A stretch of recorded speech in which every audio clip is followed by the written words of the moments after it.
Alright. Guess we can get started now. I gotta still load up a few things. I was trying to finish up my food before we start, and I forgot to load up everything else. Yeah, I'm so good. I'm such a wonderful streamer. Excuse me.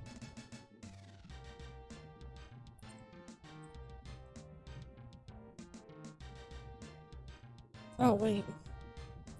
I just remembered something.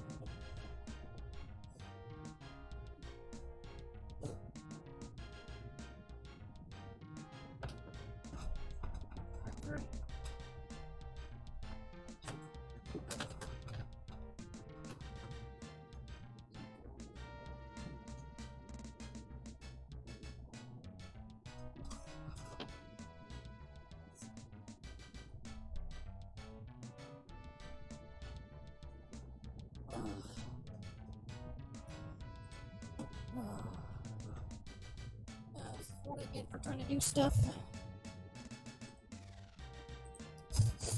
Ugh. I made some chicken curry with rice. My nose is a little runny, it was a tad spicy. Just a little bit. Oh, there we go, now it's working.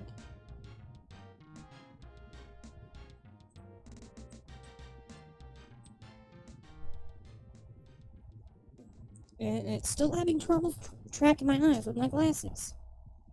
The pizza! Eat it! I guess someone is a proponent of Vine Sauce Joey.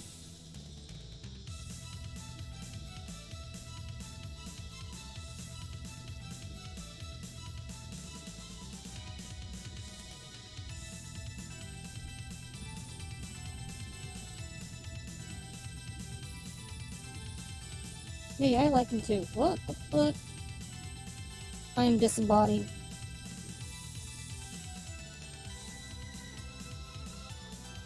Let's fix this, shall we? There. No, I'm not disembodied anymore. Oh no, you saw my peepee. Alright. Anyways, yes. As the title has specified. Oh, we're gonna do some ground. We're gonna do some ground here.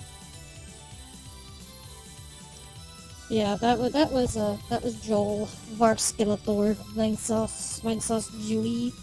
Yeah, he was playing Tekken 7, and yeah, he was playing Tekken 7. He discovered that you can customize all the fighters in the game with your like outfits and stuff like that. So yeah, made his favorite character Brian look just like Skeletor.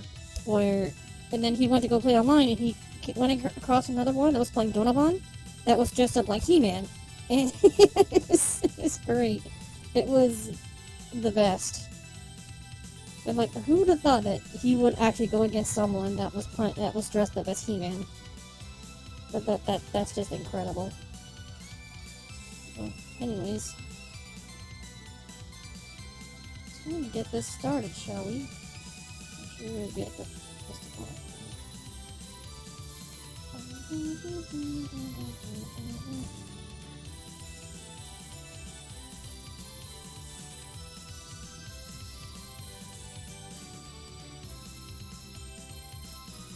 Okay, so I'm pretty sure I have figured out a way to actually measure out the audio for doing my capture device this time. So we're gonna go ahead and get that started. I'm gonna pop the music so I can actually music pause. There we go. Alright, I need to move myself over a little bit.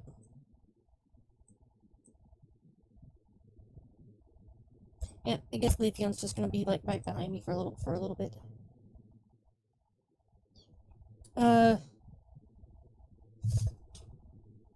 Okay, so in reference, what was that in reference to? You're gonna have to remind me because I got a little bit scatterbrained when I was trying to get everything all set up and everything. So I'm gonna go and turn this on. And oh, why is it doing that? It's not supposed to be that. It's supposed to be. It's supposed to be this one. Yeah, it's supposed to be that one. to... Oh, yeah, I definitely reset the transformation. Where is it? Well, I did not click it.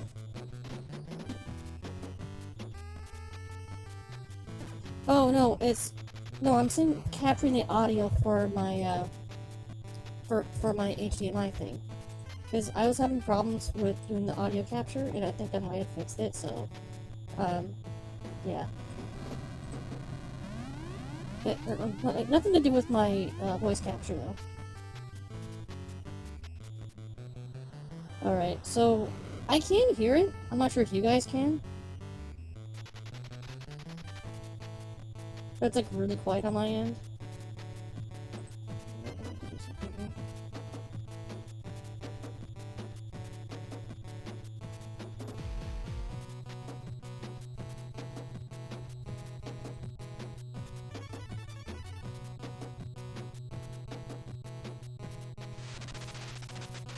Is it loud at all? Or is it pretty quiet?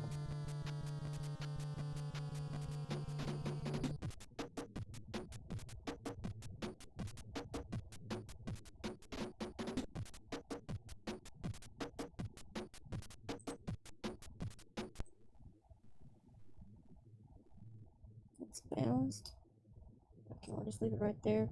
Because I can barely hear anything. It's like really quiet on my end. I wonder if it has to do with this. Turn that off.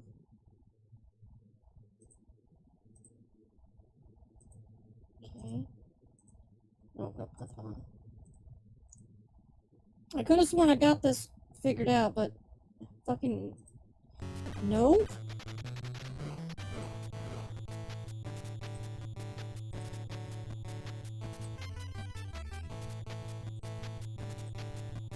God damn it, I thought I had this figured out, but nope, I have not.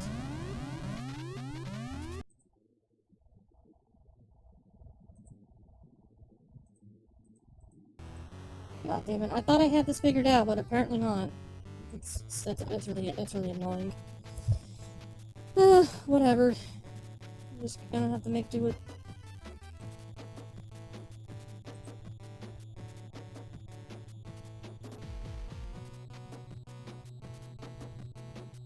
Wait, hold on, I need to do this. I need to do this.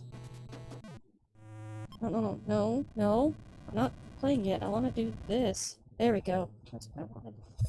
Because I need to do this thing.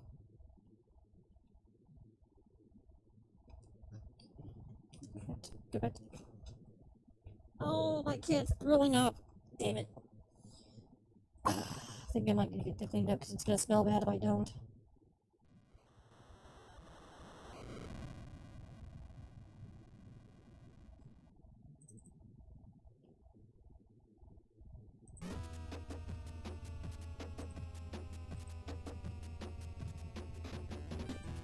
Oh, okay. So, I was trying to figure out why the video was looking kind of weird. That's just because, like, this is how big it's supposed to be. It's supposed to be 720p, and this is how big it is. Oops. Let me do that. No, select that one. Thank you.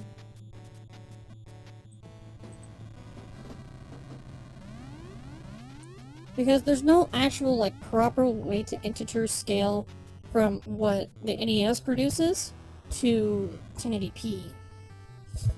Because the NES produces at 240p, and when you're doing a proper integer scaling from 240p to 1080, it doesn't actually go in properly, so it's like flipping out. I also noticed that, like, the game is like trying to catch up with the processing. What the hell's going on? Well, I'm gonna do this. Not so fast, battle jerks. Yeah, why is it doing this? It's not supposed to be doing this. What the hell? What's going on?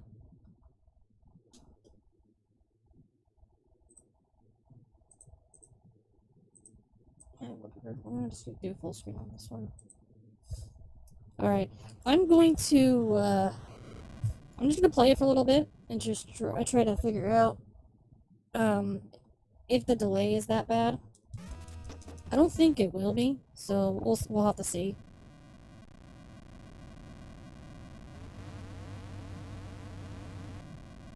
I actually did some practicing on the with this because this is real hardware, quote unquote.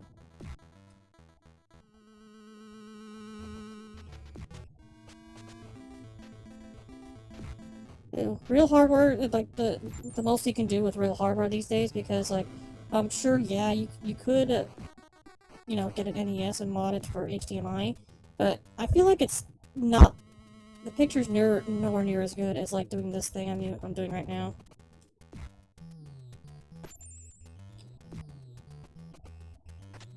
Oh, jerk. I was trying to kick you, asshole.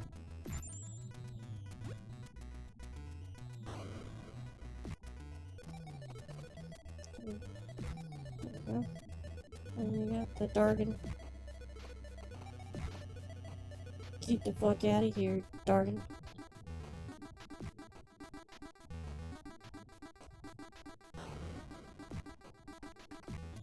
Maybe it's just me, but do the colors seem a bit more, like, saturated than normal? Maybe it is just me, I don't know. There we go. I'm trying to get as many lights as I can, but you can only max out at 9? Like, it'll only show, it'll only show 5 right there with the hearts. But you can max out at 9.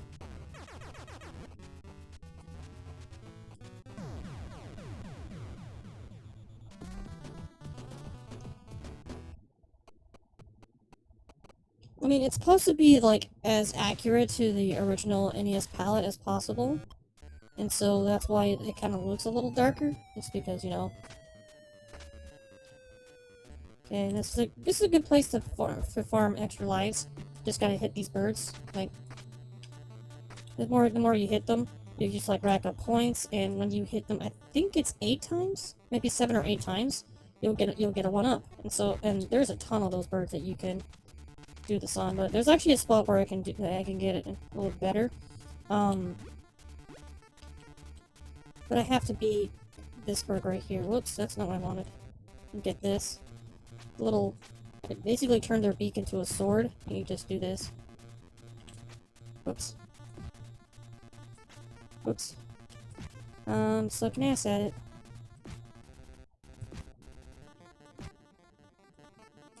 Oh, I hit the button, but it didn't swing the sword, so I want to do this. I said do the fucking... this thing. There we go. That's what I wanted, because it kills them instantly. Nope, I missed them.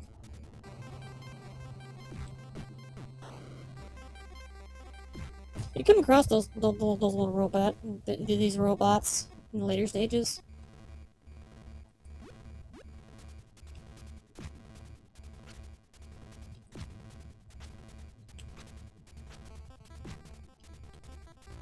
Yeah, you also don't want to hit them too high up on the top of the screen, because if you do, then they'll just disappear and you won't be able to juggle them to get your extra lives.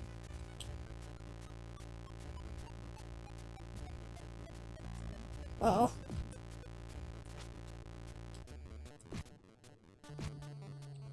I don't think I need to worry about extra lives. I think it should be fine for lives, but you do get 3 continues, so if you lose all your lives, you can continue up to 3 times. But when you do a continue, you go back to the beginning of the stage with 0 score. So if you want to get more lives, you kind of have to redo the points.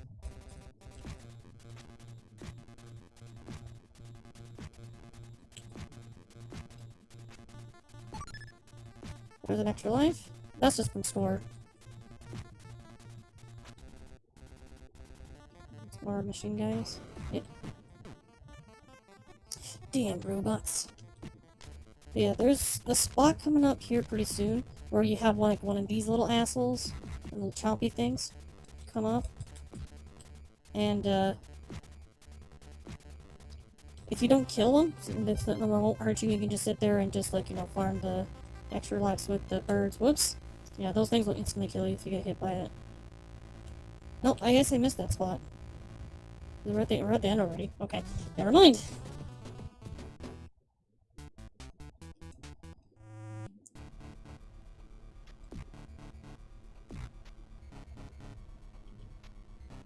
So, I'm not sure if anyone has heard about, like these, like, tier lists of, like, the most difficult stages on the, in video gaming.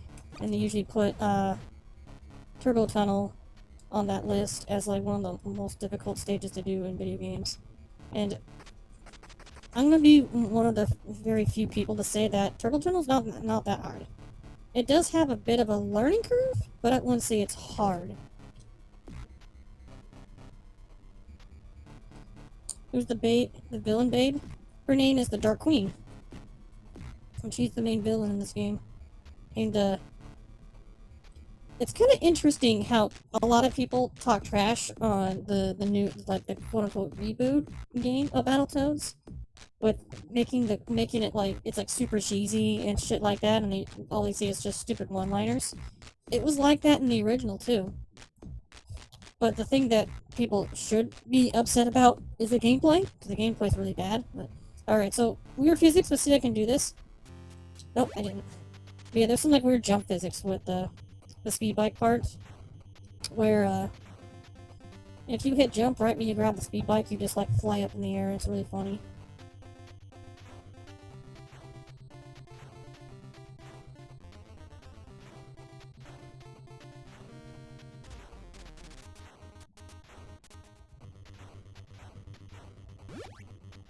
But yeah, I actually replayed this part when I was testing out the cartridge to make sure that actually worked okay, because this is a reproduction card that I'm using right now. And oops, not paying attention because I'm getting the timing in wrong. But yeah, I replayed this part testing out the cartridge, and yeah, I beat Turbo on my first try. Didn't have any problems with it.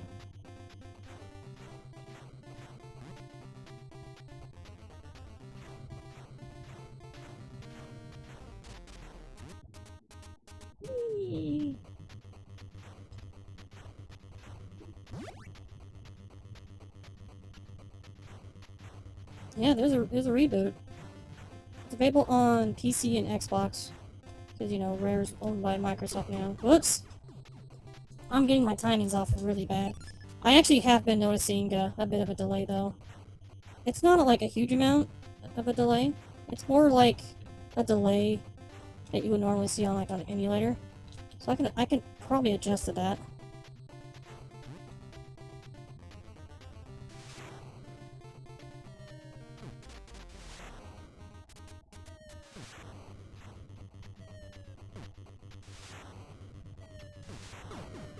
Wait, what?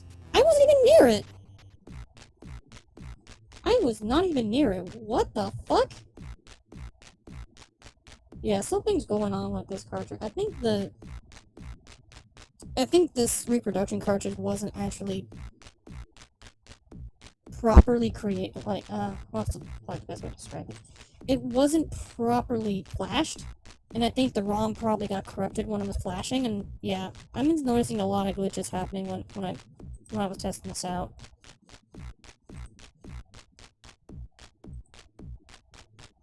Sorry, I'm just doing something real quick.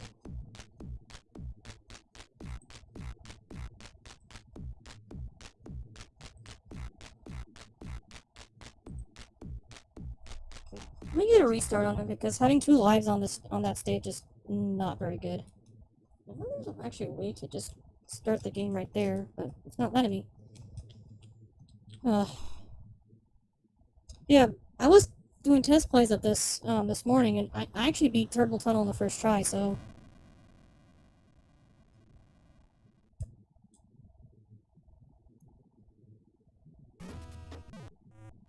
yeah, so I'm not sure if it's a problem with the ROM or if it's just like this freaking NES cartridge that I'm using is like not like the greatest. Hard to say. I could do that little warp right there on the top of that hill, but it's not a good idea. because you want to try to get as many lives as you can on the Wookiee hole stage.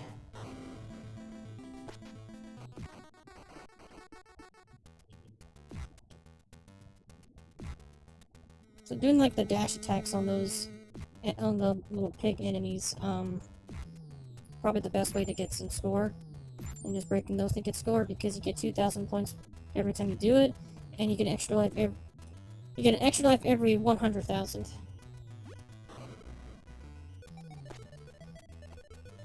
It's usually better just to just run into them and do that, because you get more score out of it.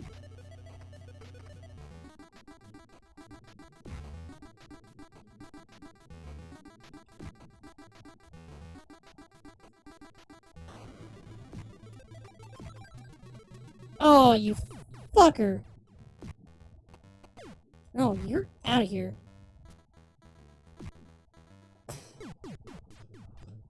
Asshole.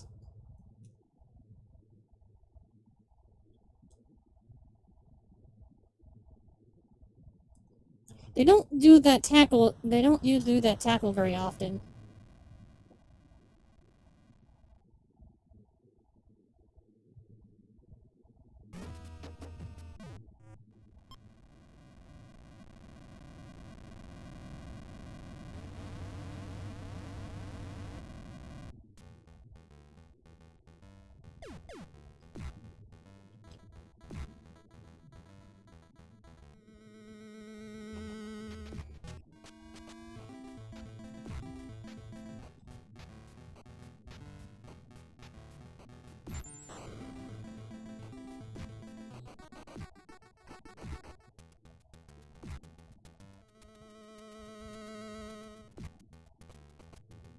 I would definitely say that Battletoads is a good game.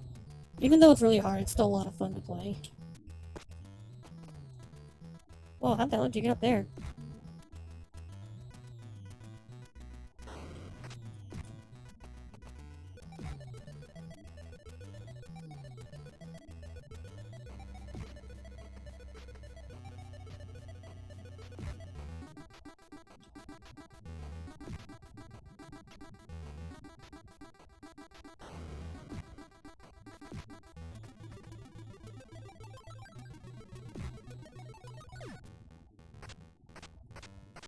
But they were like attacking the moment they came out.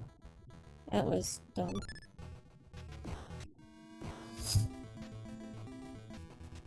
No, I really do think they did a really good job in just like explaining how the game works and how the mechanics work and everything.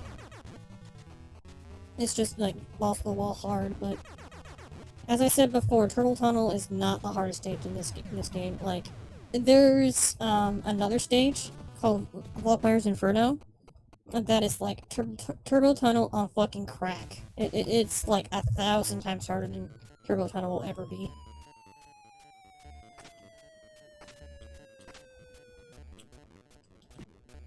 Come on.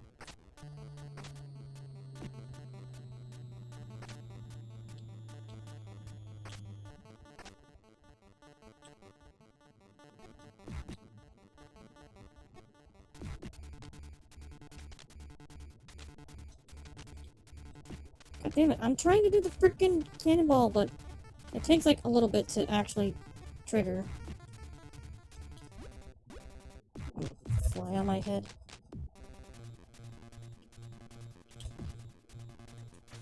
Oh, missed that.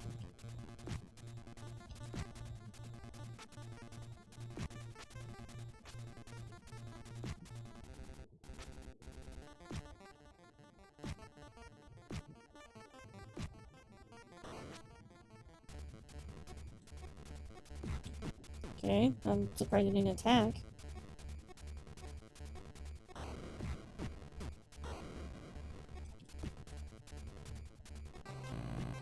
Oh, now he attacks.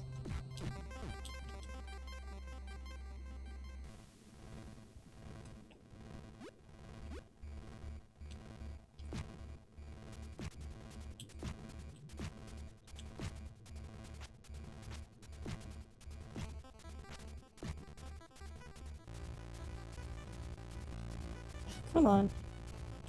B-pad's not working on me.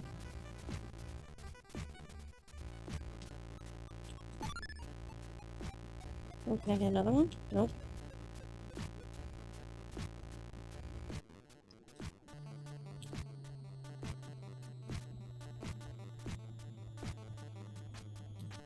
I almost got a 1-up right there with that juggling. Oh, I hit it too hard. I hit it too far and went to the void of no return. God damn it, I hate it when they change the...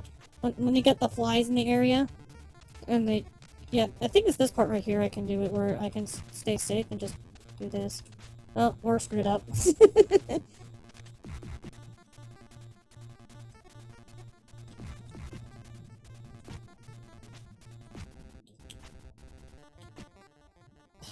Okay. I think it's fine. I think with the lives I have right now, I think it should be okay. Mainly because they actually get pretty generous with how much points you can rack up in this game.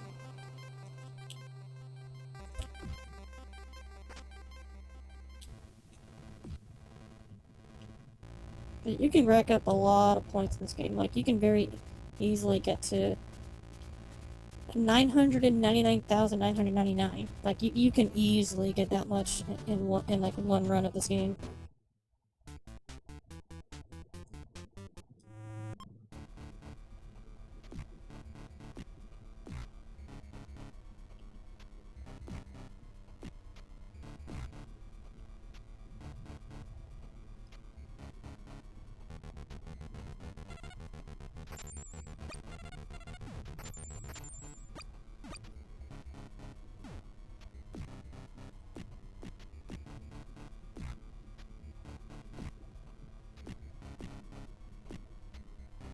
I'm trying to catch up on my score here.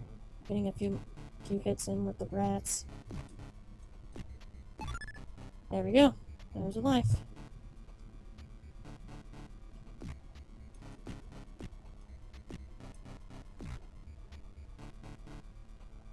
Yeah, I do like it how they still have like a lot of like arcade moments into it where it's like, you know, score, lives, continues, and all that stuff. But like, usually it didn't really matter. Oh, there we go, I got it. There's the weird jump physics on here.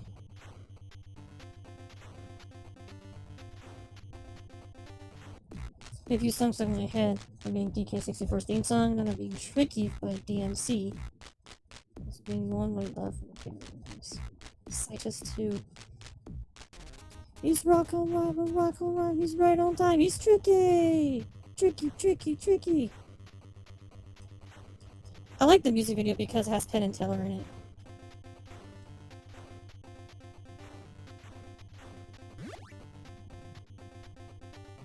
Even though I feel like Penn and Teller has kind of like fell under in recent years. They did not focusing. They did a series called Bullshit.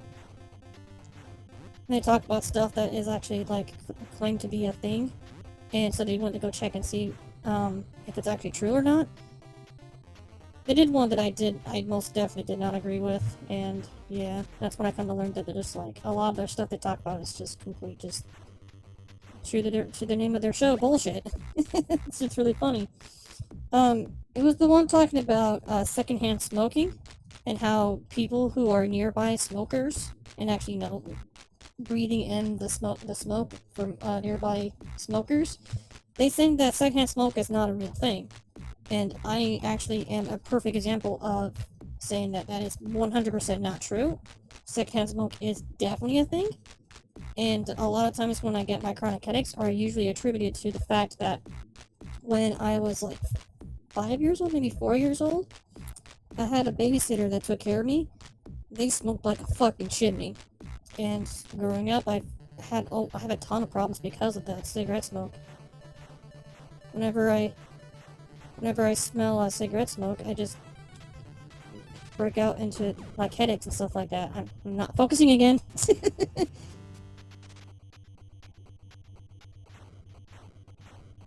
And we're talking.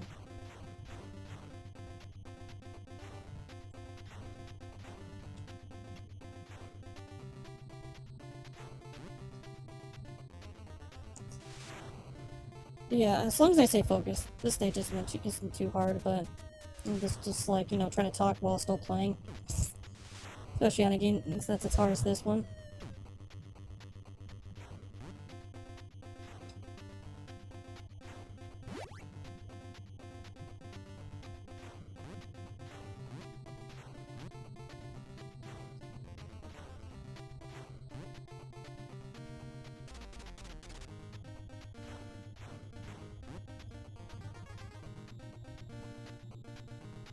Yeah, this part right here, you can just stay in the bottom right here, and these things won't hit you.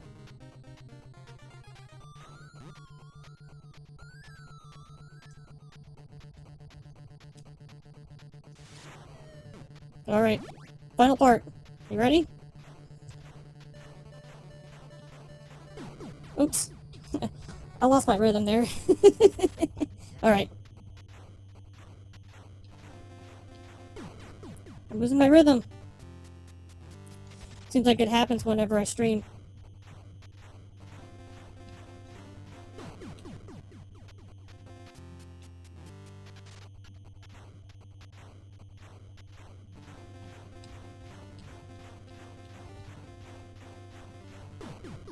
Yeah, I'm losing my rhythm. Like I said, I've beaten it first try when I was testing out the cartridge. It's just that, you know, nerves because you're streaming tend to get to you.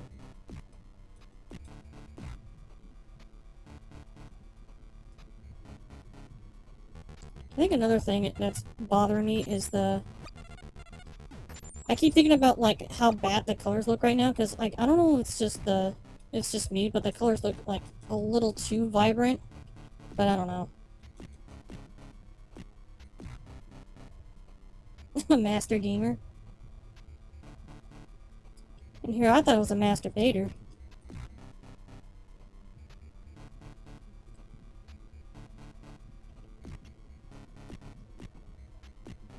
Okay, well, that's score. Because I don't know if 3 lives is going to be enough for this, but...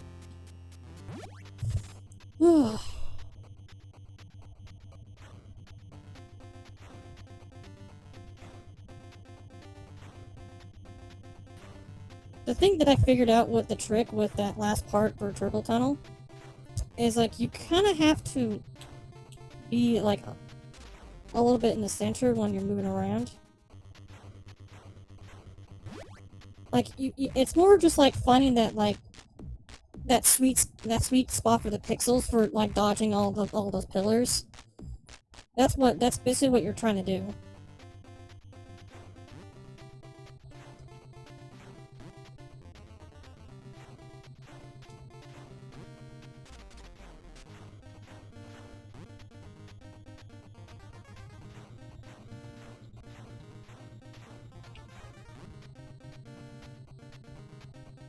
I'm also noticing that there's actually some spots on here where you would imagine that would be like, oh no, you totally missed that, but they're actually very forgiving on some of those parts, and so, yeah.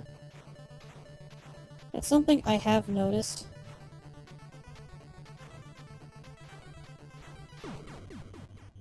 I'm getting my timings off. I'm not sure if it's because of the controller I'm using, or, you know, maybe I'm still worried about the way how the colors look.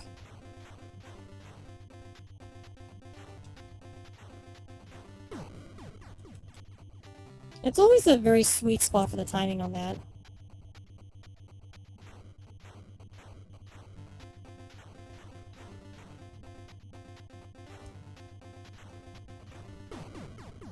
Okay.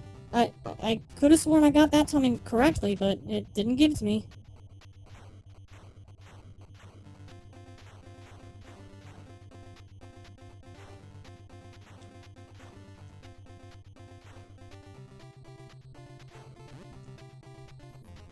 I'm probably not going to be able to finish this.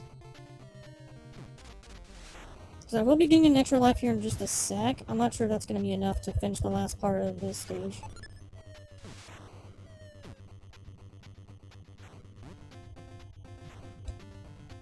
This is the center. Okay. Now I got this one right here.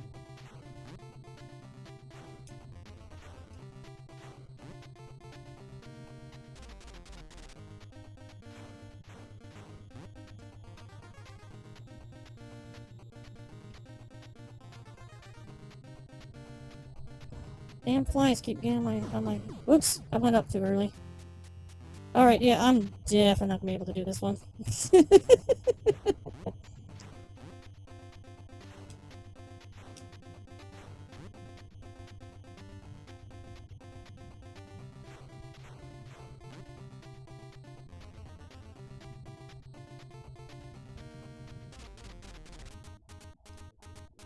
I did play the Sega Genesis version of this game, and, what the hell? Okay, jump.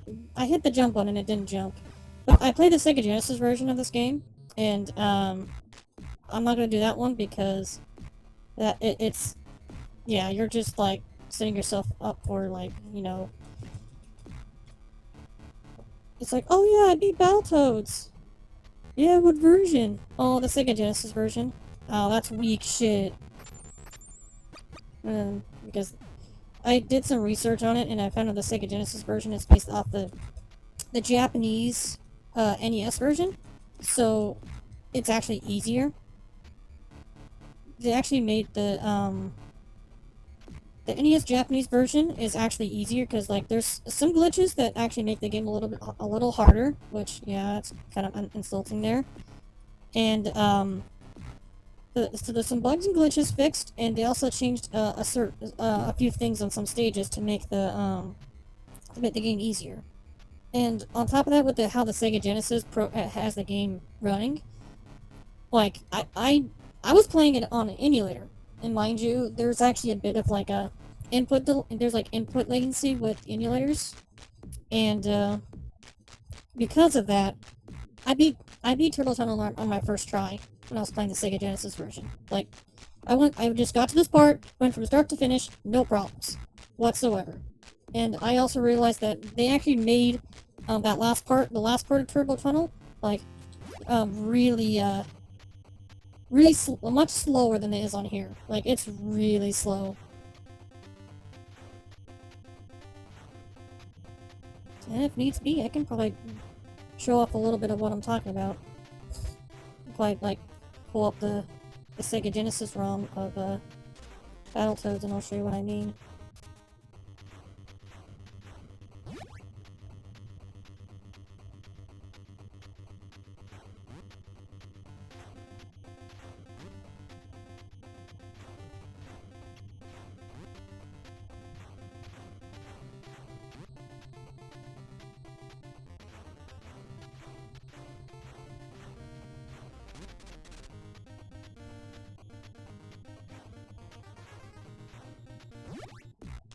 So, show me what you mean.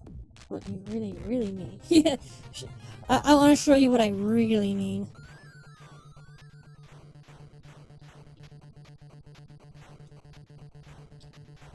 Ah, that timing! I knew I was gonna be off on that one because I got the timing wrong on the second jump.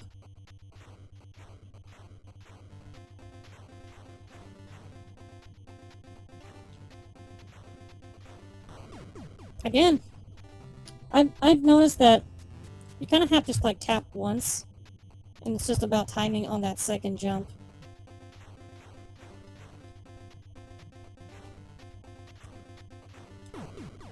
Again, those first two times I was jumping too late, and that one I jumped too early.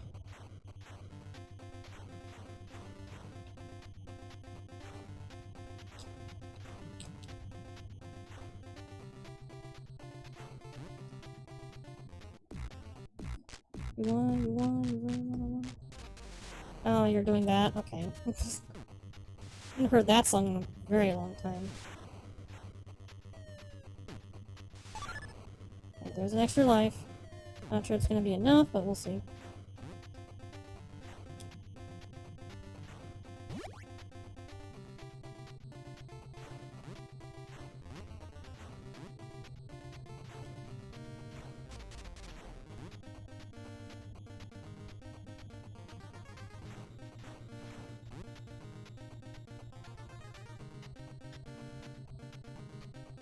Okay, don't go up too early. Basically, you need to wait for this guy to go up the screen, and then you can go up.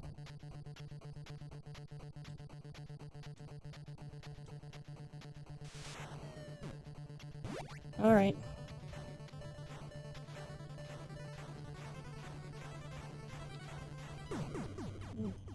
hit down too long. Cause you basically gotta get like a rhythm going.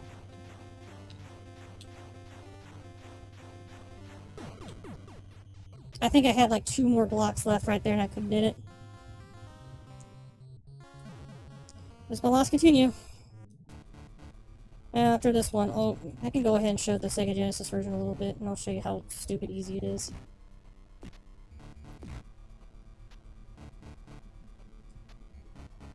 I'm still just baffled. It's just like, I'm just struggling this time because, like, yeah, I had no problems with it before, but now it's just like, nope, you're not gonna do it anymore. I think I'm looking at stuff while I'm playing this game, and I'm noticing like some like okay, so I'm not sure if you can actually see it, but when I move around and on the top part where the purple is, if I move, you can kind of see like a little bit of a shimmer effect going on. That's usually like a telltale sign that the aspect ratio is incorrect, and that's throwing me off. I think that's probably what it is. So let me do something here, because I do like a projection thing. It's not supposed to be that small. I think if I did the projection thing smaller, it would actually stop that, but it's not doing it, so.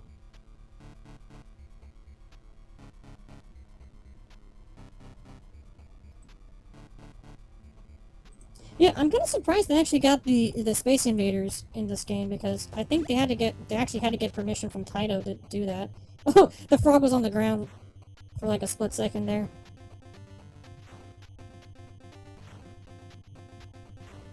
There's a speedrunner by the name of the Mexican Runner.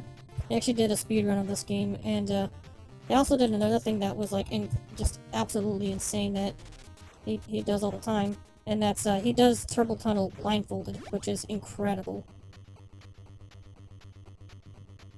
You just gotta have some like good memory of the whole stage to do that, to do it full blindfolded. Well, not focusing this time. Need to focus.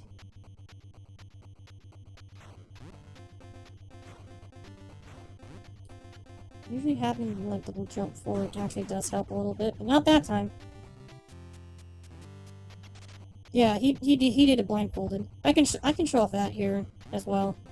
So I'll show that off, and then we'll do the Sega Genesis version for a little bit.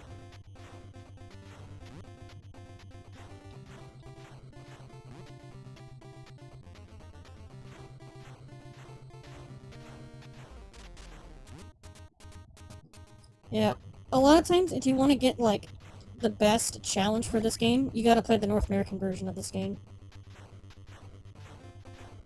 Because the Japanese version is made easier with some of the bug fixes. Yeah. I always screw up on that jump. I always screw up on that second jump.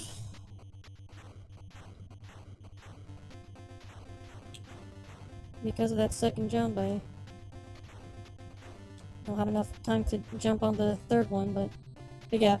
Japanese version's made easier with some changes. European version is easier because it runs slower. It's just how European games were back in the day. Because they had the PAL format, and so it ran at a lower refresh rate. And yeah, because of that, yeah, games ran slower, and so it made it easier for you to actually do stuff in the game.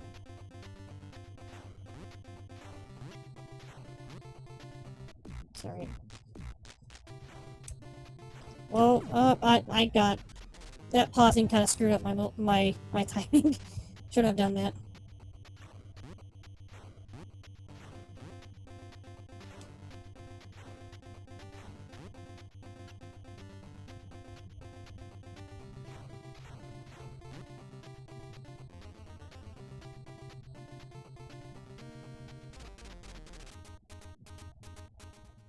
I do feel like it could be the controller I'm using that's screwing up. I have 2 actual NES controllers that I use, and I think this one that I'm using is probably a broken one. So I know there's one that's like broken and doesn't work. Alright, that's the last one. So let's go ahead and see if we can try to find the Mexican runner. Let's see if I can find a YouTube video of it. Pretty sure there's one floating around. Let's see. YouTube. Mexican runner. Battletoads blindfolded. Here we go.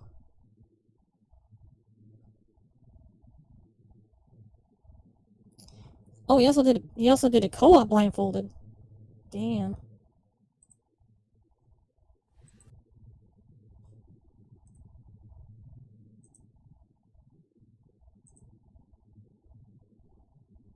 Okay, I found it. Turbo Tunnel is supposed to be the most difficult part of this, and doing it blindfolded. Fucking lies. Turtle Tunnel's not that bad. Like, oh my god. If these people actually have played Battletoads from start to finish and completed it, they would have known that Turbo Tunnel is nowhere near as bad as like Volkmeyer's Inferno. But alright, so okay, we're gonna get to right here where it starts. Oh, it's making my eyes bleed. But yeah, Mexican runner. This is the guy. He's freaking badass. Now going into the turbo tunnel to actually. Yeah, he's just getting all prepped up for turbo tunnel right now. But this guy is like incredible, incredible speedrunner. As a kid, except TMR, who's God Gamer. I was stubborn, man. I didn't want it to leave. He's just all getting prepped up and ready to go. Yeah, I mean, there's one big problem with the Turbo Tunnel blindfolded.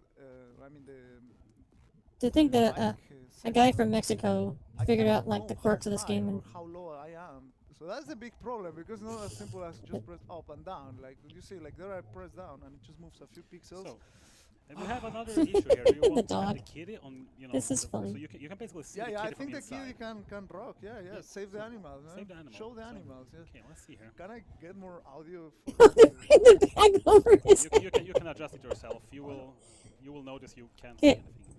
I don't want to be that guy, but I feel like that's kind of racist. Oh, follow, hey! More gifted! Yay! More gifted! Gifted subs! Wonderful. Oh, look, Slappy, you got one. Look at that. Now you have this. You don't have to see the stupid ads. Don't worry about it. Yeah, I don't see anything. Okay, and also Okay, one more thing yeah. here, guys. Everyone in the audience, I would like everyone to be silent during this thing, and also the tech crew, you need to raise his volume because since he doesn't have any visual, he needs to have Yeah, that's right. cues for what he's supposed to do. So even if it's very impressive, we try to keep it quiet until he hopefully gets it done. Thank you guys for making this happen. If I can get more audio, it will be fine. And So, yeah, and this yeah, guy then is quote-unquote yes, blindfolded. that's perfect. I might do some weird noises. And he's gonna be doing Turbo Tunnel blindfolded. Yeah, thank you guys for doing it. Well, just this start, I wanna give a big shout out to the Tysonator. He inspired people to do crazy stuff like this. So I wanna dedicate also this run to him. And I don't know where I am. And to Jump. There we go. Sinister One. Oh, maybe I can learn some tricks by watching him. Even though he's blindfolded, I can still learn some tricks.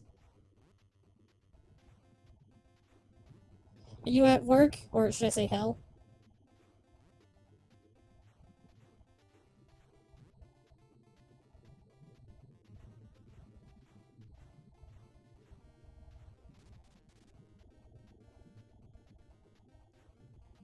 Welcome to hell.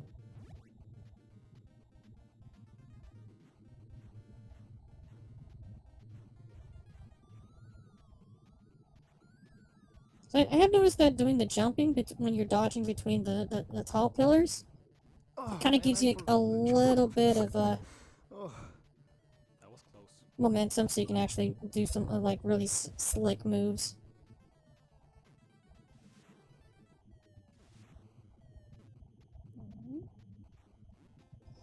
There's actually one platform there was like a ramp he had to hit that he almost forgot to jump on that one.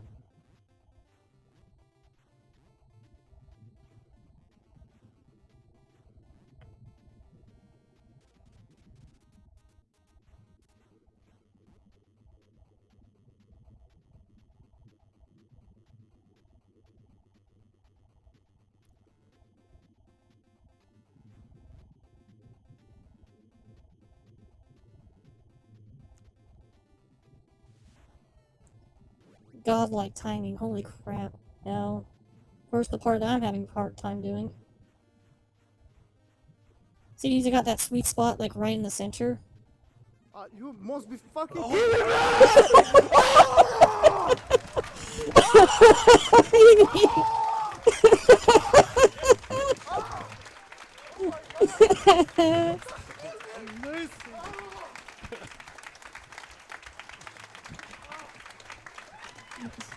Little bat, the freaking mad lad. The freaking mad lad. Did it blindfolded. So the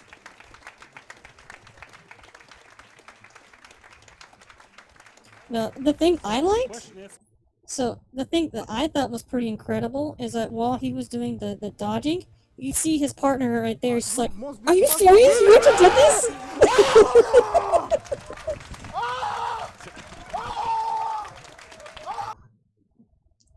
That was back in 2018 when he did that. It's incredible. That was incredible.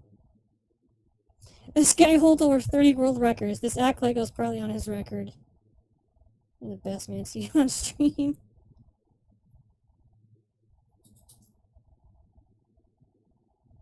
Amount of hand-eye coordination, memorization, determination, and patience literally make this a sport.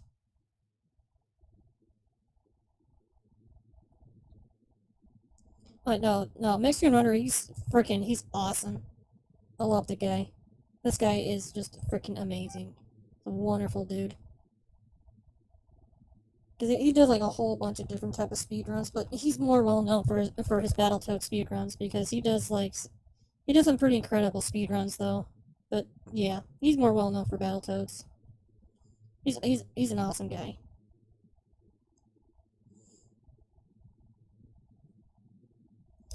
Alright, and with that, I can probably go ahead and move on doing some of the Sega Genesis version. Since I'm terrible and I can't do Turbo Tunnel on the NES version for some reason, even though I did it off stream this morning before I went to bed, and I did it just fine, even though I was like half asleep. But now it's like I'm trying to do it and I'm trying to show off to all you guys, and it's like, oh, I can't do it now because I'm terrible.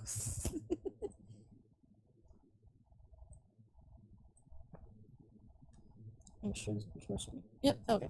It is working. Load content. Oh, no, wrong. Oh. What the fuck? Hold on. The controls on my controller are mixed up. I need to fix this. Hold on. It's tricky to rock a rhyme. It's right on time. It's tricky. Tricky. Set default controls. Yeah. Did that work? Oh. No, it did not work. No, stop. Okay, set all controls. Select. Up. Left. A. L. N. What the fuck is going on? Hold on.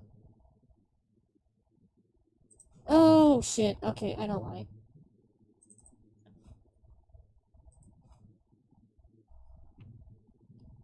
Fucking Steam. God damn it. Steam, why did you fucking do this to me?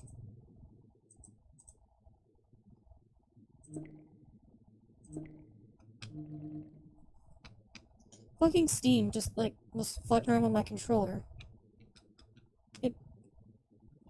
Okay, so what Steam did is that it, your background looks like it could be a room for Aethelstan's castle, huh? I don't know, maybe it is.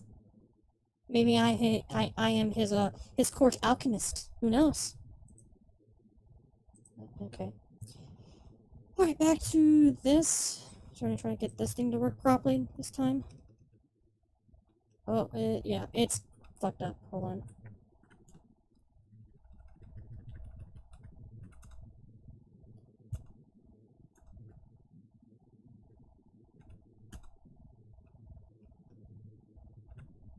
Add up.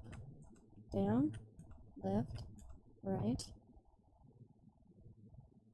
Okay. So the buttons that they have set right here are backwards.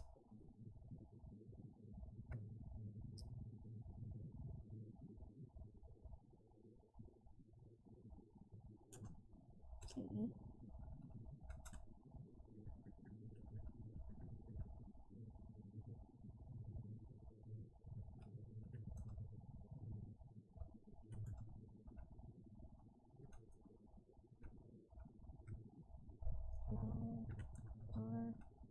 R2, R2, L3, R3.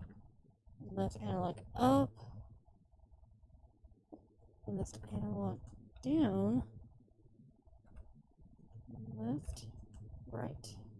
And up, down, left, right. Okay. Alright, I think I got it. Yep, okay.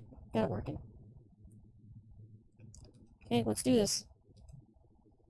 One hell of a time trying to get RetroArch on Steam. Wait, RetroArch is on Steam? It is?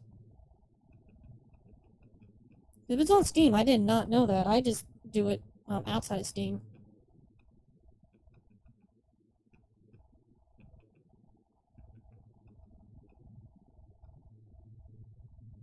But I didn't know it was on Steam. That's wow.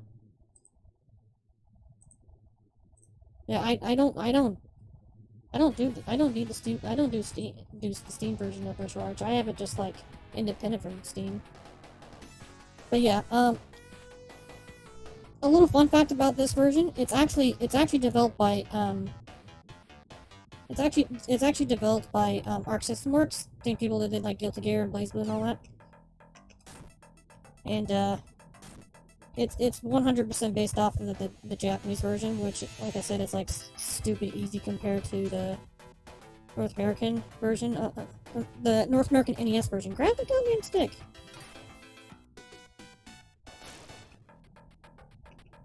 And I would definitely say that the Sega Genesis version is 100 times easier, and it does look a lot prettier too.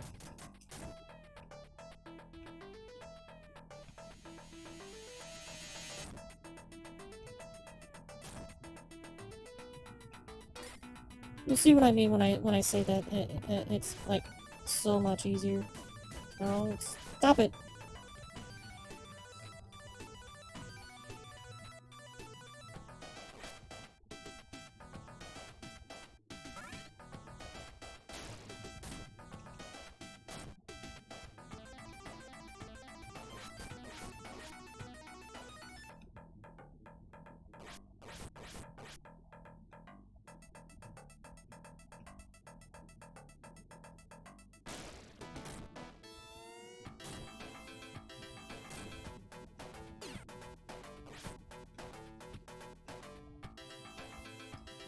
Yeah, this version was actually like released like way before Arc System Works started doing all the fighting games. Oh, I missed that one up, but that's okay. Because like you can rack up one-ups very easily on the next stage, the Wookiee Bowl.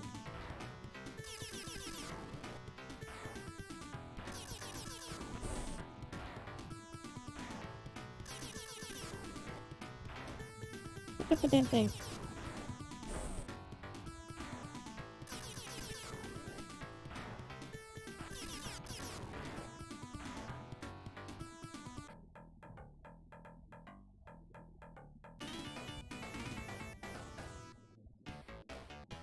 Oh, you've made pork meat out of my cycle pigs.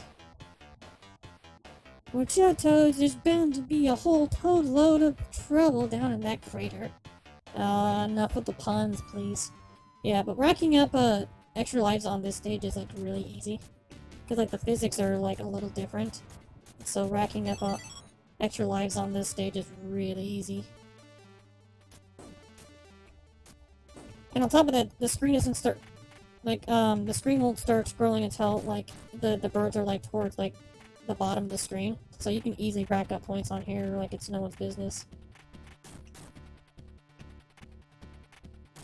Get all those extra lives, baby.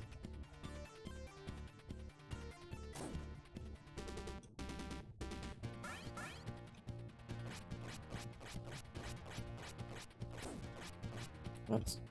Yeah, there's like a sweet spot you can do it.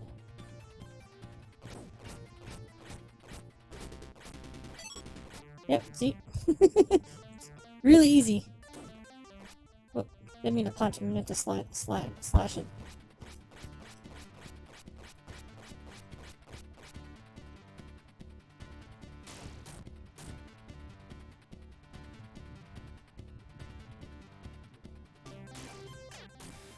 Oh, what? How did that miss?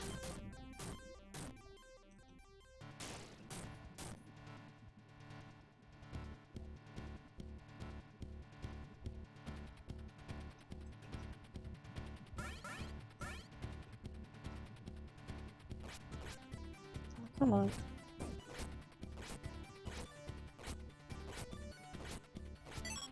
There we go, another one up.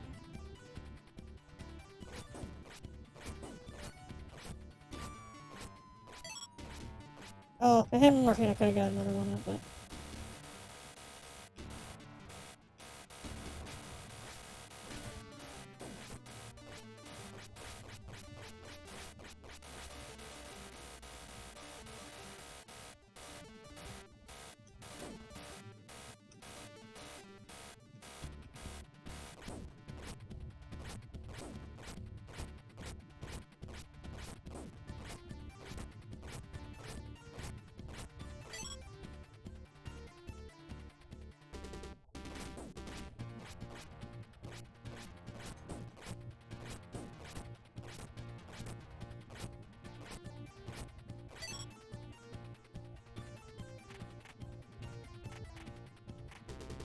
I also noticed that they're giving you more flies to eat to recover your health in this version.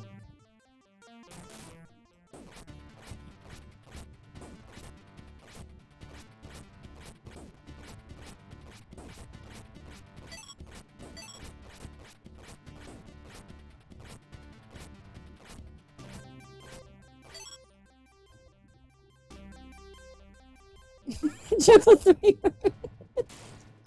I mean, just how easy it is to just juggle 2 birds. Like, I can probably do it. But no, it's... I would definitely say they definitely made the Sega Genesis version, like, so much easier compared to the North American NES version. Like, yeah, you can play the Japanese Famicom version, and it'll be probably about as easy as the Sega Genesis version.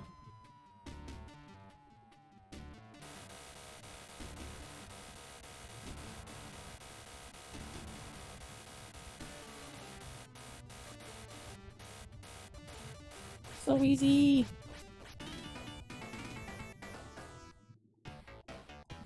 Don't get too cocky, snot skins. There's plenty more where that came from.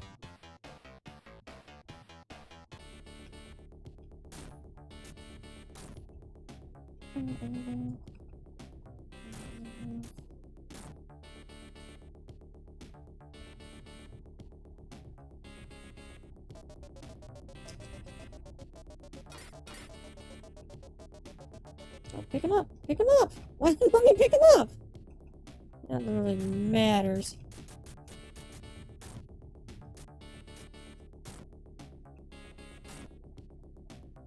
Doesn't really matter because they like to get your health recovered pretty efficiently. If I can actually grab this fly, there we go.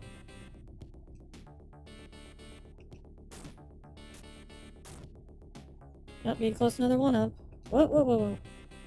My finger slipped and I hit the attack button when I hit jump and I almost slipped off there. Okay, I can't do the jump thing with the bikes, so because the physics have been fixed because it's based off the Japanese version and it fixed that problem, so I can't do the little jump thing with the bike. So here we go.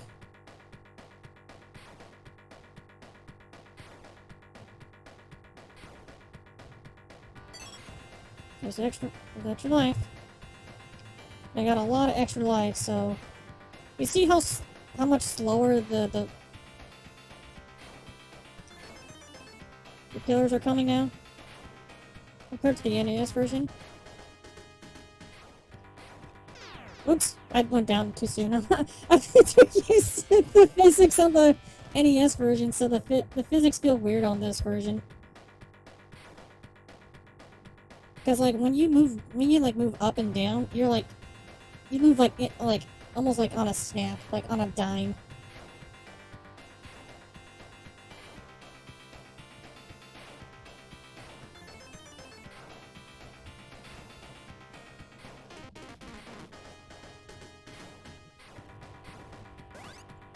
No, it's pretty crazy on how much easier this version is. Oh, I missed the jump. Because like moving up and down, it's like you're moving up and down like on a dime. But man, I got a lot of extra life, so I got plenty to spare. See, I don't have to be so like I don't have to be so you know, tight with the movement on here, because it's like it feels like it's almost like aim assist for Battletoads. Is what it feels like.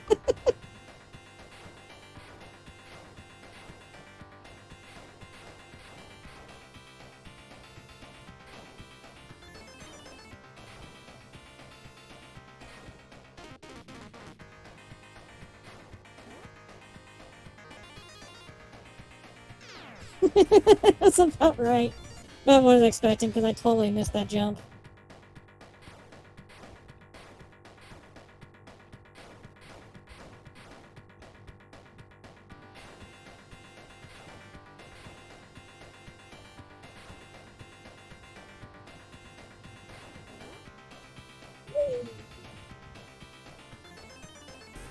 Yeah, now we got these little assholes.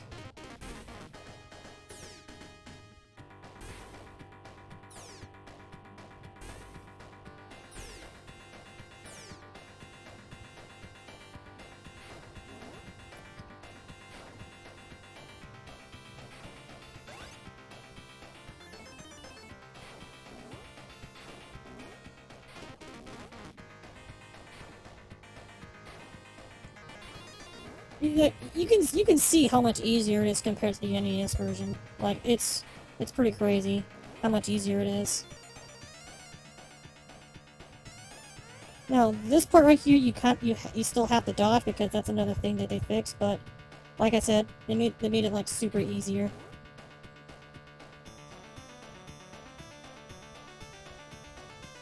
More platform space to jump too. All right.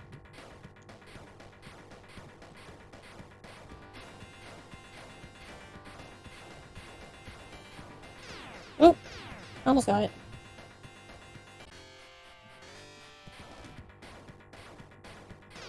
Ah, what the fuck? Again, physics are a little weird on this version.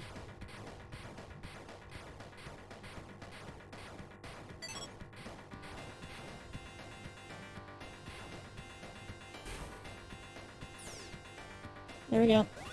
Like I said, Sega Genesis version is like easy compared to the NES version, but yeah, guess we can keep going.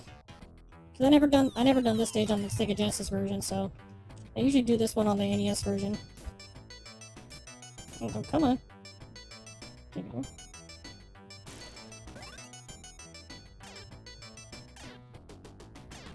Wow, Ether's a lot slower in this one.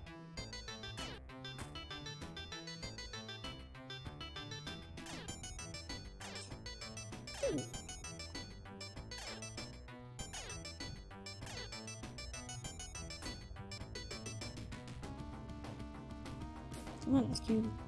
Okay, come on, come on.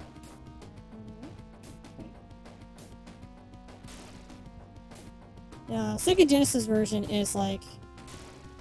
It's a good one to do like practicing on Battletoads to just kind of get a feel for it. Do you want to kill a snowman? Come on. Go down. There we go, that's what I want. Ow! I know he was there. Give me that. Snowball?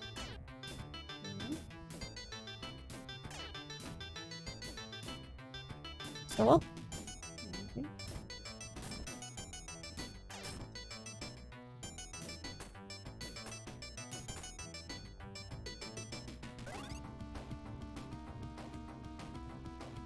Ah! I was trying to like jump over it, but freaking ceiling's too low, so I couldn't do it.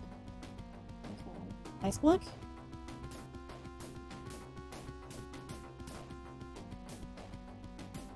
And I'm just gonna play it safe and just have the snowballs break the wall right here.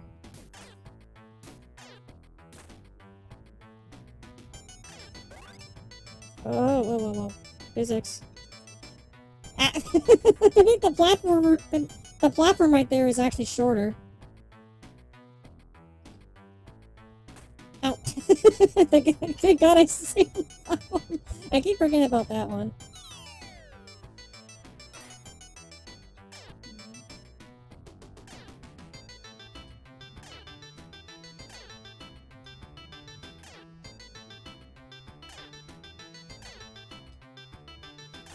Ow. There we go.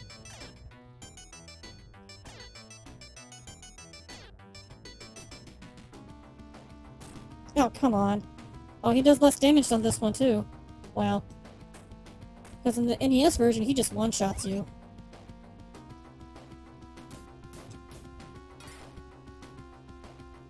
Whoa! Whoa, whoa, what was that? I just, like, I slid onto the platform. Yeah, the physics on this version are very weird. Oh! I was stuck on the platform. I couldn't jump off. Yeah.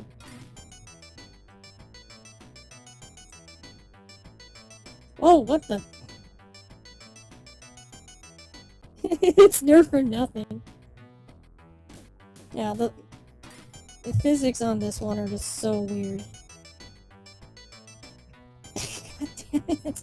That's okay. We did rack up a lot of extra lives on that Wookiee hole stage, so we got plenty to spare to just kind of fuck around with.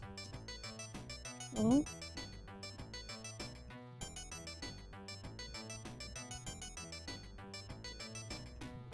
I'm not too worried about the one up right there.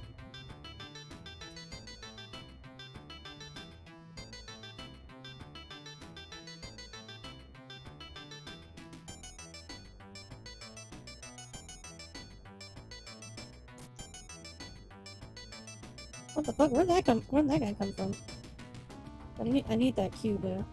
Give me. Okay. Ow!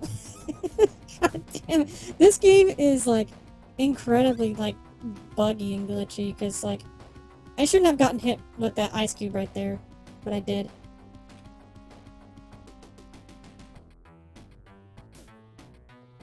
Ah! I jumped too high.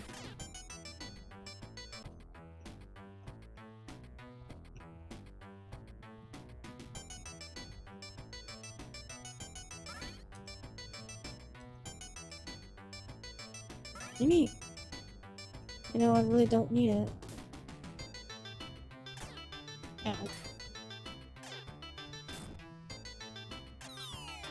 Ow!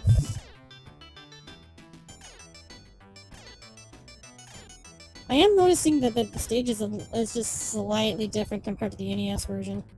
Not by much, just a tiny bit. Ah. I was gonna do that. When I noticed that I wasn't moving when I jumped, that's when I was like, yeah, I'm not going anywhere. I'm gonna just hit the spike and die.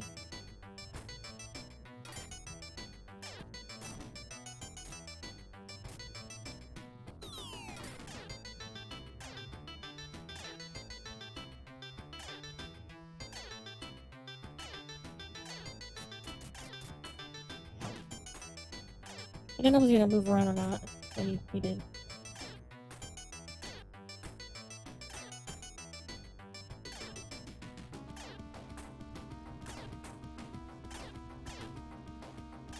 Come on. It's a few more. Come on.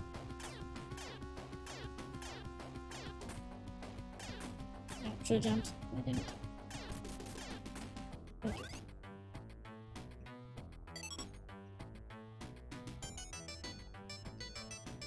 Ah! Alright.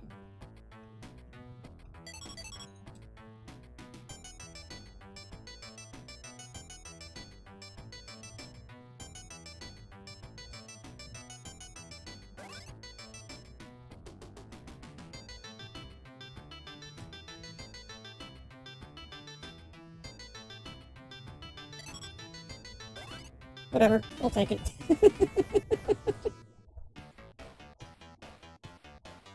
Oh, you like to look in his face when you crouch. Well, I can't do it on this one because it's Surf City, and it's a.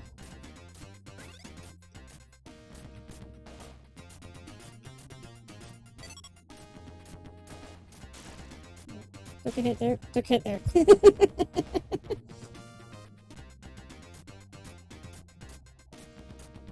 Yeah, the physics are still a little awkward on this version. Very, very weird, very weird physics right here.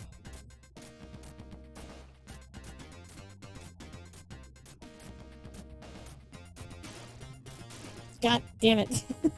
The physics are really screwed me over.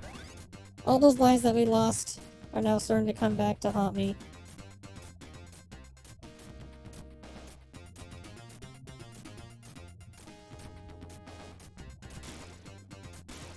Well, okay, I was past that log. I don't know why I got hit by it.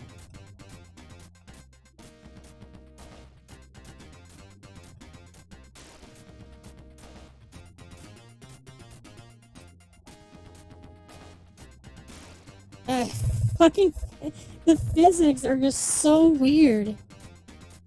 Like you move on a like you just move.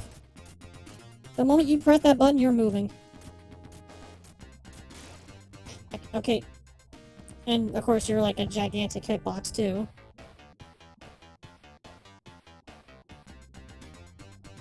You also start with 5 lives instead of 3.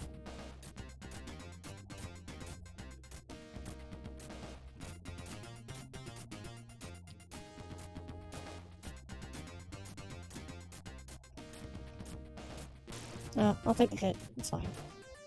That's we're almost done here.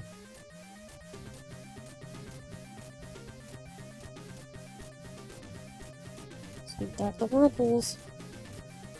And then, boop! There we go. No, I'm trying to take my lives. Thank you.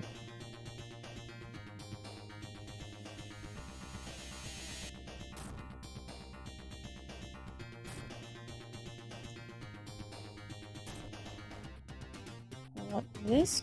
Gimme. Right there.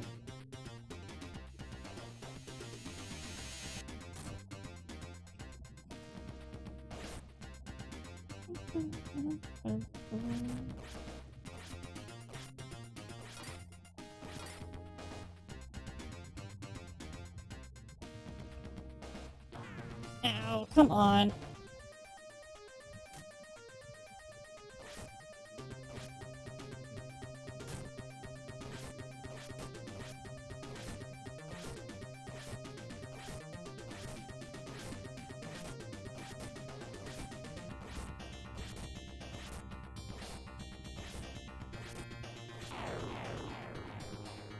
Yeah, that's usually all it takes. Right, no surf session! Whee! Like, okay, one of the only, like, moments of, like, RNG right here.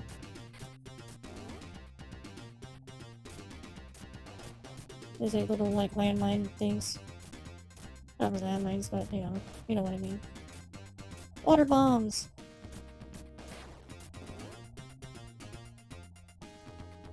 Oh, I missed the one up. I went a little too high. I do remember playing a Battletoads game on the Game Boy when I was younger.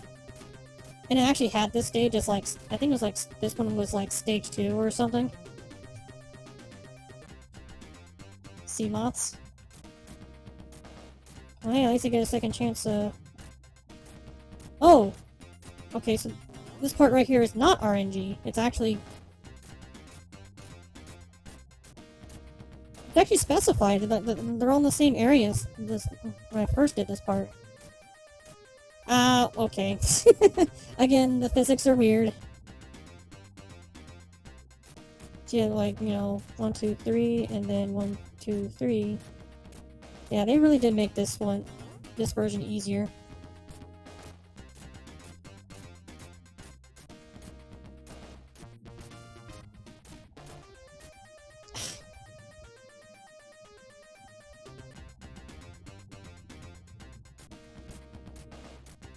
It's like that I'm Finding Nemo. Or the sharks, they go to touch one and explodes, but it makes like a little bubble for those seagulls on the water. It's at the bubble and it's like nice, and he flies away. Making that little farty joke, the farting joke, yeah. And I was doing good the first time I did this stage. What's going on? Okay, I didn't know that was actually gonna hit me.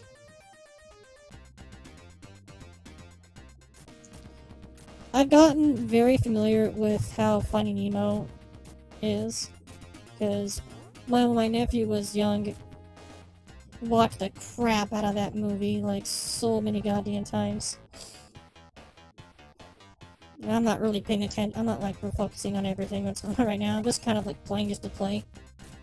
Because if anything, I might move back over to doing some more Pokemon Nuzlocke after this. I'm kind of itching to do some more of that. I'm actually having a lot of fun doing the Nuzlocke. Ow. Definitely want to get... I probably want to do some more practice on Battletoads on my own time. Just kind of like... Because like...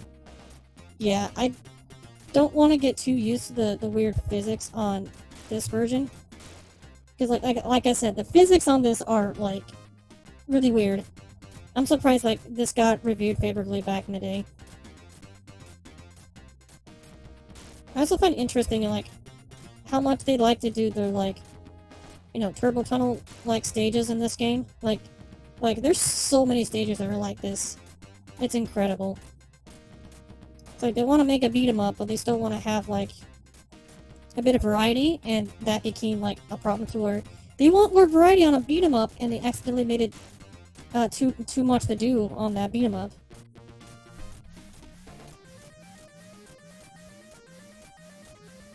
I also remember I played the arcade Battletoads on stream before, and that one is a little hard. It is a little harder.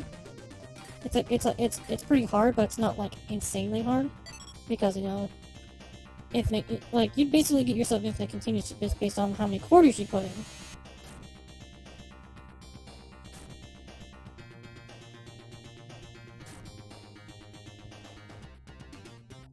Pick it up, pick it up, pick it up, pick it up, pick it up. Doesn't... I said pick it up! Please? Okay, pick that up? No, I want that one, thank you. Ah, jeez.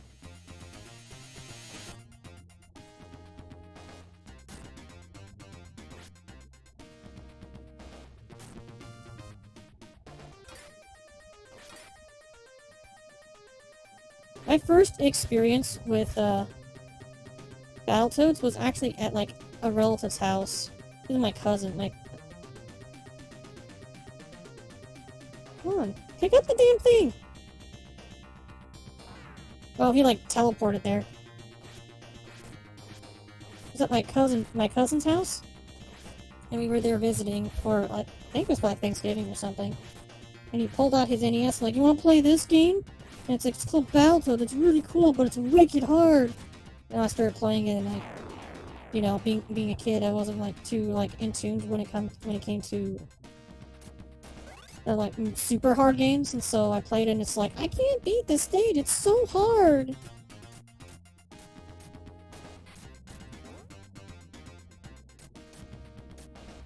Whoa, what the fuck? How did that hit me? That was in a safe spot right there.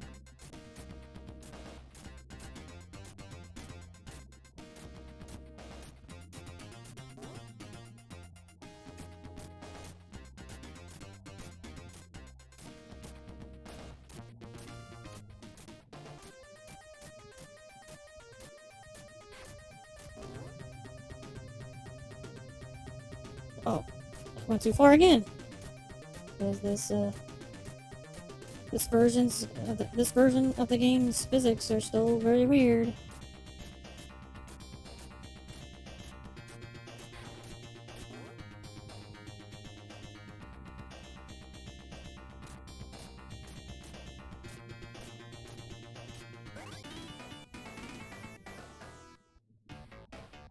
Take it from me, Swamp Rat. You won't be going any further.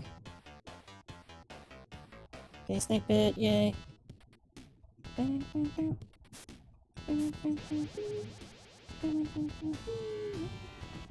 Oh, okay. Tried to hit jump and it didn't jump.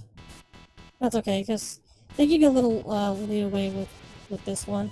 I can't do the toad slide. I think that's a glitch that they fixed. Oh, come on. Come back here, snake. Snaky, snaky. God damn it. Come on, snake.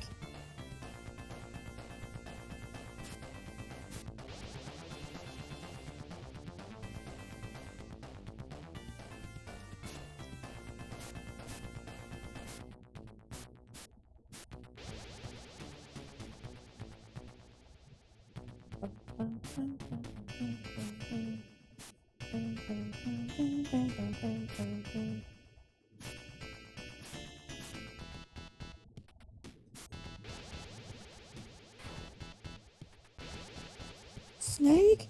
Snake?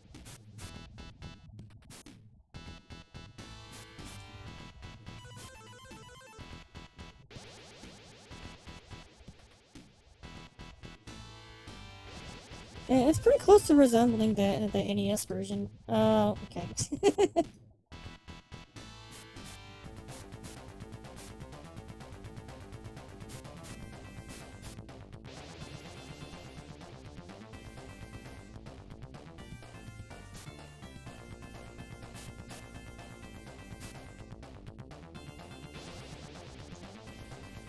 This stage kind of sucks, and just one thing, on just one reason alone, and that's because there's like no way to getting score in this one, so you can't get extra lives in this stage. Like the only time you get score in this game is when you actually go to the exit.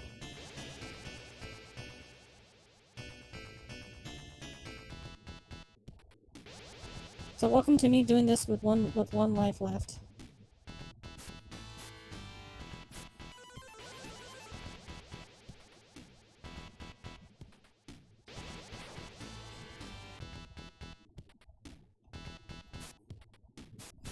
It kind of does look like he's grinding on it.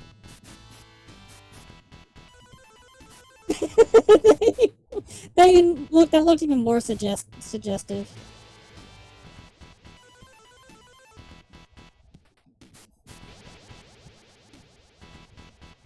Ah, I didn't jump. Oh yeah, you also get more continues on this version too. But okay, you're gonna go ahead and move on to the Nuzlocke, but I think I'm gonna do a break first. And when I get back, we'll do some Nuzlocke. So I need to get the GameCube hooked up, anyways. I have it unhooked right now. So, but yeah, I'm probably gonna be doing some. I'm gonna be doing some practice on that game independently on my own time, and hopefully once I actually can perfect it, I'll be like, okay, I'm ready to do it on stream, no problems. But anyways, we'll get the music back on, shall we? I'll be right back.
Alright, get back into the business. And, we need to do a thing first. Go ahead and do this.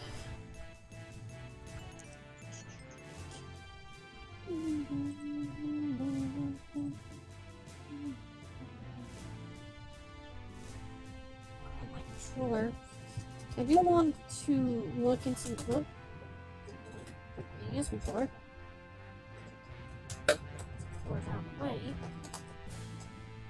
I want to look into getting an adapter that lets me use a Super Nintendo controller on my GameCube, so I can use that instead of the actual GameCube controller, because I'm going to tell you this much. As great as the GameCube controller is, it's not the best. It's not going to be considered to be like, oh no, that's a controversial topic, but no, the GameCube controller's not that good.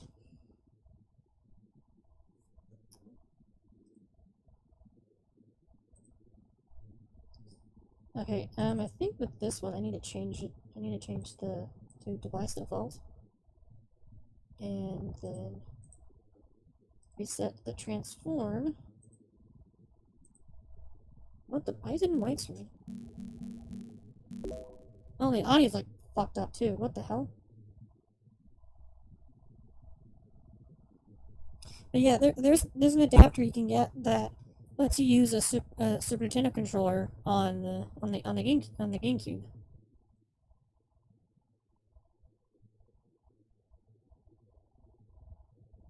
And I want to look into getting something like that. Oh, that's really loud. Hold on.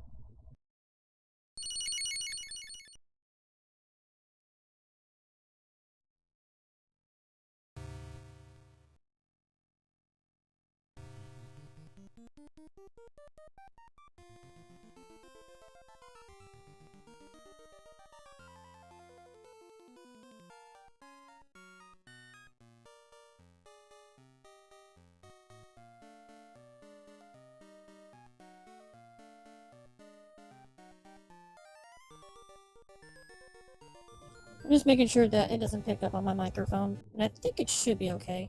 But anyways, back to it. So I was doing a little bit of training. Off stream, and I just realized that this route I decided to choose training. I technically haven't gotten an encounter yet with it on stream. So I basically, like, I got to my first encounter and I just realized, oh, I haven't got an encounter on this route yet, so I decided to just go ahead and get an encounter. And, wouldn't you behold, I actually got a Meowth that's female, so I named her Anka, because you know why. You know exactly why I named her Anka, so there you go.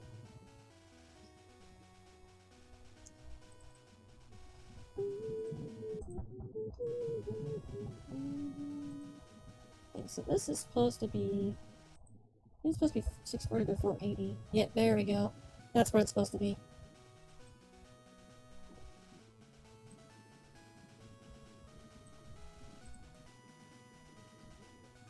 Yeah, we got a little Miss Anka. Whoop.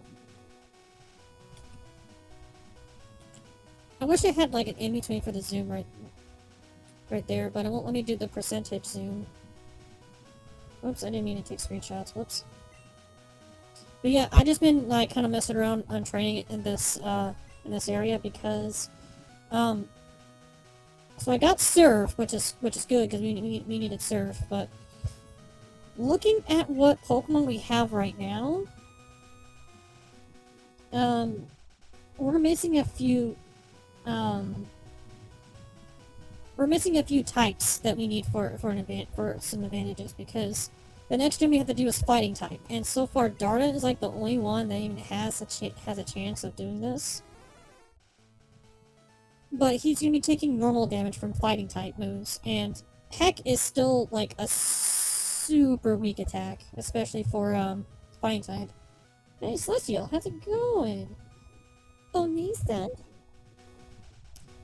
But yeah, I don't really have a lot of options when it comes to fighting type right now, except for Darda, but Darda does not have a very good flying type move. And I don't remember when they learn another, let's see, Pokemon Silver. Here, let's see what when they learn, I want to see when they learn another, flying type move. They learn Drill Pack at 40. Damn it.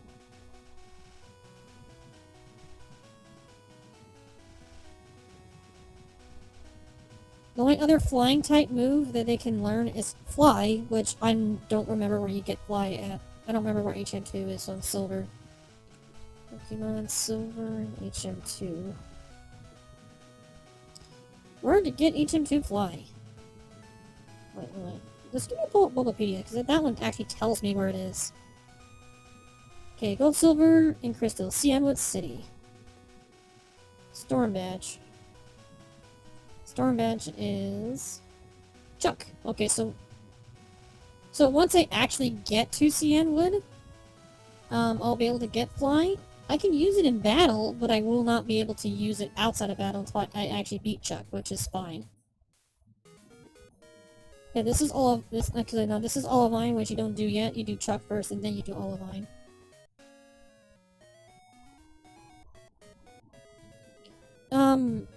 There actually is one place I can go to. Is a good way to get some levels, because I think Chuck's Pokemon are around level 30, if I remember correctly. Let me see. Pokemon Silver, Chuck. Let's see what Pokemon he has. Sure. Yeah, 27 Primate and 30 Poliwrath. Okay, so we do need to get a few levels in before we fight him. So there is a thing we can do with Team Rocket that actually would be nice to get to do for some levels. So let's do that. And well, we can pick up some of the trainers around here that we missed to get some levels as well.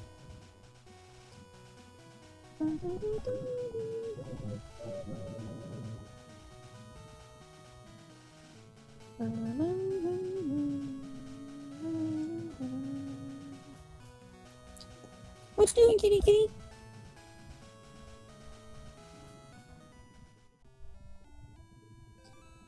So, we need to go this way, I believe. Let me look at the map real quick. Trying to remember. Yeah, we need to go to the right.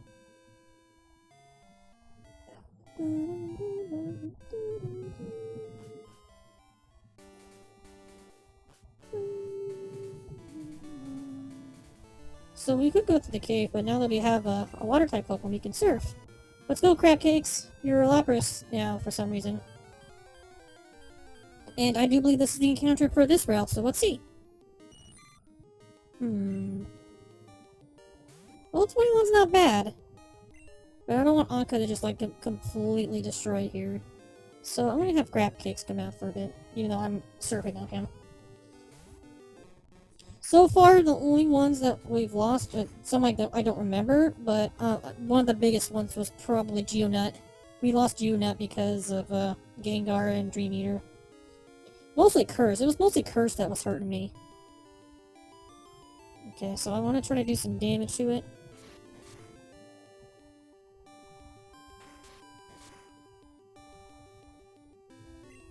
Might do a little bit more. Peck? Who said you're going to do Peck? Okay, let's go ahead and try to catch it now. Was not hooked by a rod. This is just a wild on the water surface, so I don't think it's gonna work. So we're just gonna do this.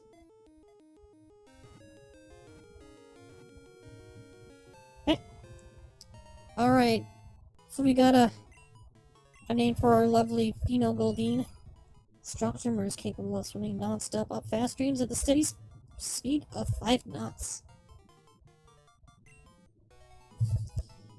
Alright, what we got a name for Goldeen?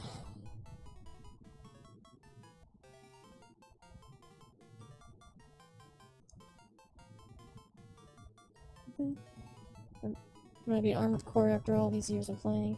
Yeah, Armored Core is I would definitely say it's a very underrated game.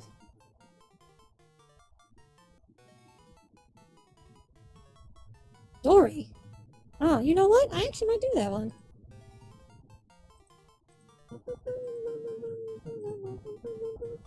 Yeah, let's do Dory. Yeah, because we were just talking about Finding Nemo earlier, so... I'll save Raspberry for another Pokemon.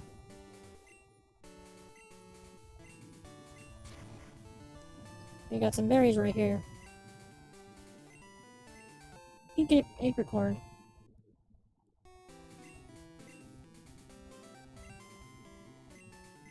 Green apricorn.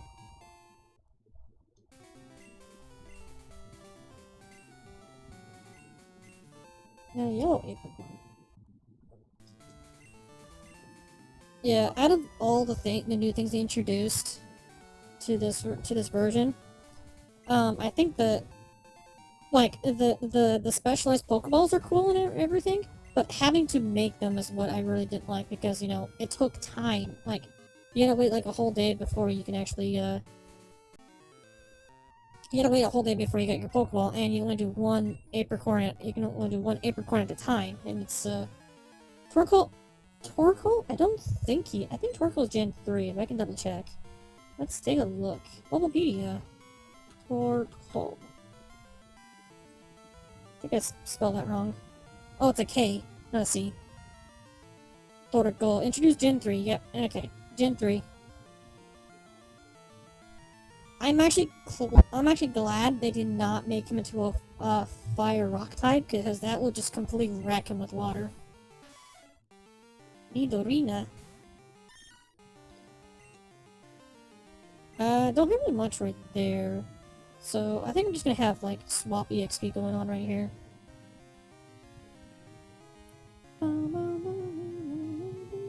Tito, why don't you come up? Even though you've been doing, like, a lot of carrying right now.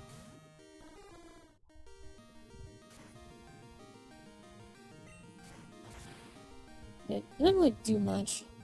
Double Kick's not very powerful in this generation. No kick!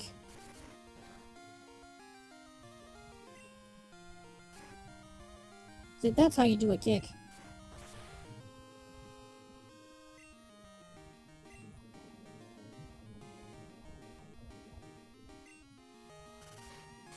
Rock through.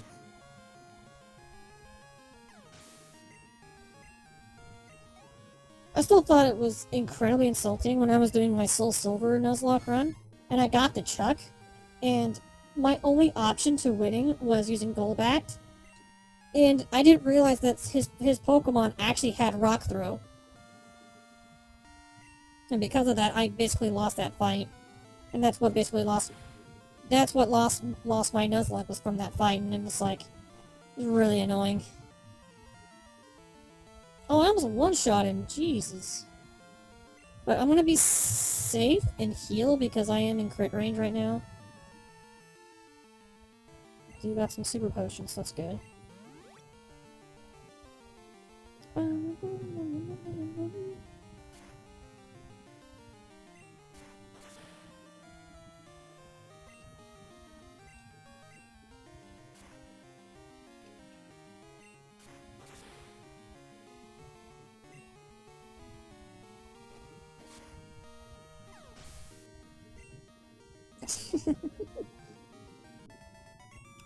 Throws tiny pebbles at machine gun speed.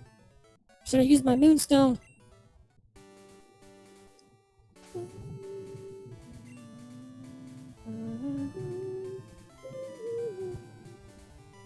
Okay, I need to remind myself. Did I get a Pokemon in the cave? Because I don't remember. Oh no, I did. It was the Machop. Okay, I do remember now. I remember. It was like instant remembering. Crab cakes. You take this potion and heal up a little bit. Battle me, please. Come on, battle me. Ah, it's good to be outside. I feel so free.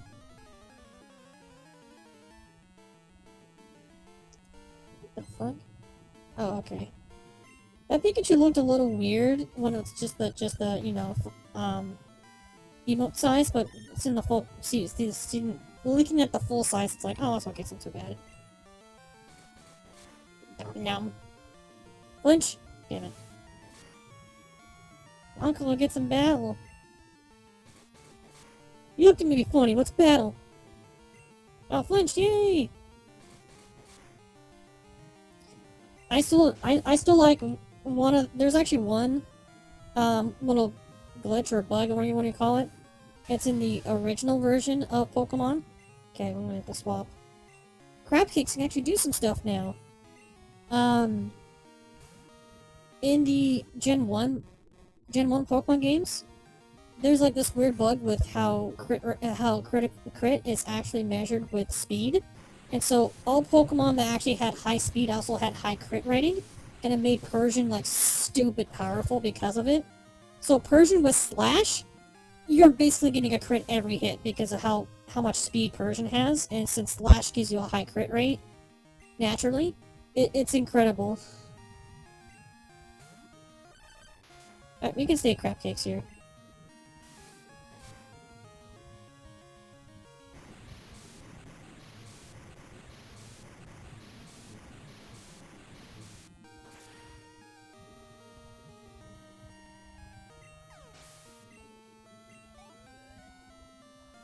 That's a lot of EXP there. Gah! Gah!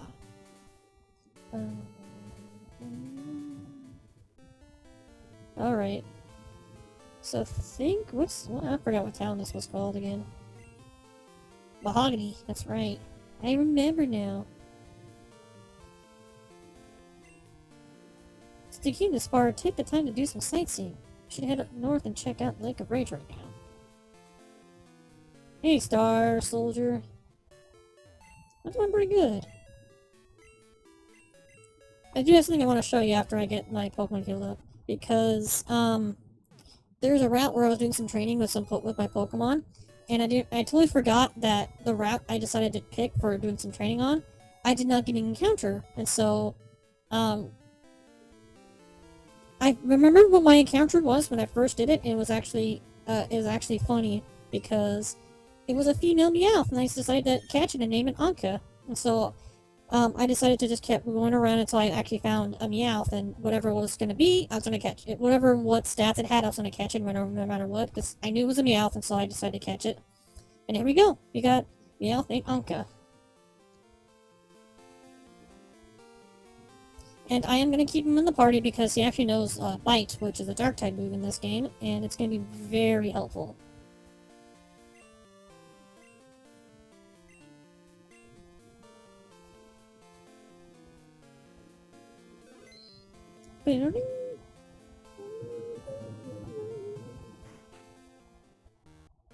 Ooh, suspicious. Tiny mushroom.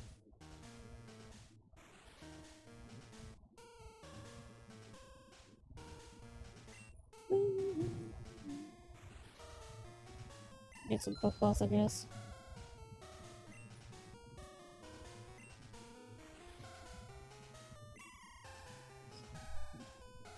The experiment worked like a charm. Magic herbs are just worthless, but Gyarados are big money makers.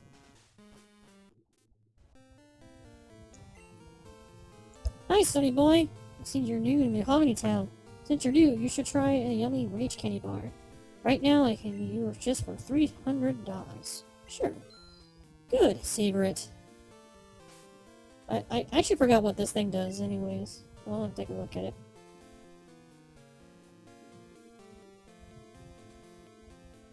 Sure, spoken by HP by 20. Okay. Alright. Off to bed. 10:30. Ah, Pacific. Alright, we'll see you sleep well. Thanks for stopping by. Okay, so I think this is another encounter I can do right here, so you ready to see what it is? Because I think I am. Getting a lot of encounters here. This is actually pretty cool.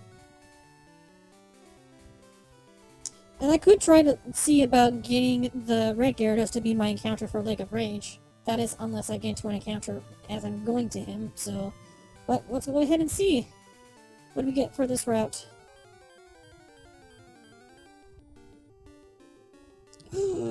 That's actually not bad. Draft rate is actually really good. Low level, but still. Okay, I don't know if I want to do bikes. It might kill him.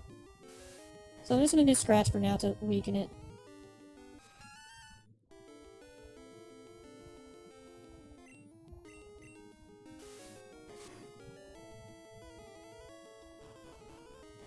Oh, Stomp's gonna probably hurt. Yeah. Okay, we're swapping now. Yeah, swamp. The Stomp is... yeah.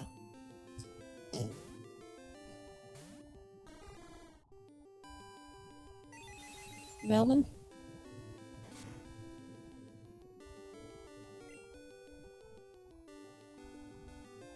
I think low kick's gonna do normal. It's gonna be doing normal, so it's not resistant to it right now with being normal psychic type. I guess I'm just gonna have to go for it and try catching them right now.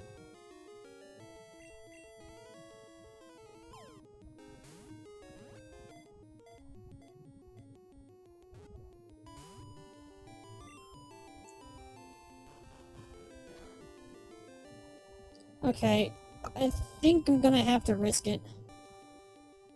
I'll try Rock Throw. I think Rock Throw's a little bit weaker, so I think it should be okay.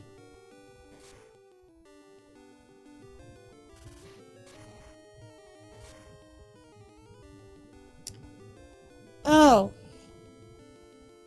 Right. Thanks. Alright. That's our encounter for this route.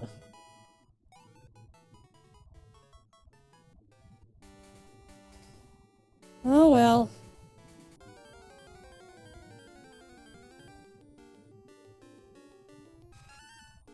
What the fuck?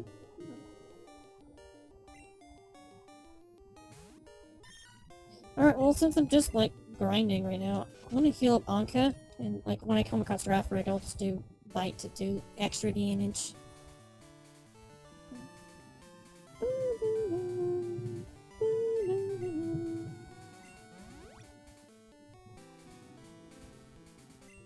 Trying to remember what level is the red Gyarados. Is it 25 or is it 30? I don't remember.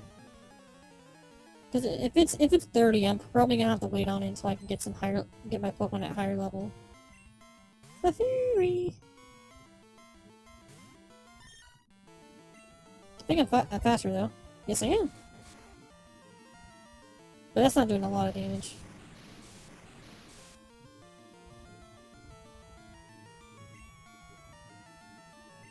I don't like that either. Gamora.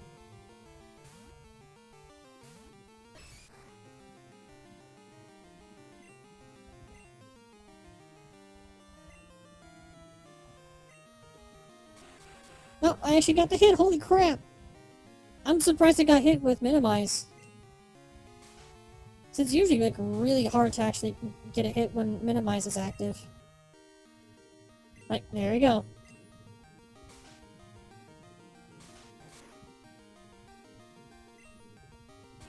Yeah, I got another one.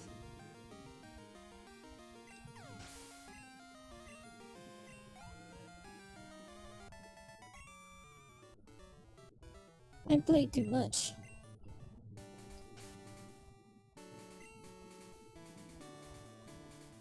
It's a paralyzed berry. Mint super potion. I guess we'll just use the rage candy bar. Here you go, Gomara. Have a candy bar.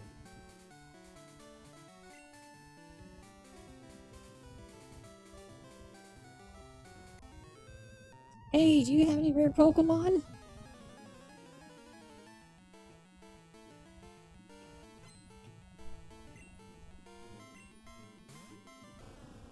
Lickitung. Lickitung's kind of weird because it has high defense for a normal type. I think Gamora should be fine. Because I don't think Lickitung has very high base attack. But Stomp is still pretty strong. Low kick.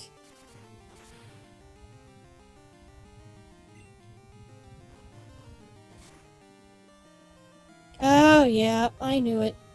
Right when I got hit, I was just thinking, that is crit range, and it was a crit. Poor Gamora. God, it's like they want me to use rock type, which is not a very good type to begin with. It's really annoying.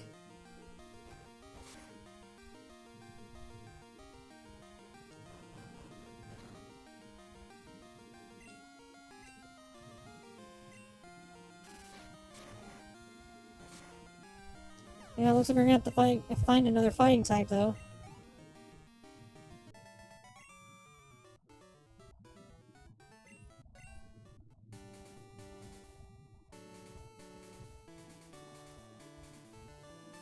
Okay, I'm gonna have to go back and swap out the Pokemon now. So, unfortunately, Gamora didn't make it. Well, I could've got a Flabby! Oh well. Is there a Hitmonlee nearby? Or do I have to wait till I get to, I think I might have to wait till I get to, what was it, Celadon? So after the base game is done.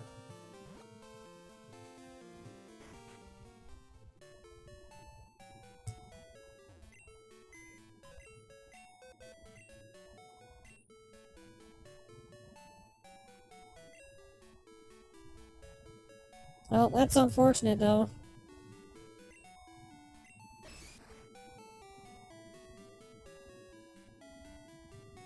Didn't really get to do much. Like, when I finally had, like, you know, type advantages and everything, it's just, Stomp is just a very strong attack.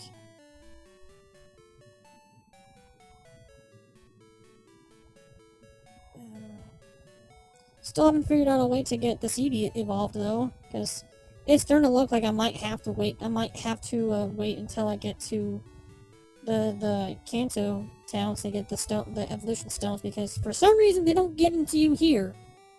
Like, they give you a Pokemon its whole gimmick is about evolving into many different types, and they only lock you out to 2 types, which is, you know, the Psychic and Dark type, which, you know, friendship is a stupid mechanic in this game. It's really dumb. I hate it so much. It's annoying, it's obnoxious, and I hate it. It shouldn't be a thing. And a lot of my other Pokemon are just way too low level right now. If anything, I might end it and get Snuzzy out. Try to get Snoozy leveled up a bit, I guess. It's probably one of my best options right now. I do need a Psychic type, so.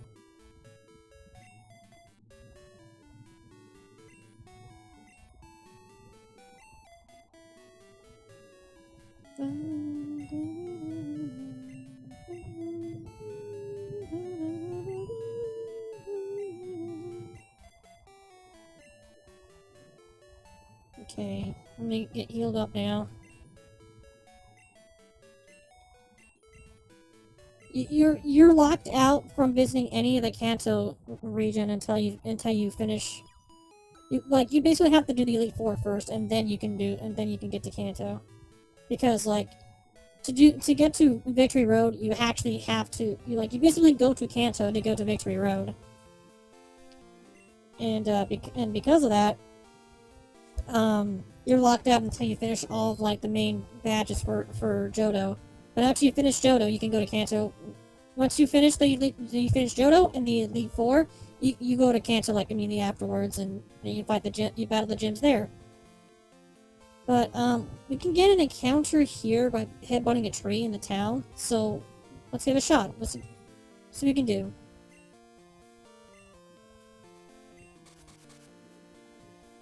Okay, nothing there. We'll try this one. Okay.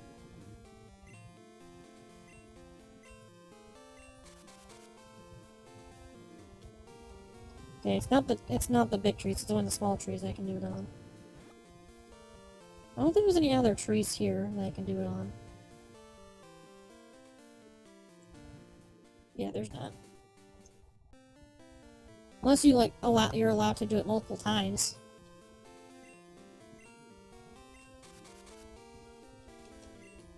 Oh, you can.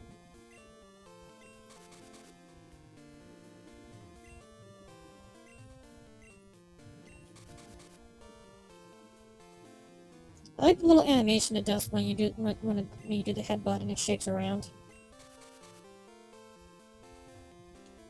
It's kind of weird that you can't do the bigger trees though.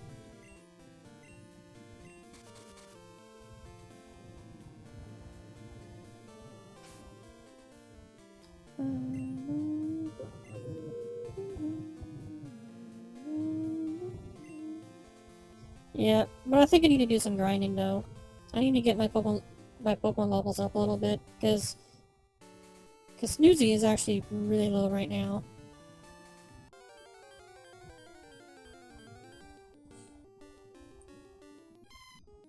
Very.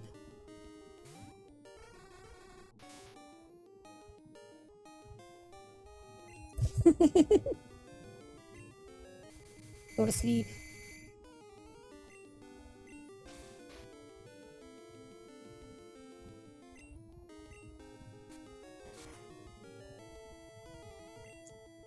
Wow, that was like one freaking turn. He's only seen for one goddamn turn.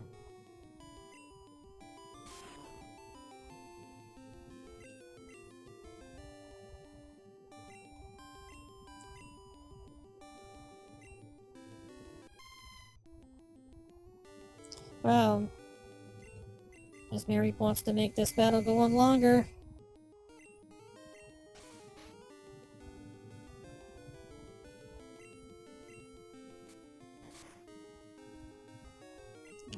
That's a crit.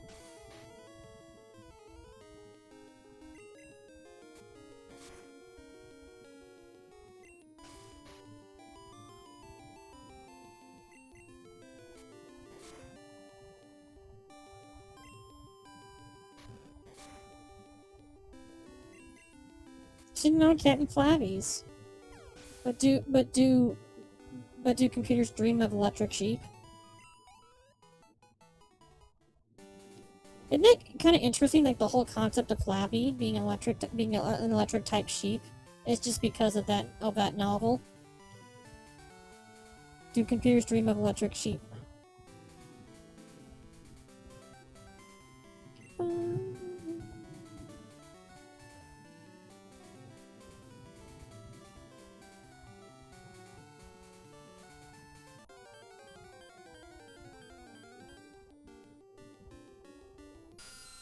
Yeah, it's the same for me. I've always heard about the novel, but never actually read it myself. But I hear it's a really good book, though. I think it's a really good book.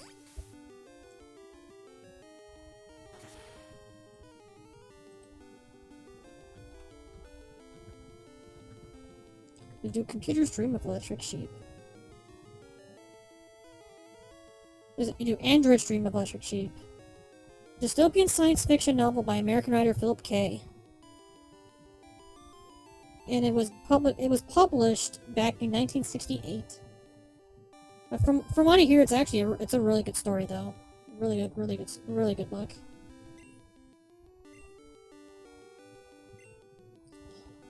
This sucks. No, I want Anka to get some levels too. There's a small handful of books that I've read that I actually enjoyed, that I actually really enjoyed. I liked the Diablo novels. The Diablo novels were really good.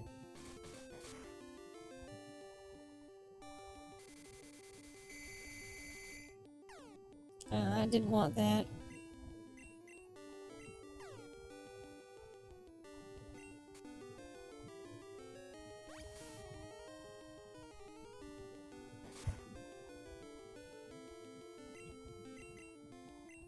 Okay, stop being confused, Anka.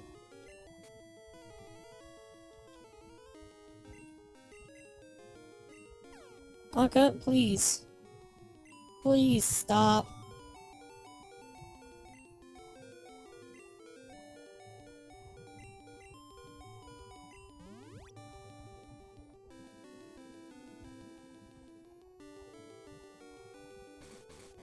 Yeah, I've actually read a few Tom Clancy novels. I don't know any of them specifically, but I've read a few of them. There's also some of the Star Wars novels I read too. God fucking damn it! Like every time.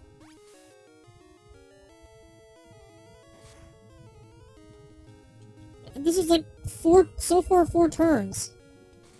4 turns and every single one was a hit. God, it's fucking obnoxious. Okay, I'm going back to the Pokemon Center.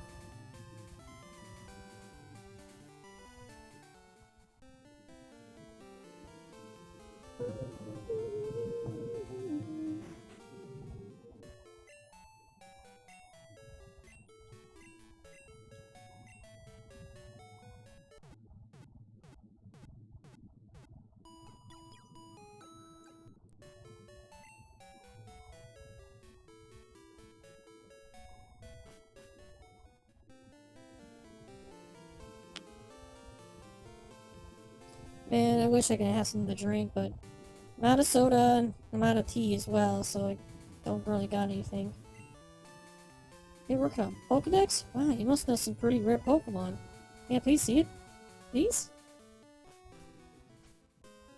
Okay, I don't know if my Pokemon knows Flash. I think Snoozy's probably the only one that can actually learn it.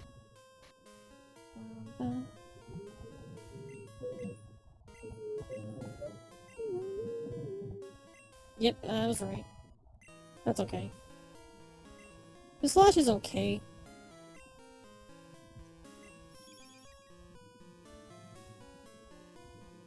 So I think I got... No, I don't. Don't have an encounter here because I got just the Machop that was in here.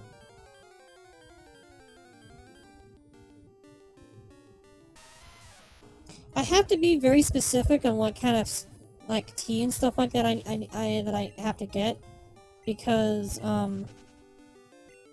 most tea has caffeine in it, and so I gotta be careful with that tea. As far as I know, black tea is like the only tea that I actually can't stomach because it's one of the only few teas that actually that doesn't have caffeine, or at the very least doesn't have a lot of caffeine in it. And the Arnold Palmer that I normally get tends to have they actually brew it with black tea instead of like green tea or ice or just typical iced tea, which has caffeine in it. And that's what I had before I ran out of all my Coca-Cola, which I ran out of that like a while ago.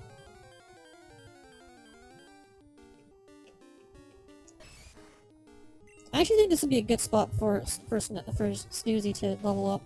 It's fighting type, so fighting type he'll be resistant to fighting type moves. So, Flash. Oh, I failed. Oh. Flash. Or its accuracy.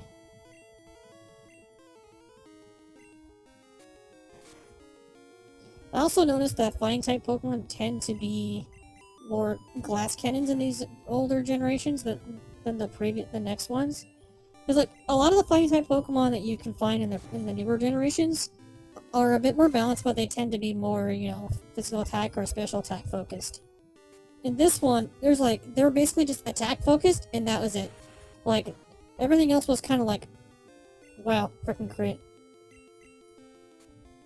Their stats were pretty much like average all across the board. What the fuck? I just want to get some levels, fucking Christ.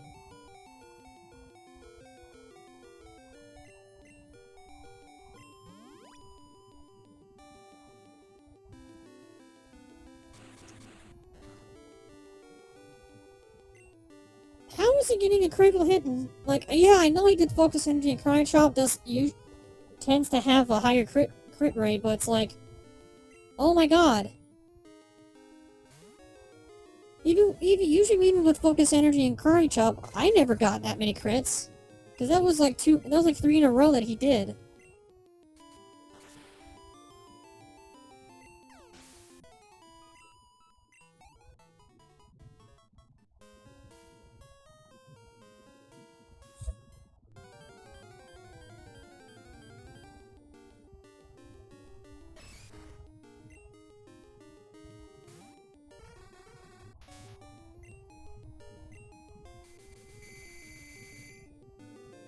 It also didn't help that Snoozy only has one attack that does damage. If I actually had a psychic type move, this would be a lot different. Then again, when does he learn? When does when do they learn? When does it learn a psychic type move?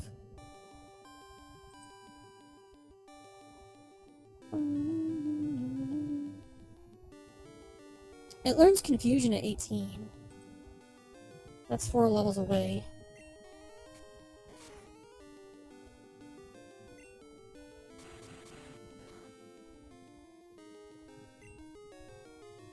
See, if it got a crit with Cry Chop now, it would definitely take out Snoozy. So I have to go to Darda to have a chance of killing it at this point. Snoozy's doesn't have any very good attacks right now. Not until 18.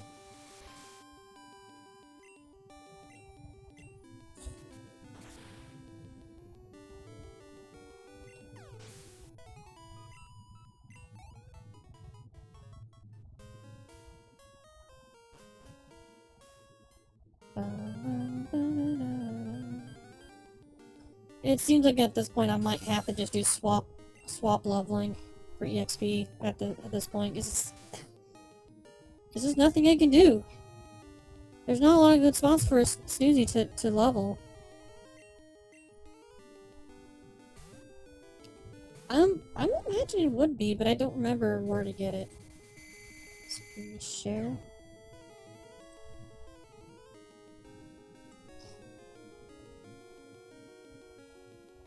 It's called EXP All in Generation 1 and formatted as EXP Share in Gen 2.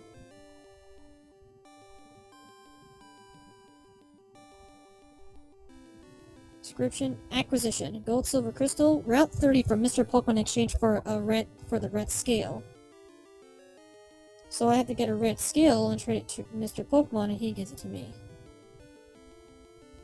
Okay, so you know what's funny? I have to do Gyarados. I have to do the red Gyarados thing first before I can do it.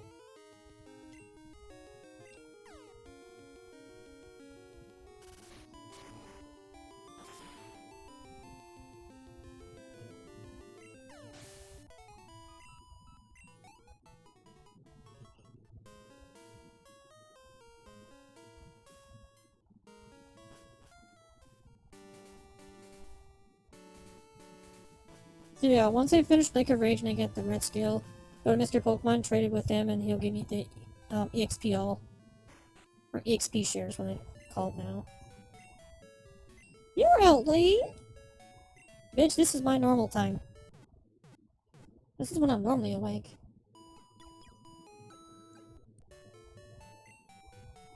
Your Pokemon are fully healed. Hope to see you again.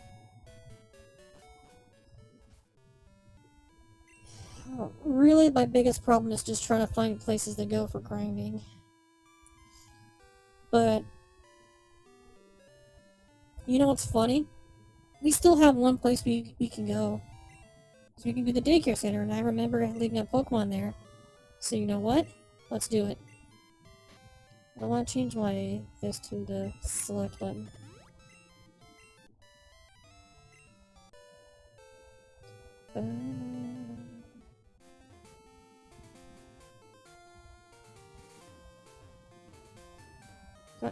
Yeah, no, this way. There we go.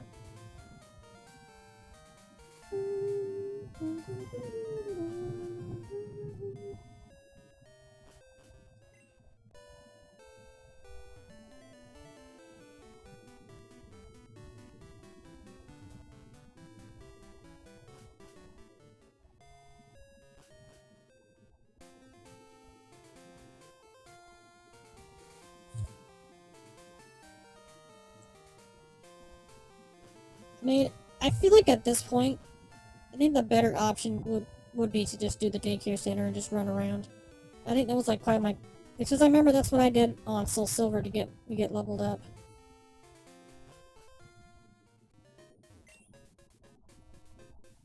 Want to see your Harlord? It's grown a lot. 11 levels.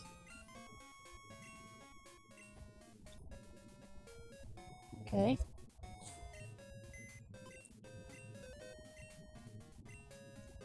Okay, let's go ahead and drop off This will be our buffs. Snoozy for just a bit.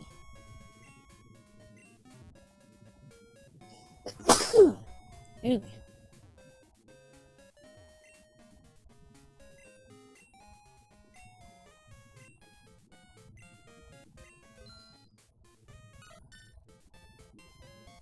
Come again. Level 20. Holy crap.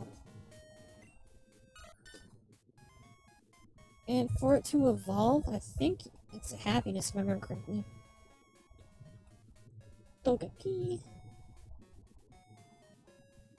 Evolves into Togetic when leveled up with high friendship, which evolves into Togekiss when exposed to a shiny stone. Wonderful. Oh, the glorious happiness stat. I love it.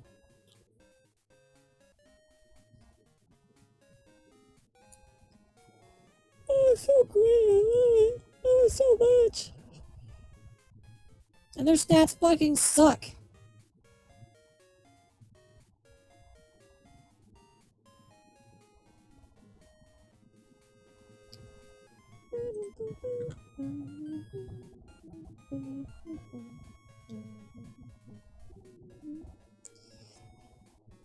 Yeah, if I had Togepi right now in this generation, with it being a fairy type, it would be so much better, but with it being a normal type, it just sucks so bad.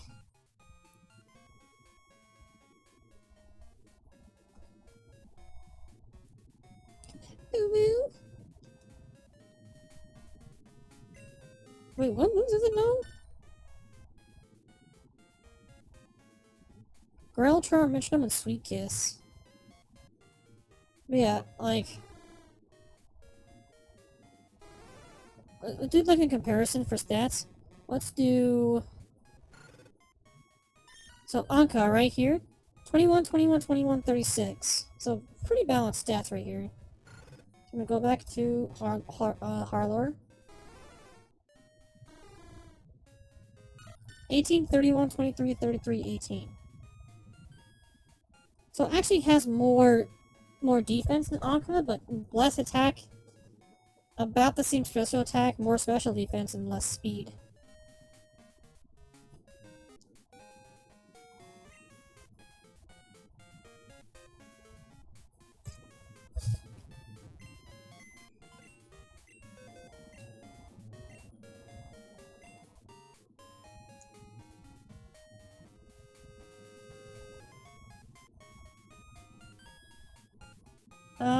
Let's put away... I'll go put away Anka for just a sec. Let's try Naysayer, how's it going?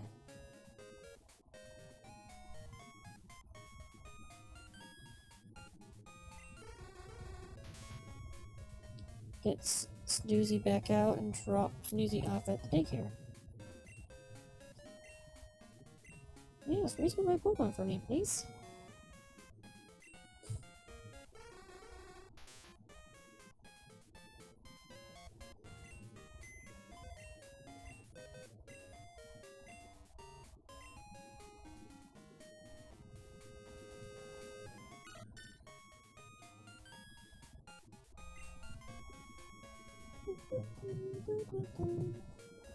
Hi, kitty. Yeah, I'm doing pretty good. I'm more just trying to, like, plan out some, like, for a team to use against the next gym, which is a fighting type gym. And I'm kind of limited on my options right now. I do have an idea, though. I have an idea. Because if I recall correctly, Bug type is actually resistant against, I do believe, Fighting type, like, Bug type is actually resistant against Fighting type, if I remember correctly. So I want to take a look at that real quick.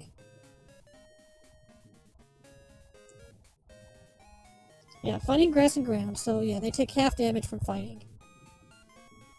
Okay. Back to the grind! Yeah, bug type is actually resistant against fighting type for some reason. I thought that was kind of weird. I thought it was weird myself. So you're not alone on that. Oh, there's Snoozy. Alright, so this is gonna be my grinding option right here. So this is what I'm gonna do. I am going to turn that off. And then I'm gonna actually pull up another window for YouTube. And we'll just like watch some like YouTube videos while we're doing the grinding. How's that sound? I think it's probably a really great idea. I think that's what I did when I was doing my Soul Silver run. So we're gonna get it a little bit smaller. And then capture new tab for Firefox. I'm gonna make it a little bit bigger. But I want to make this part smaller. Bring it over here. And then we'll pull up YouTube. So I did notice a few interesting ones that they were showing off here. So you had Shy Lily reacting to some memes, so I do that one. Alright, and then while we're doing that, I'm gonna just kind of move up and down. I'm gonna use the analog stick to make it a little bit easier.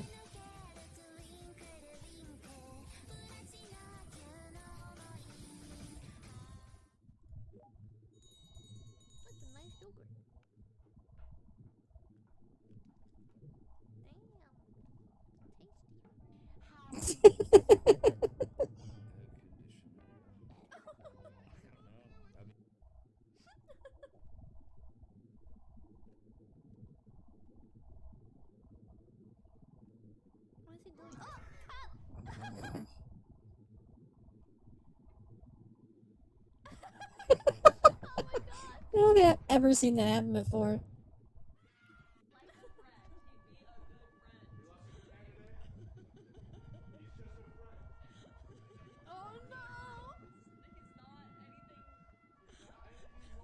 Oh, whoops, I got into a battle. It's so smart. I didn't mean to do that. Is it too quiet? I think I might have it turned down.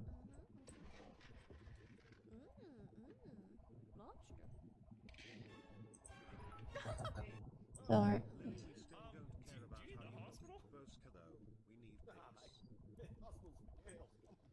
This again? Really? Fuck off! Lobster. I don't know why it's so quiet. Maybe it's just this. I'm not sure if that's gonna change anything, but we'll see. Hairbrush. Tiny hairbrush. Oh, the bike shop's calling me. What? Oh! I used to have one of those. They're so cute. Dean, thank you for the 500. What the fuck? Christ, thank you. The little leggies, they basically move like snakes at times. That's weird. I thought you said the boys got it. It's funny.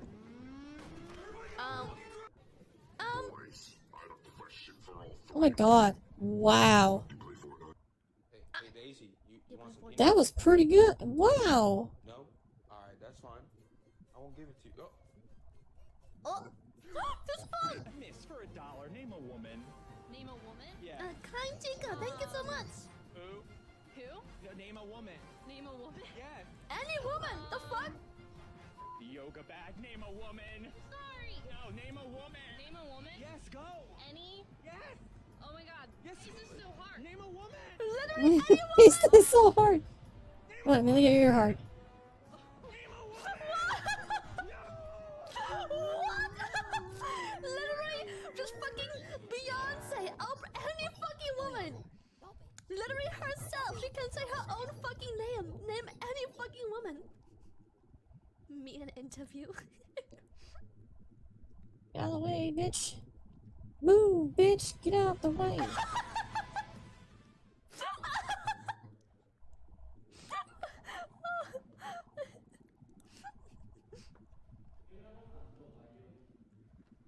Okay, come on. There we go. Let's make the... Kitty, get out of my bed, because if you will pee, I will pee on your bed. Pee on your Promise? bed. You hear me? Promise?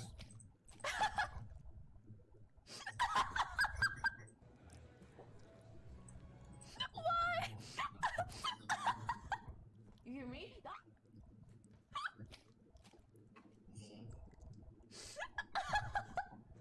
I can't, no! Yeah, what is that? Coffee? Okay. Vanilla latte in my hands? Can I slurp his hands? Hello. Oh. What? It was a birdie.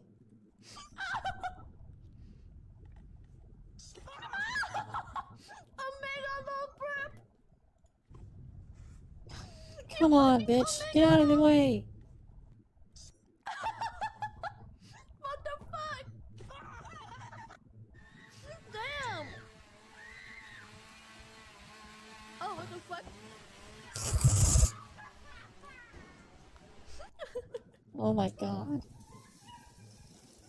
Oh, okay.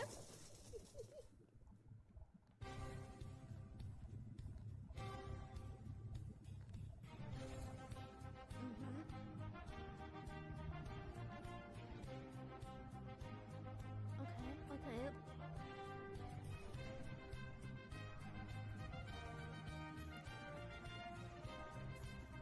Okay. Wait! What the fuck? Audi, thank you for Hey! the one Stop subbing. scratching the door. I'm gonna put this 7-Up in the freezer for 12 hours to see what happens. Come back. Alright, check it out. Huh? Come here. Come here. What is that? What is that? Wait, what? Hold on. Hold the fuck up. How the fuck did that cat get in there? Come here. Come here. Huh? Come here. Oh, it's a thing of peanuts. What the fuck?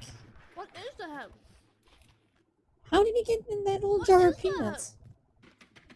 Wait, what?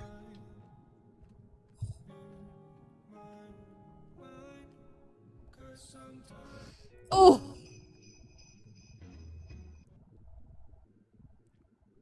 Wait.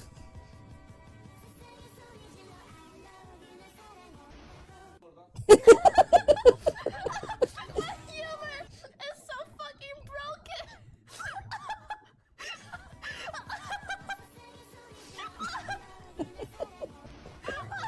Oh, it's so... The meta humor is just amazing. I love it.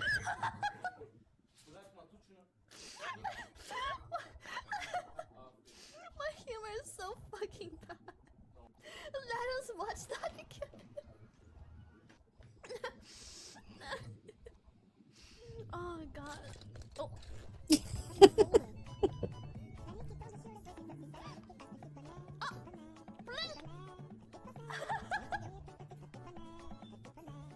I always like those cars with the pop-up headlights.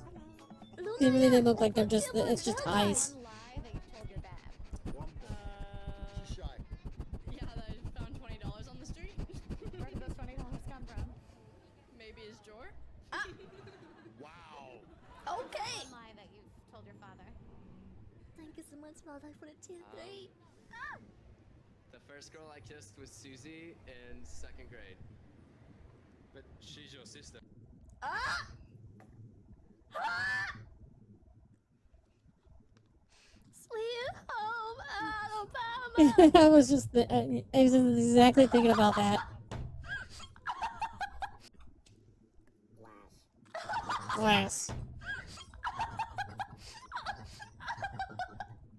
Oh my god, I just took a bite from my yogurt, what the fuck?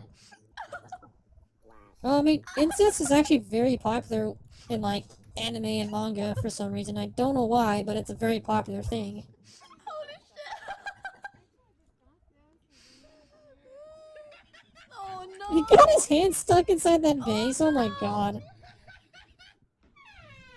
He got his whole arm stuck in the vase. What the hell? Thank you. Stop on it. Thank you so much. That was pretty cool. Okay. Oh, fuck. 1, 2, 3. Cheese.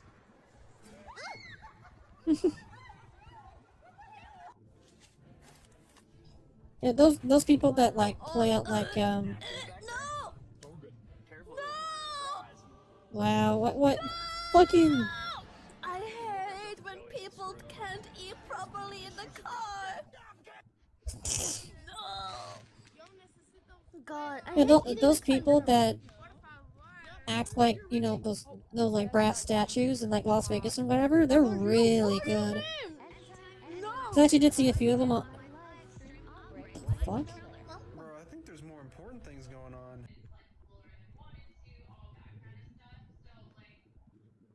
Hello, dog. It's a puppy. It's a pupper. You don't have a car? In other people's cars! I don't have a car!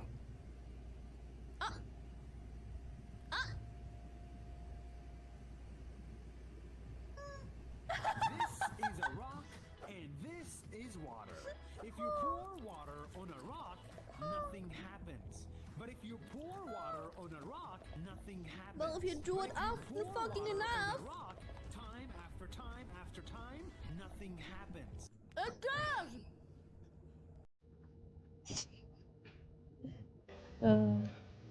Misinformation? Oh. Oh. They know what they're doing. They, oh, Pigeon? Pigeon? I know this man. Oh, I know this man. He's my plumber and firefighter. I'm a lawyer. My electrician. Are we all part of the Womp Womp My Nation? uncle, Womp my Womp Nation? astronaut. The nation of Womp Womp? My doctor. My accountant. I hope that was a softball, because that would really hurt if it was a real baseball. Astronaut. My golf buddy.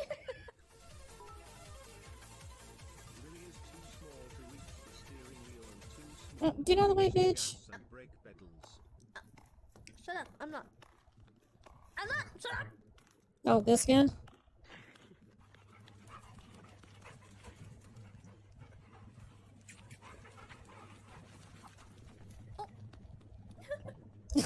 Sheep. Sheep, what the fuck? They're sheep. Volkswagen, das Auto. Das Auto. Oh no. What? Why is this sticky? Oh no. What? Goodbye.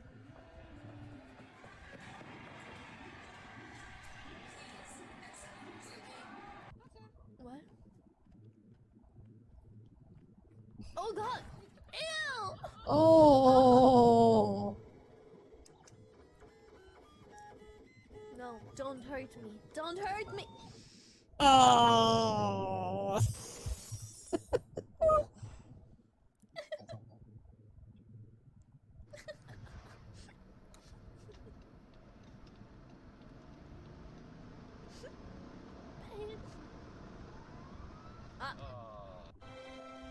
Oh.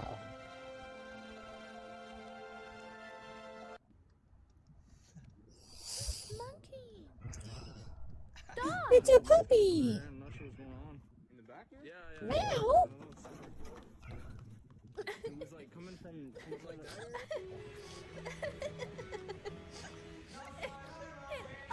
It looked like a monkey before.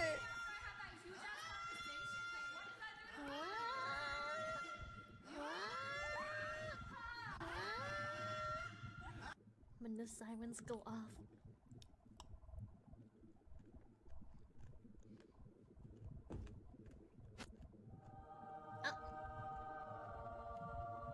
That was a good one. That was a good transition right there. Well, good thing finish my... See, my mouth can move that fast too. Eat in 3D? I think it's difficult to eat them in streaming. We can try to figure out a way how to, but I'm not sure. It's really manageable. Okay, I'm gonna get right here to stop. Okay. And daily dose of internet. Oh. You guys got any videos for me to watch? You just watch together on stream? Because I can't really think of anything unless you want me to just do like daily dose of internet or unusual memes or whatever. I don't know.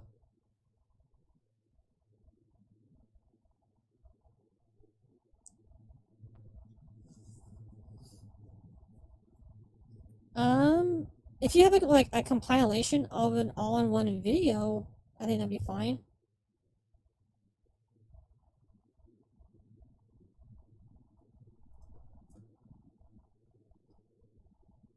Oh, wait, I got one. I like this one.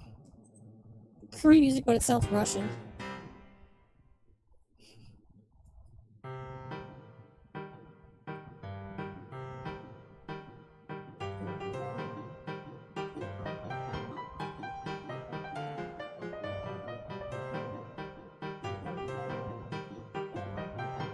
That's what done, yeah. Hello, comrade. Well, we go to the market and have some potatoes. For Mother Russia!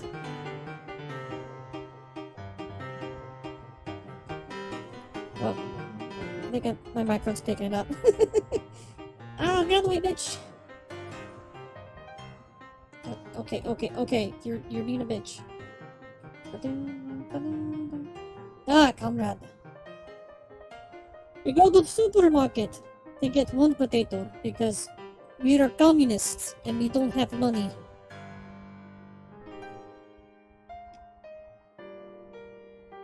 And then it kind of slows down like, oh, that's a very nice melody. In Soviet Russia, not bust you.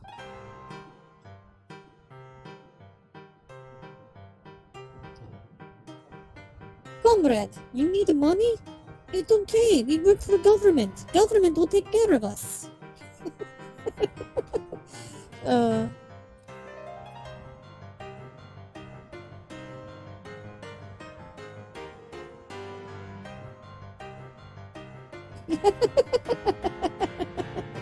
We live in Mother Russia. The government will take care of us even though they're exploiting us for their own financial gain.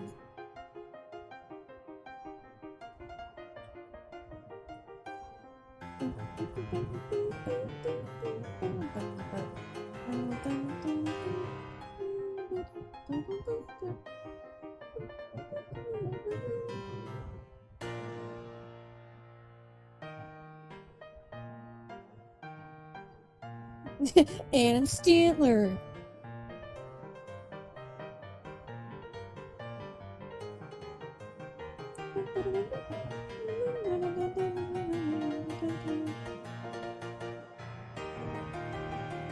Oh, here we go.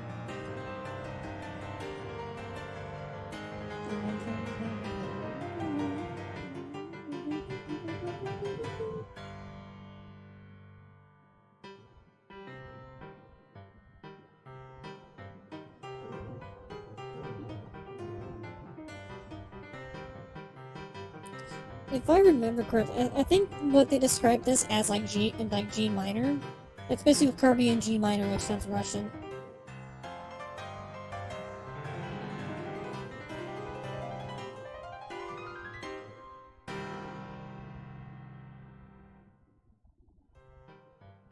Oh, they even had the sheet music for it too? What the fuck? I didn't know that. I didn't know they had the sheet music for it too.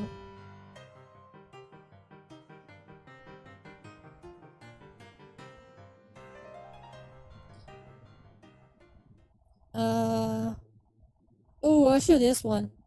Some of the craziest peripherals that Nintendo has made. Subskeletons from Fighting. He's a really awesome guy.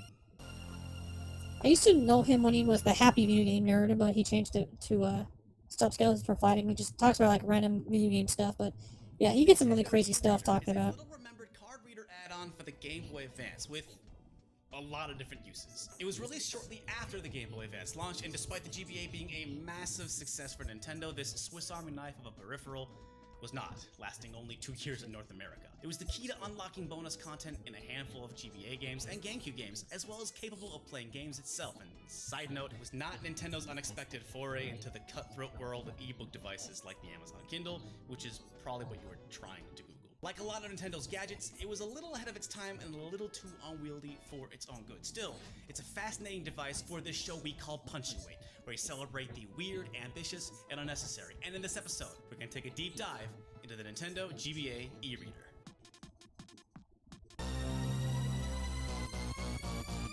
You know, audio's a little loud on this part right here. It's easy to forget about the trading card game boom of the late 90s and early aughts. Magic the Gathering had been holding it down for years, but then along came Pokemon and Yu-Gi-Oh! And suddenly, we're seeing trading card game spin-offs, trading card mini-games, and whole games based around a deck of cards. Oh, come Cards on. were hot, and when you also take into account Nintendo's penchant for differentiating themselves from the competition with neat system add-ons, it's no surprise they wanted in on the action. The GBA e-reader was a collaboration between Nintendo, Creatures Inc., who also had a hand in the Game Boy camera, and HAL Laboratories, with the actual card reading tech developed by camera manufacturer Olympus. It was originally a far less ambitious device, first unveiled to the West as the Pokemon e-reader at E3 2001.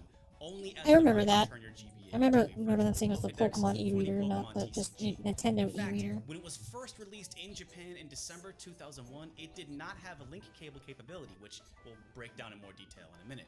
Nintendo would later release an updated version, the e-reader Plus, that included link cable support and opened up a whole new world of possibilities. This is technically the version released in September 2002 to North America and Australia. However, it was simply known as the e-reader to avoid confusion. For reasons that'll become clear later on, the e-reader never made it to Europe. It retailed for $39.99 in the US, which is about $55 today, with various packs of cards ranging from $3 to $6. Not too bad, but to really make it work, you need E-reader was a very interesting thing for the Game Boy Advance, though. Very interesting. GBA link cables, a second GBA, a GameCube GBA link cables for that, and then of course, the cards themselves. E-reader cards, and there were over 1,000 of these, held data on a dot code strip printed along the card's border. Cards had 1 to 2 stripes, holding 2.2K of data on the long side and 1.1K. Yeah, they even have on the short Pokemon side. cards For with them those playing too. along at home, that's about 544 cards for the DOS shareware of Doom if they were using the 2 long sides, which I don't think anyone's put GBA Doom on the e-reader yet, so get on that, modders. Now, the technical details are cool, but That'd be like, awesome. Grace, what is this? Is this... Ladies and gentlemen, we did the math. The no-intro version of GBA Doom could fit on 486 cards with the vertical and horizontal dot code, and 180 cards with the 2 horizontal dot codes to make 666 cards. My god. What have we done? What? Is this what it's like to deal with my cringe jokes? I'm starting to have a realization of the pain and suffering others feel when I tell awful jokes. Having, you know, jokes that can be seen as distasteful is more about it's more about timing of the jokes and when it's appropriate to say the jokes and when it's not.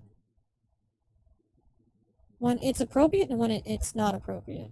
That's more about what the issue is with the jokes you say. Sometimes a lot of the jokes you said are more at the bad time, but yeah. By all means, you can still say the jokes, but... So technical details are cool, but what do these cards actually do? Well, they did a lot of things. They could have full NES games, original minigames, a whole standalone board game, videos, and tons of extra content for games, like new areas, new challenges, items, music, and at least one time where it was used to patch out a glitch. So in short, it did a lot of things.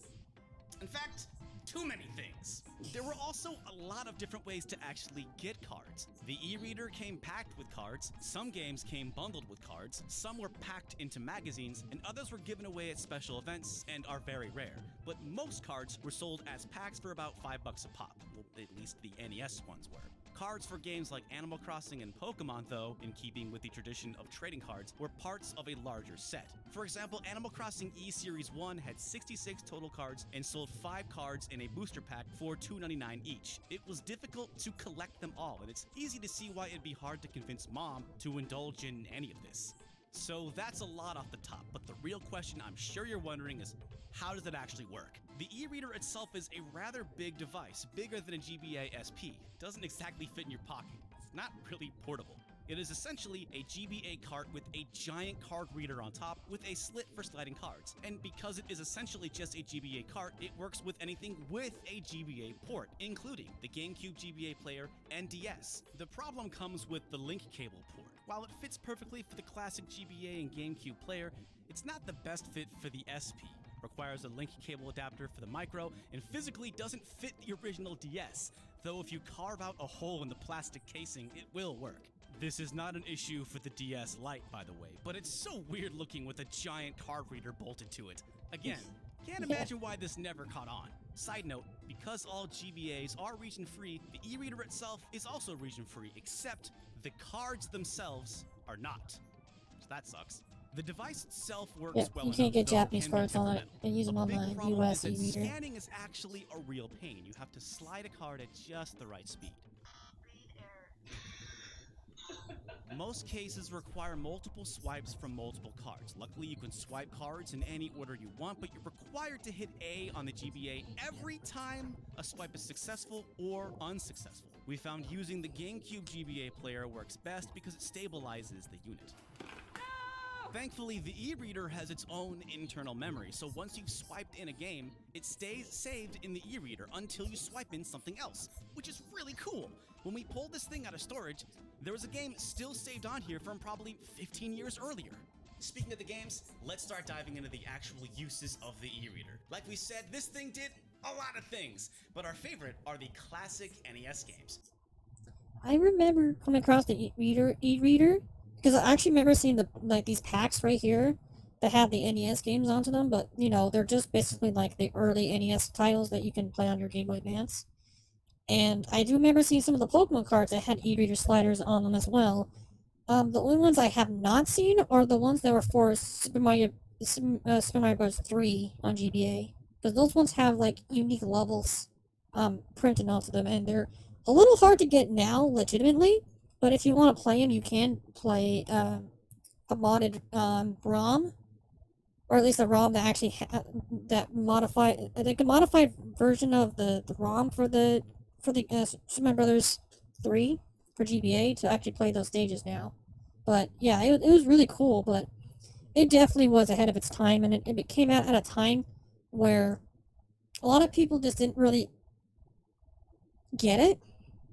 And the fact that the e-reader card was like super finicky about reading the cards, because I actually did use one a little bit back in the day. Because I had a friend that had with some cards, and I tried it, and it was bad. It was really bad.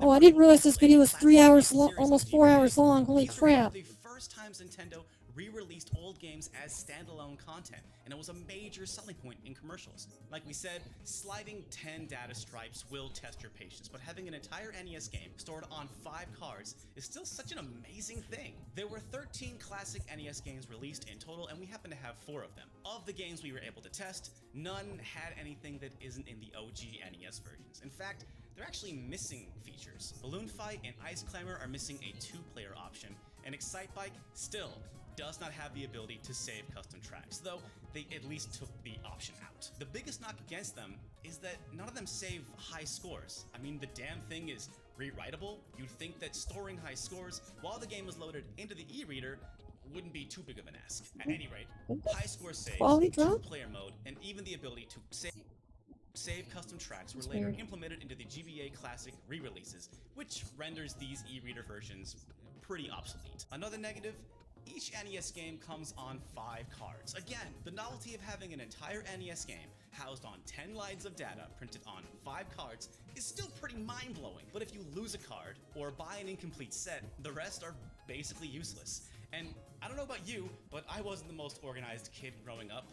I'm honestly not sure how I managed to keep all these together after all these years. Similarly to the NES games, Nintendo also planned on dipping into the vault for Game & Watch re-releases, but that was canned after the e-reader underperformed. Manhole E came packed in with the e-reader, and it is the sole Game & Watch game for the e-reader. Here's something odd. Unlike the NES games, it does not save onto the e-reader. It needs to be rescanned every time you want to play. So you could either lug around your GBA and your e-reader and your Manhole E card, or just play Manhole on one of the various Game & Watch collections for the Game Boy and Game Boy Advance. Needless to say, the e-reader version does not save high scores, which is almost the entire point of games like that.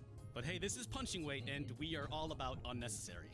Moving on, the next e-reader game is pretty damn impressive. It's both one of the coolest e-reader games and the biggest indicator that Nintendo did not believe in the e-reader. Mario Party E. Yes! Not only did Nintendo actually release a board game version of Mario Party, its cards had e-reader support. It's an otherwise fully functional tabletop board game with extra bonus games played on a GBA. Yes, the e-reader games are just extra bonus games because it didn't even come bundled with an e-reader. Nintendo expected you to already have one, I guess. The game can be played without an e-reader, so we also have no idea why it's called Mario Party E. But the king of trading cards was, of course, Pokemon. Gotta catch the cards. Pokemon TCG Gotta cards catch the had cards. dot codes from Expedition to EX Team Magma versus Team Aqua, which comes out to over a whopping 600 cards. Jeez. You might have had e-reader cards in your collection this whole time and not even known it. Most of these cards had a single code stripe on the short side that displayed Pokédex information, which, if you'll remember, was the original intention of the e-reader. But other cards also had long slide codes that unlocked minigames, animations, and music. Some even unlocked secret attacks that could be used during play, but these were never tournament legal. We have the full Machop Evolution set, which came packed in with the system, which means we can unlock the minigame Machop at Work. It's a game where Machop is a good boy just doing his best and working for the weekend.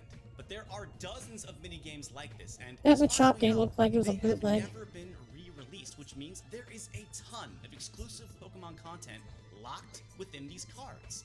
Now, part of this may be because these minigames were released while Wizards of the Coast was publishing the TCG. When Nintendo took over from them in June 2003, they stopped making minigames altogether and only published short side dot codes. Fun fact, Wizards of the Coast actually raised the price of the TCG. Yeah, it kind of does remind me of like the mini games in Pokemon Stadium.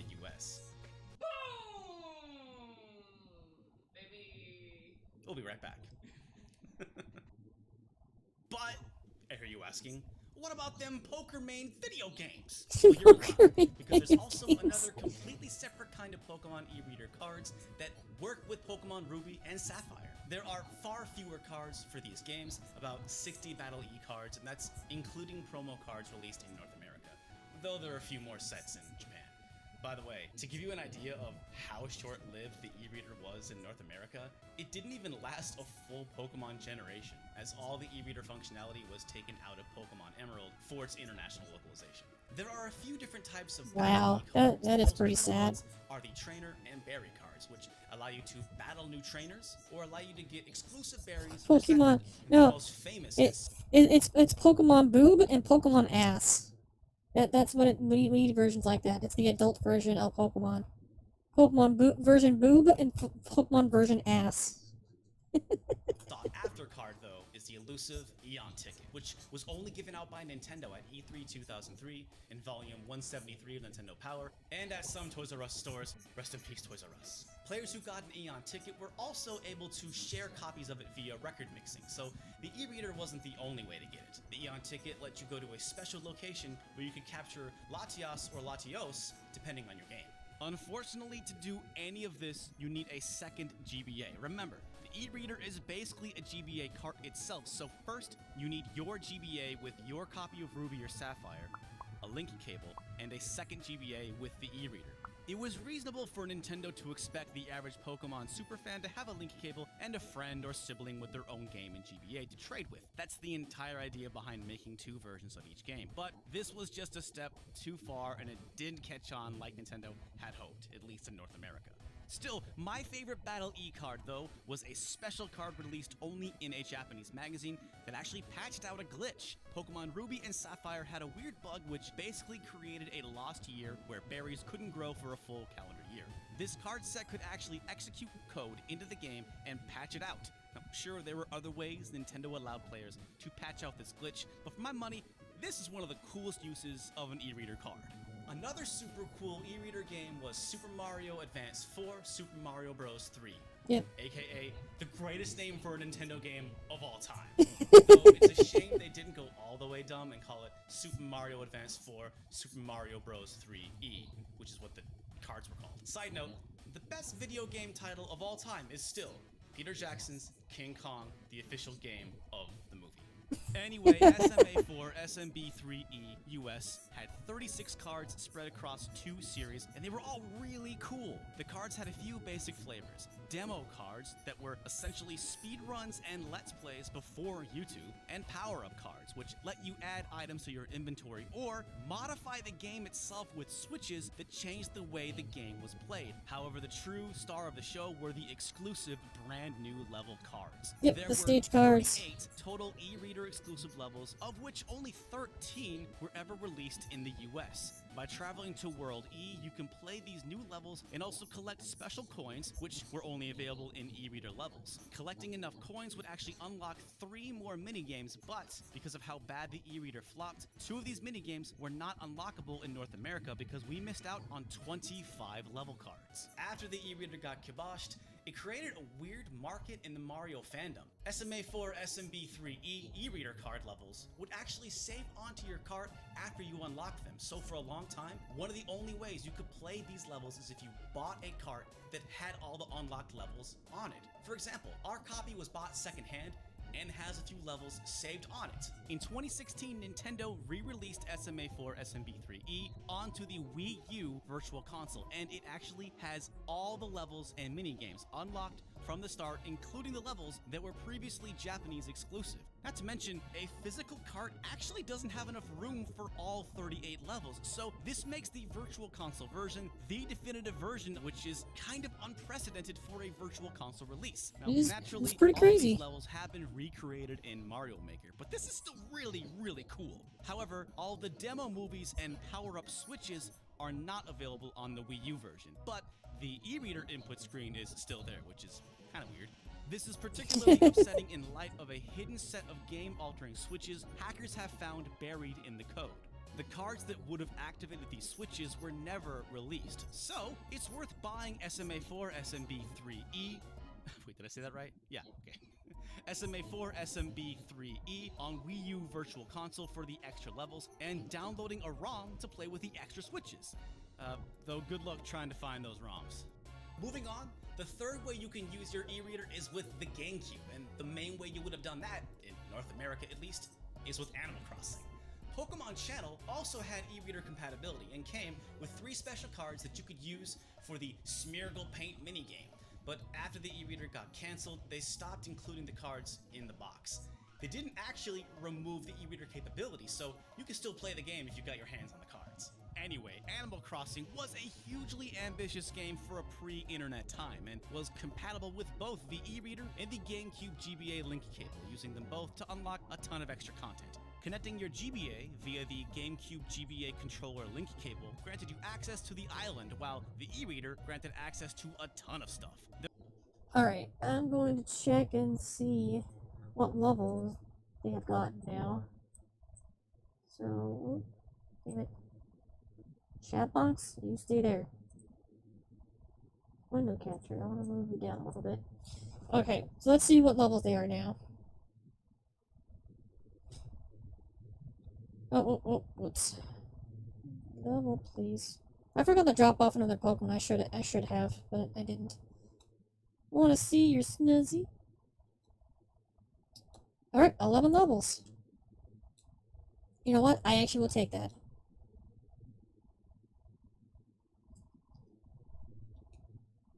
So that makes 25. Oh boy. Holy crap. Okay, that's actually a lot better. That is actually a lot better now. And it knows confusion too. Nice. Oh, jeez. Okay. I think we're good now. Yeah, I forgot to drop off Meagle because I wanted to get Beedrill, and I totally forgot to do that, so... God damn it. You have to apologize, I need to do this a little bit longer and drop off Meagle.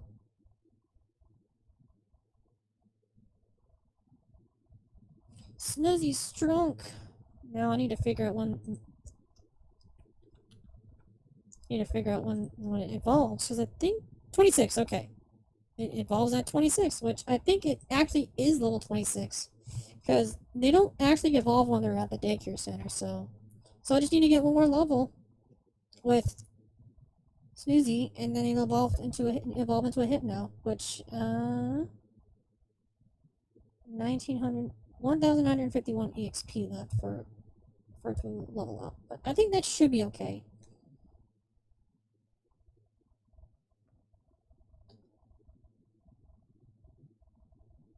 Oh, who else should I drop off to level up? Let me take a look. She Hypno? I get it. So who should I drop off to get leveled up to?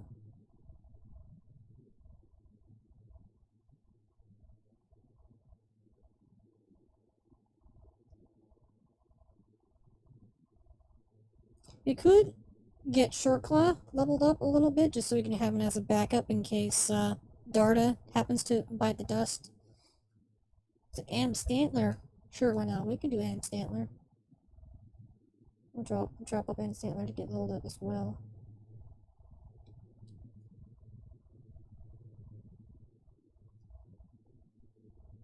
Adam Stantler. You still got Meagle? Agreed, your Meagle needs a little more time with us. Oh, fine then. Alright. Go ahead and make that smaller. Go back to this. As interesting as this video is, I think we're gonna move on. I think I'm gonna try to find a different one that's not fucking 3 hours long. Because it's damn near 4 hours long, so I want to find a different video that we can watch instead. Oh, maybe we should do Story of Tetris. This one's a very interesting one. It was the joke heard around the world. Because we were, you know, making fun about Russia and all that, so. 1984. The Cold War This one's a- raged this one's a- between two superpowers, the United States and the Soviet Union. Major economic and political differences created a constant state of tension between the former allies. Capitalist United States experienced unprecedented what's economic Kerbo? growth. Apple released the highly anticipated Macintosh personal computer. Los Angeles hosted the 1984 Summer Olympics. Two major blockbusters hit theaters, Ghostbusters and Gremlins. Bruce Springsteen released his most successful record, Born in the USA. The nation grew and prospered, socially and economically. But the communist Soviet Union was a stark contrast. The economy was stagnant. The cost of oil, one of the country's leading exports, declined. The country boycotted the 1984 Summer Olympics, citing anti-Soviet hysteria. General Secretary Konstantin Chernenko was terminally ill. Doing a montage is Mikhail version of Kirby, Gorbachev huh? waited in the wings. The country was 5 years into a conflict with Afghanistan. Citizens grew frustrated and had little money. The government enacted sweeping reforms to eradicate dissent and restore order. The two nations couldn't have been more divided. But that summer, a computer programmer in the Soviet Union created something special. It was a puzzle game that took the video game industry by storm and helped break the boundaries between the two superpowers.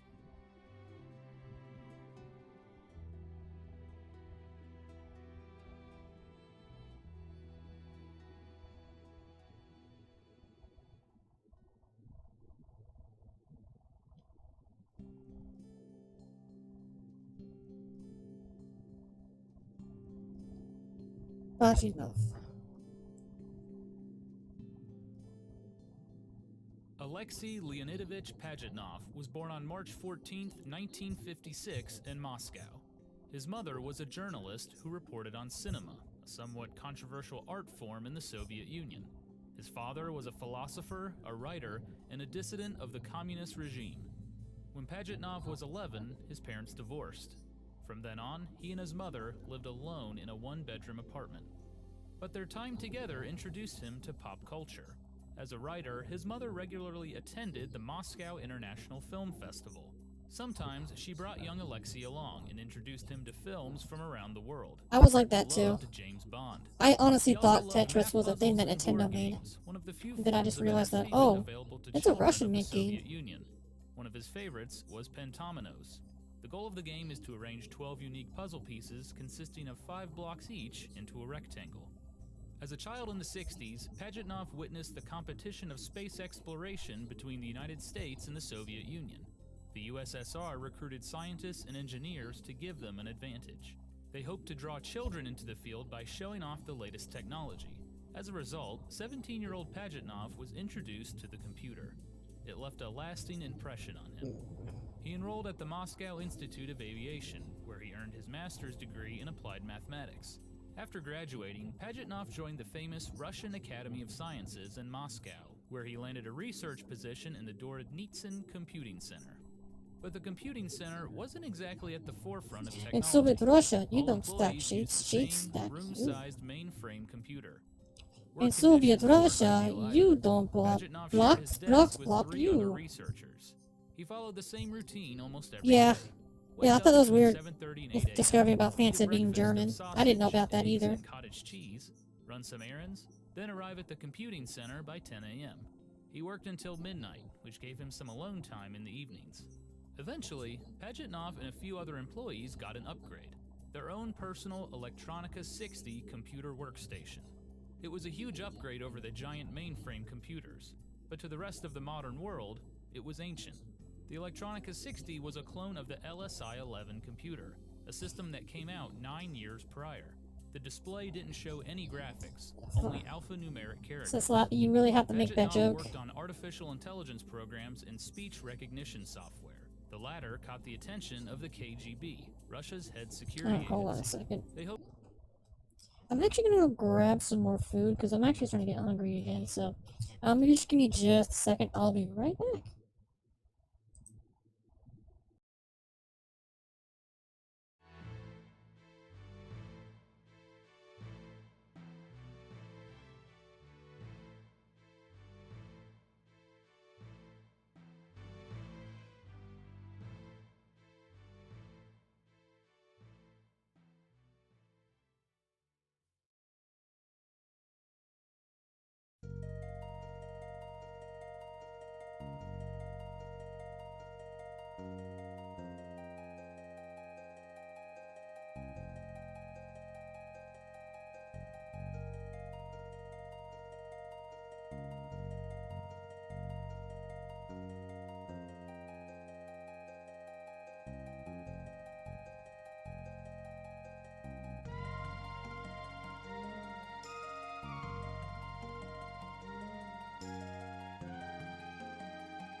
Okay. So, what was that video you wanted me to watch? It was the, Turbo? Wherever it was?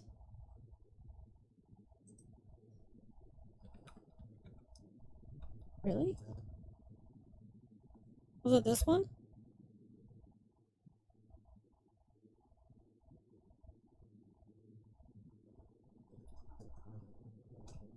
So I think I've seen these before.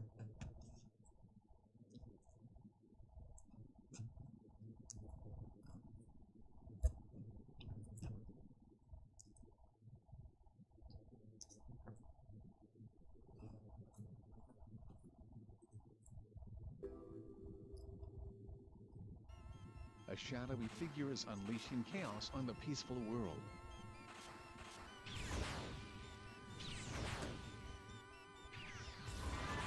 Meta Knight flies into the mirror world to protect Dreamland.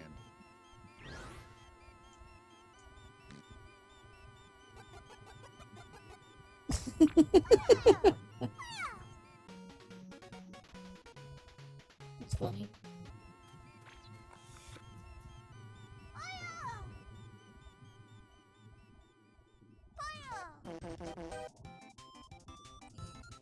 What?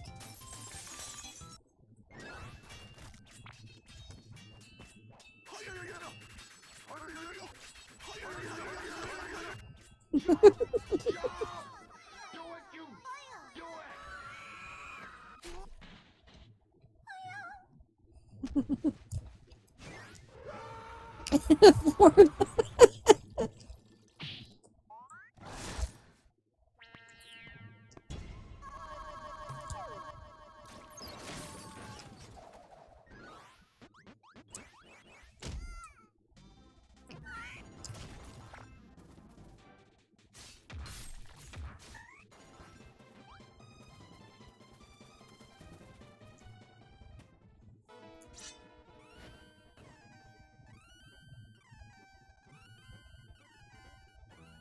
Oh, we're putting the kill belt alarm, but it's like 8-bit.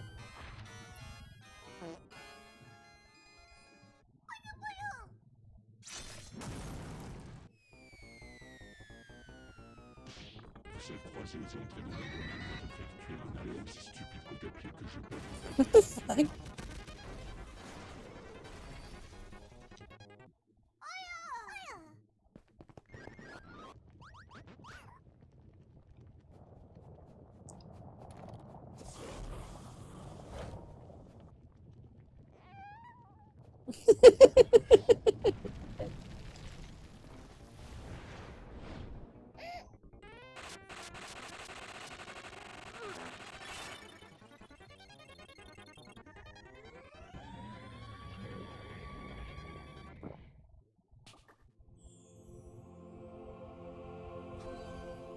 I have forgiven you.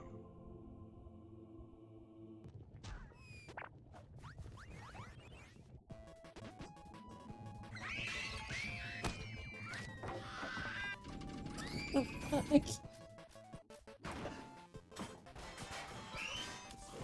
Oh, leave Chef Kumasaka alone.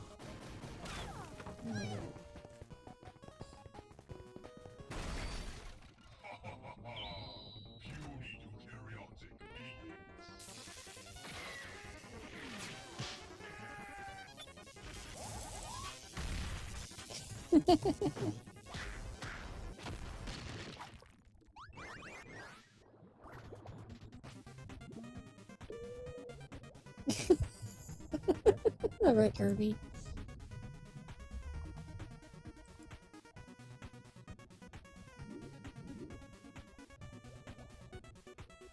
Fish are friends, not food. Oh, the freaking DK barrel.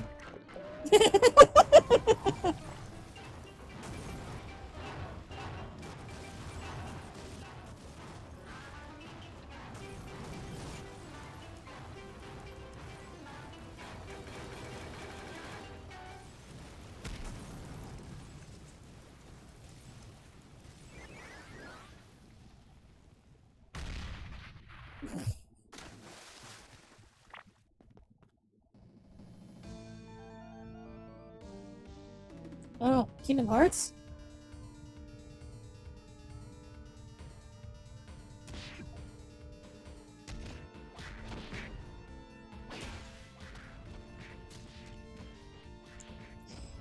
I'm doing some, what was it?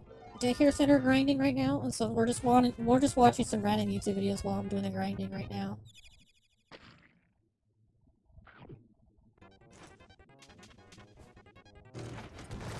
What the fucking car?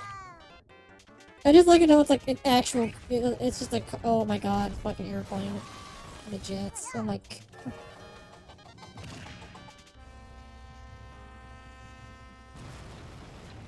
Is that the same fighter ship that got stuck in the Suez Canal?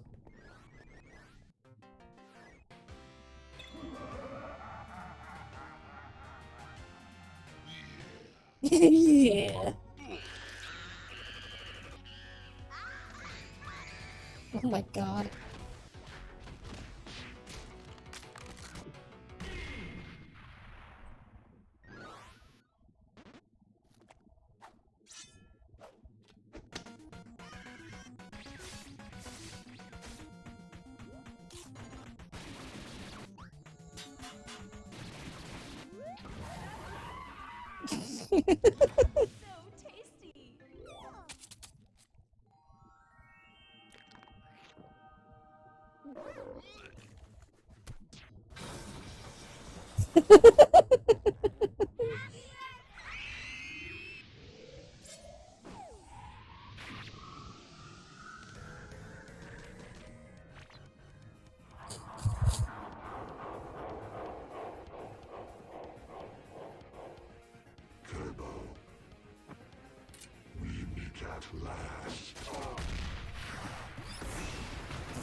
You are brave, little Kerbo, but Mirror World will soon absorb Dreamland. The internet is tired of your chromosomes. Your crusade ends here.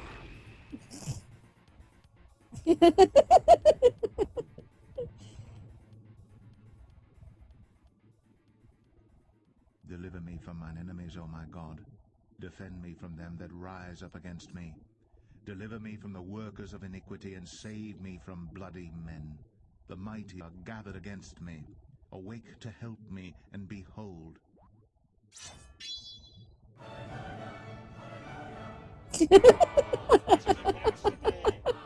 Man, this is impossible. But with Oh, God, oh. I all wonder where things that are voice line is from, because it sounds very familiar. And so, Dark Mind was defeated, and his dream of conquering Dreamland was shattered.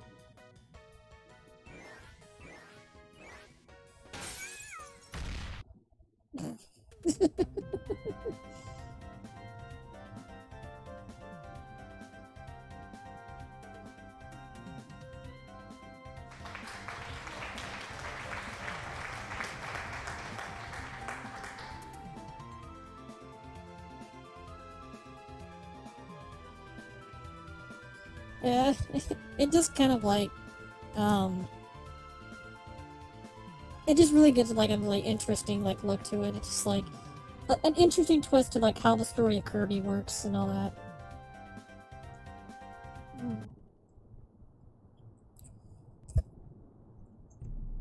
Luigi's Mansion?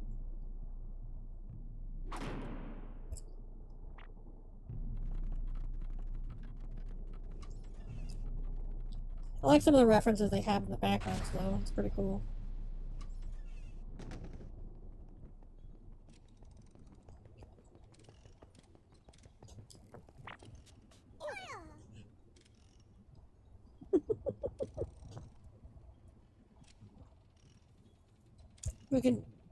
Luigi's trying to make a time machine. That's funny.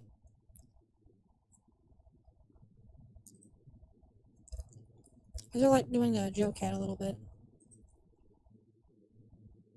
So I still like doing his Final Fantasy or D&D stuff. His crap guide to Final Fantasy. What up, warriors of fartness? I bet you don't have the slightest clue how to play this eyeball-melting anime game. Oh, sure, you probably know that you can beat up enemies by clicking on them until they die, but do you know how to find a static in your FC to help you prog uwu? I bet you don't even know what any of those words mean. So sit down, shut up, and eat your gizzle greens, because I'm gonna teach you what thee mayhap not knoweth, thy noobliness. Welcome to A Crap Guide to Final Fantasy.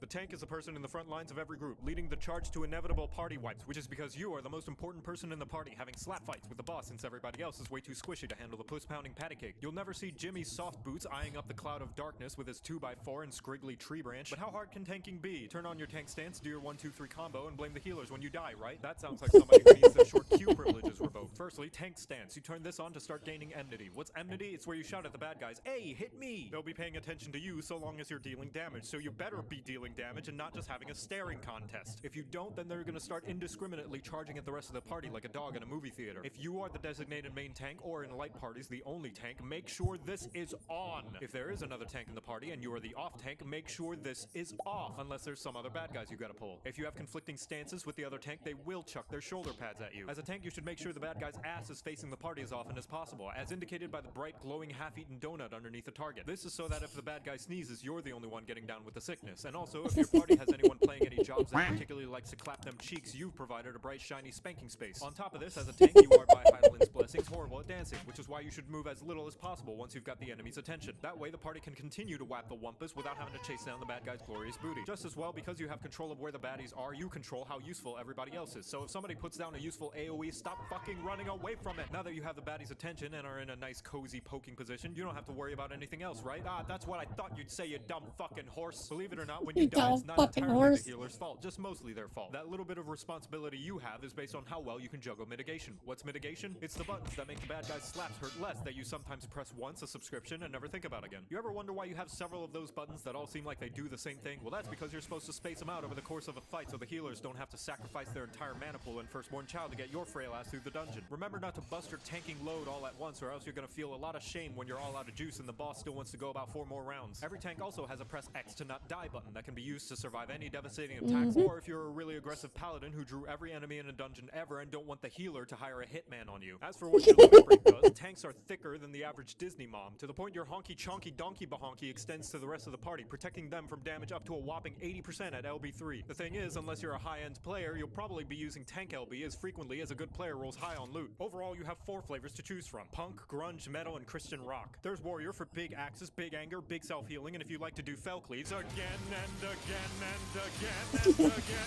If you prefer more brooding than cruding, the Dark Knight is great for doing your best guts impression. You get a huge ass sword, goopy black energy particle effects, and the literal best mitigation in the entire game. But it's balanced because they get the worst invulnerability button in the entire game. You press it and then it makes you die. Gunbreaker is called a tank, but everybody knows it's just 3 DPS in a trench coat, as designated by the fact you get a fucking gun and your swings explode. But you have to be a hardcore gamer since it requires a lot of cartridges. And finally, the Paladin, who tries to pretend they're a healer and caster, but only when the other healers and casters are looking. But fuck all that, because the most important thing is that you get the motherfucking sword and shield, baby! Try getting behind this wall of holiness, bitch! Now you know how to play tank, you're welcome.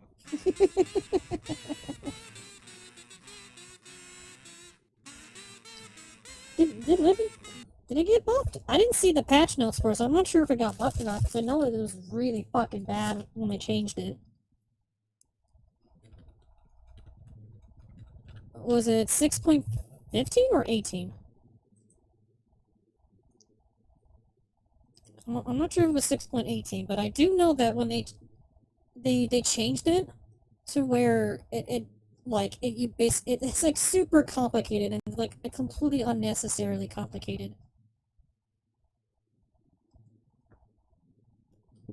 Blood spiller pace potency has been increased. The threshold for reaching maximum potency has been changed from HP below 20 to HP below 25. Okay. Eventide base potency has been increased from 1 to 10,000. What the fuck? Wait. Hold on. I need to remind myself what Eventide is, because I'm weird like that, and I usually remember what skills are based off of like the picture of their icon. No, no. Oh, it's a PvP ability. Okay. Okay, so it's a PvP ability, so that's why it doesn't really matter, because I don't play PvP. Okay.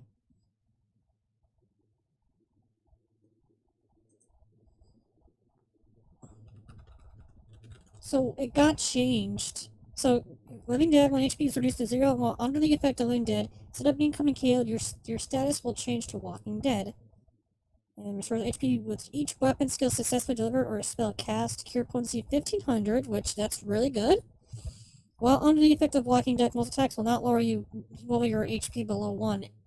If before the Walking Dead timer runs out, an amount of HP totaling your maximum HP is restored, the effect will change to Undead Rebirth. If this amount is not restored, you will be KO'd.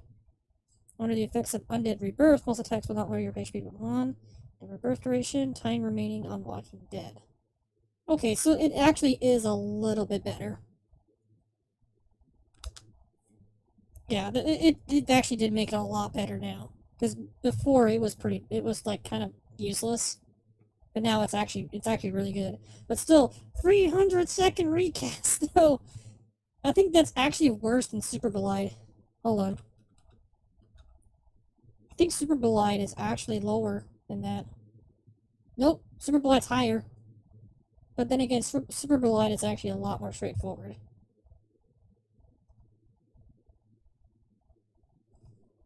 I think Rye is doing Dark Souls 3 right now.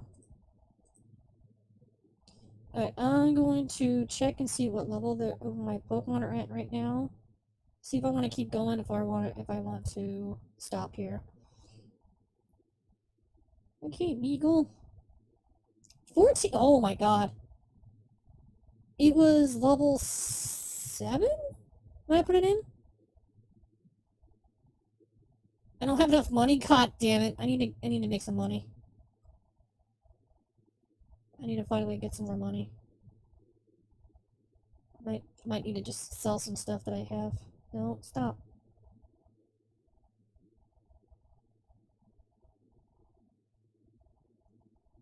I need to make some.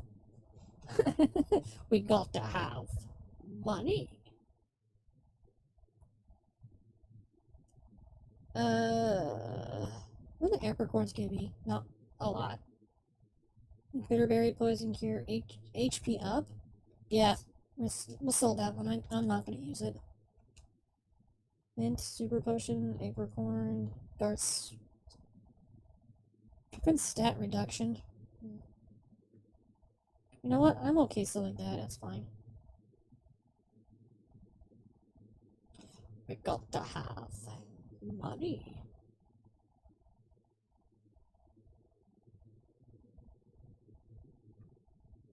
Iceberry.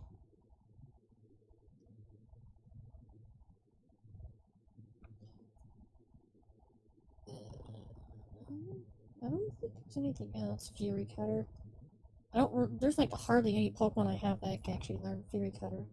I do want to teach Shadow Ball to a Pokemon, but there's only like a small handful of reasons to use Shadow Ball, and that's like one of them is like going against Psychic types, but that's like the only thing. That's like the only reason why I would want to do that. Okay, I got some money now, so we can go pick up the Pokemons from the daycare.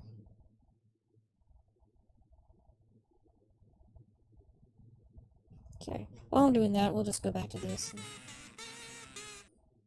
I love power, and I love feeling powerful. It strokes my Biggly Wiggly and forces lesser beings to bow down to my awesome might, lest they taste my boot between their gums. Nothing has ever given me the same rush of adrenaline than knowing that everybody has to submit to my whims for their own safety. It makes my brain do the goody-good chemicals and allows me to feel as though I have control over this truly unfortunate reality that the universe is slowly careening into an eventual heat death, and there's nothing anybody can do about it as we are inconsequential specks in this cruel and uncaring universe. But none of that matters, because look at this, I can pull my party members into a pit that kills them. I find that hilarious. Welcome to a crap guide to Final Fantasy.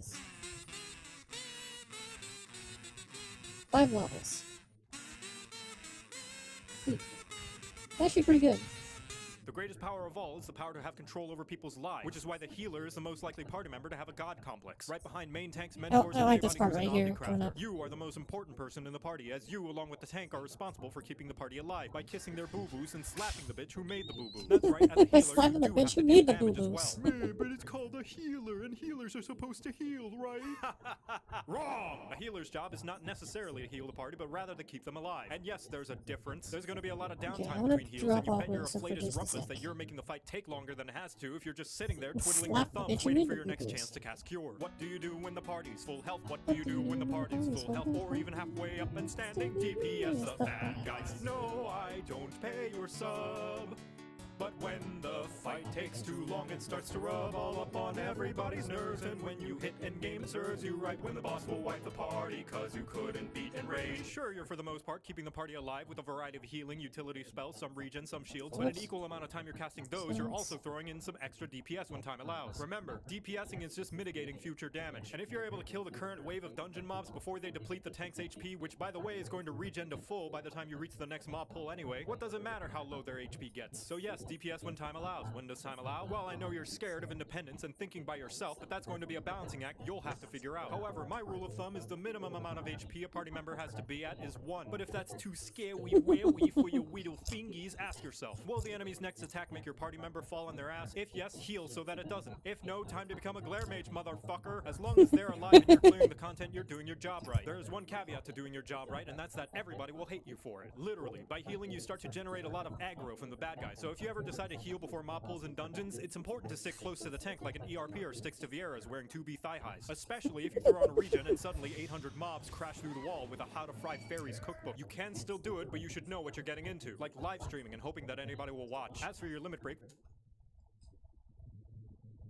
I feel personally attacked there.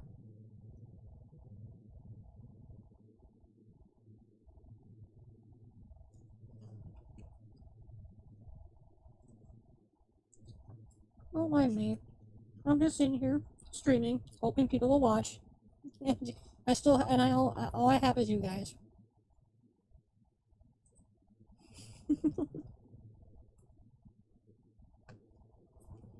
we heard you like healing, so we put more healing in your healing so you can heal while you heal. Unfortunately, you won't be using any limit break aside from LB3 because LB1 and 2 just heal the party, and you already have plenty of band-aids and popsicles to do that on your own. LB3, however, is so potent in healing it resurrects everybody in the party back from the dead instantaneously. But they will have to do the thriller afterwards, so it's best to be safe for when you at least have enough people to make a backup dancing crew. For the flavors of healer, we have 3 boomers and the new kid on the block who bought a Glock and has a TikTok. The white mage is the most straightforward. You heal when a buddy is hurt and you attack when they're not. Just about everything in your arsenal is all about feeding them so much it'll make an inflation artist blush in embarrassment. You're also equipped with the best AoE skill in the entire game and the ability to never run out of mana unless you're really, really bad. Best of all, when your buddies get hurt, you can heal them to harness their blood for the blood lily. But let's say you want to play white mage, but you like tarot readings and star signs like a suburban woman in her mid to late 20s. Astrologian is probably for you. You draw cards that will enhance the abilities of your party members, and you fill the arena with enough space dust and constellations that you'll need 5 layers of sunglasses to see. Taking this job will also teach you how to build a bomb.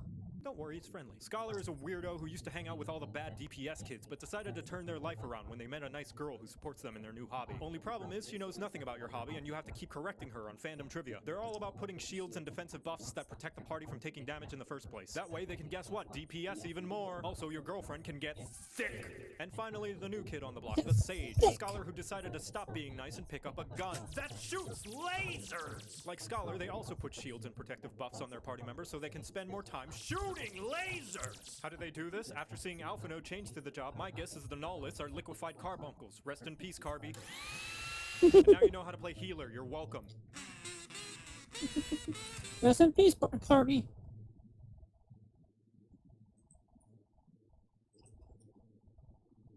Okie dokie.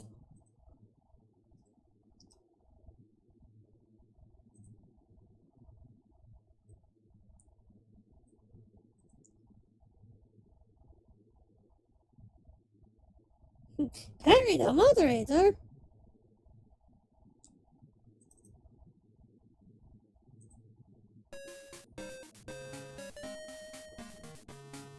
Oh, it's not again.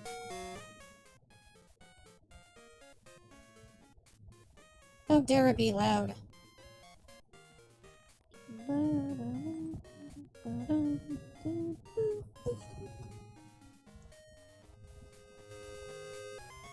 Oh, it's okay. No, it's still a little loud. Maybe I'll just put my headphones on, because I think it's gonna be picked up on my microphone if I don't.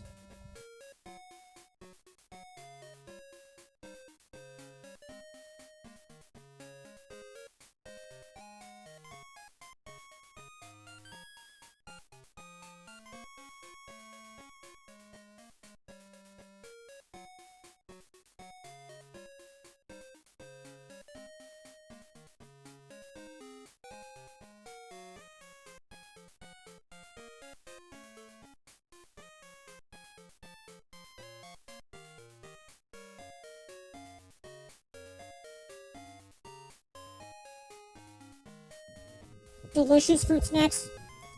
Oh.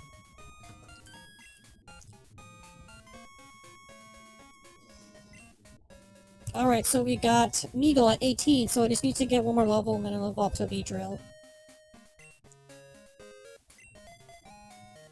And Adam's at 20, so that's pretty nice.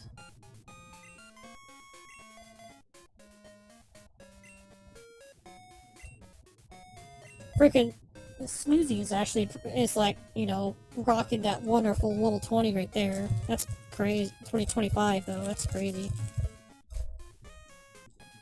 Oh. Oh. I don't know. I got these, they're called Black Forest Juicy Bursts. I got like a box of them that comes with like 46 packs of them. I got like $10 for the box, but they're really good. I like them.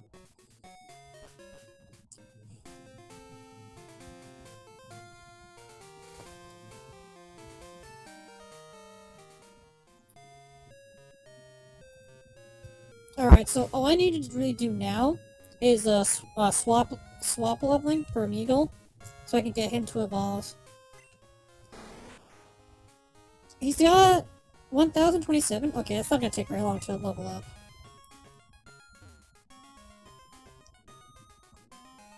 It gushing between those legs.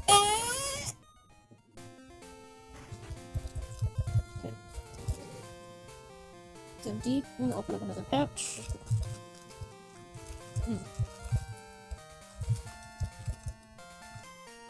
Oh.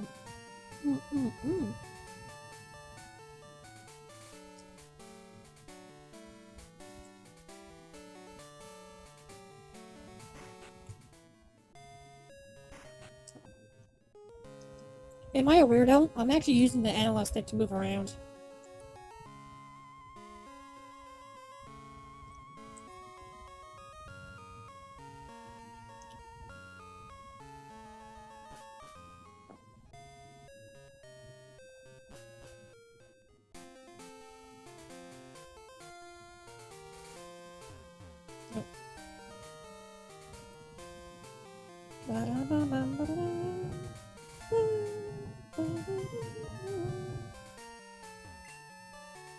We share the same feeling as our Pokemon.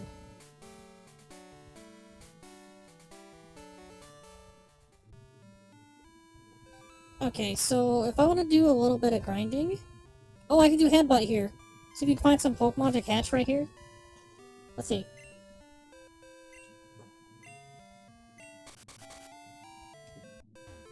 Okay. No. Headbutt.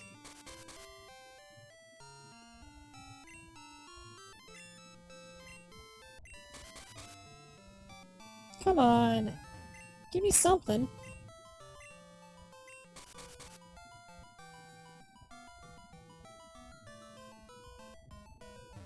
I wonder if there's like no encounters here because it's nighttime.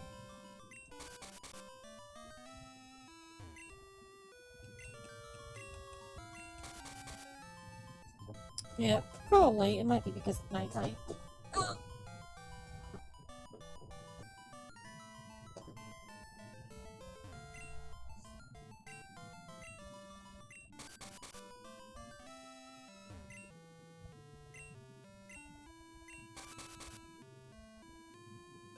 What you got for me? I hear Pokemon are rampaging at the Lake of Rage. I like to see that. Why? That's actually dangerous.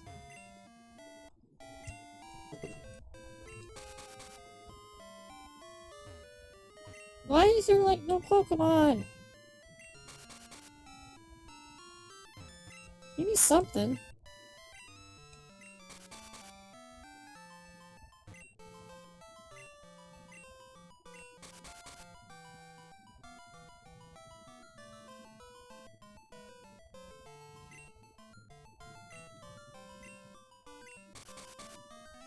God damn. Is this just no Pokemon in these trees? Give me a Pokemon.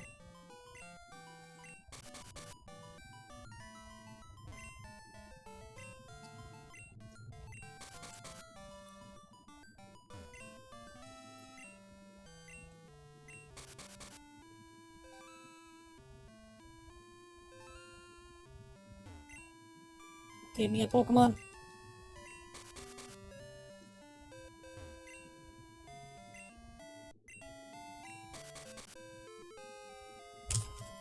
I don't know why I'm not getting any Pokemon. I need to look this up.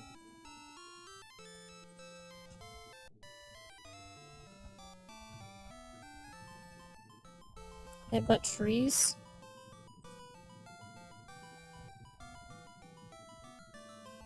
The encounter rate and encounter table of each tree depends on the tree's index of the player's trainer ID number.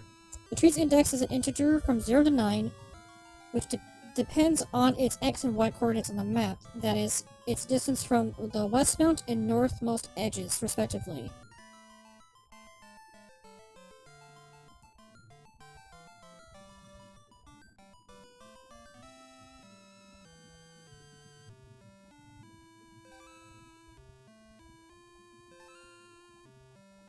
And what's my trainer ID?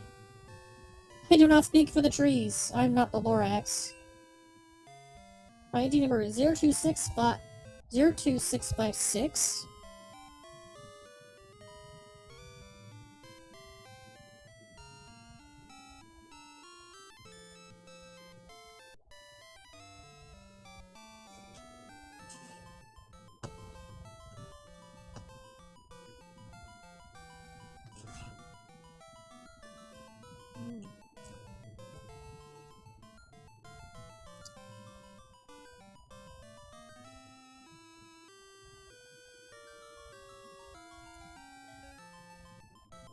Oh. Okay. So I just found out. You cannot get Pokemon encounters in the trees in towns. So the only thing you can get for Pokemon encounters is the water for fishing. So with that in mind, I guess we're just gonna have to do some fishing here for any encounter in the towns.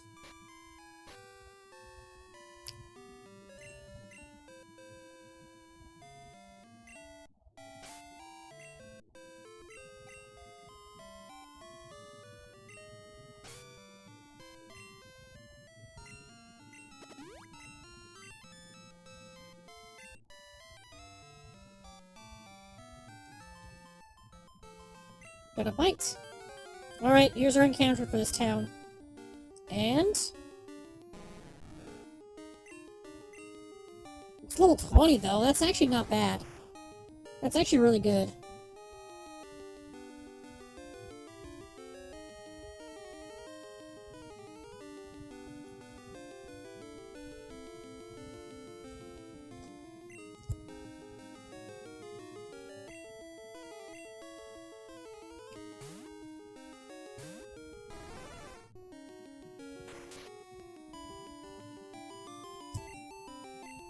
Would you believe me if I tell you that Splash is actually, it's actually a typo, or a mistranslation. It's supposed to be Hop, not Splash.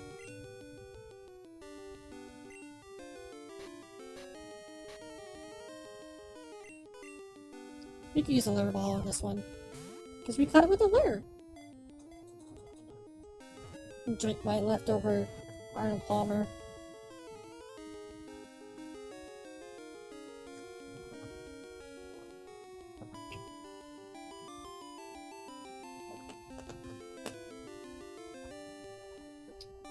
I'm not surprised it didn't catch. Yep, they left it at Splash.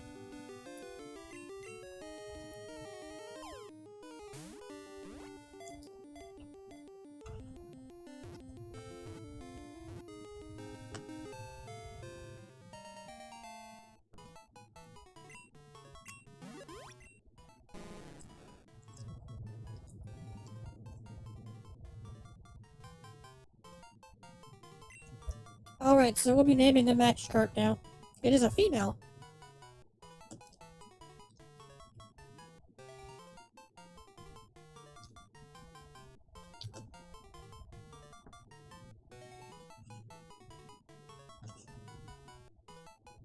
Hmm. Oh, Coral. That's a good name.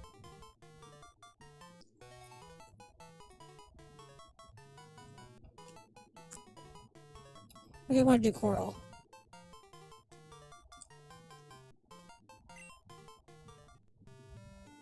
Alright. Alright, all that's left is to do some, I need to do some swap trading, though. I'm gonna try to get those Pokemon leveled up for evolution.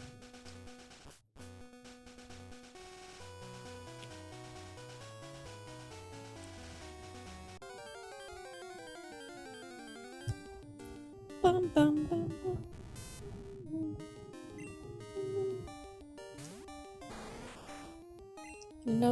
It knows no offensive moves.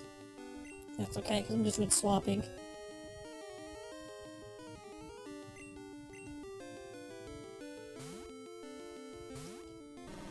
I don't know, I should have did Adam, but it's okay. You know what? Yeah, we're not gonna do this.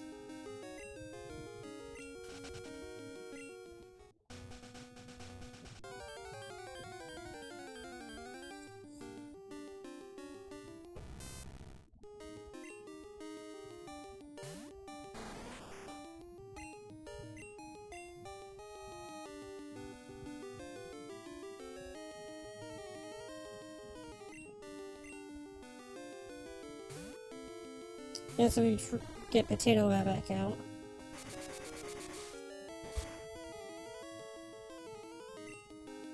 You do low kick. A whole 10 levels ahead of it now.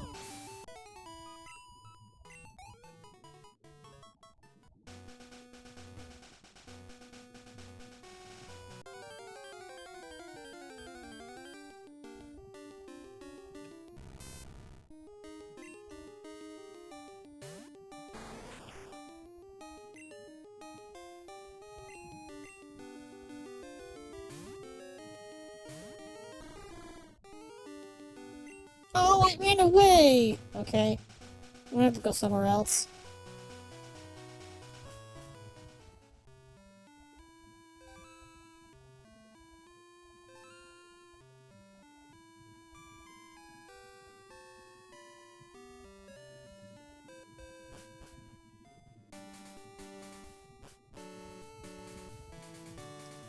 Let's do in here. We'll go in here and do it. Do some training in here. Alright, so they got Flash.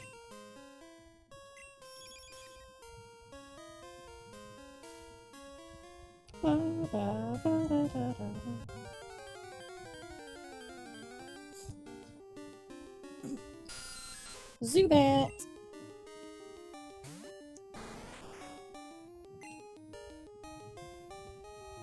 Alright, Potato.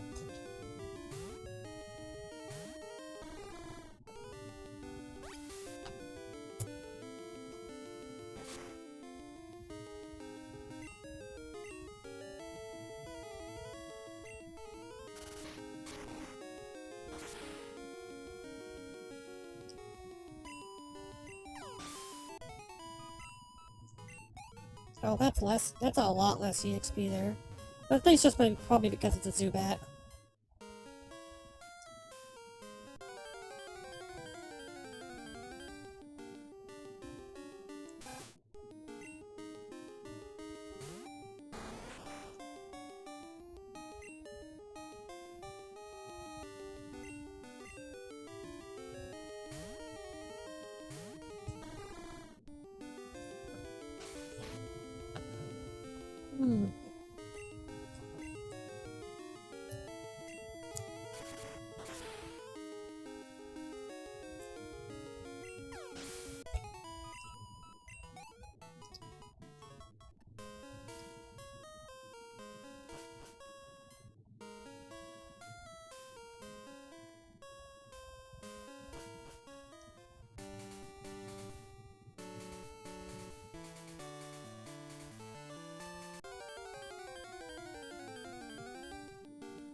Flabby.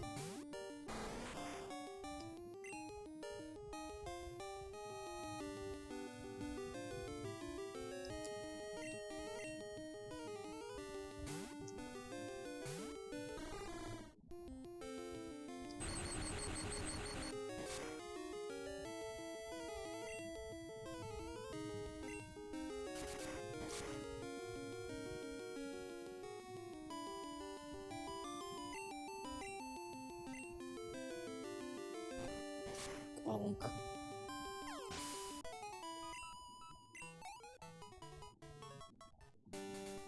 Alright, I think this is a good spot to to get the swap leveling done.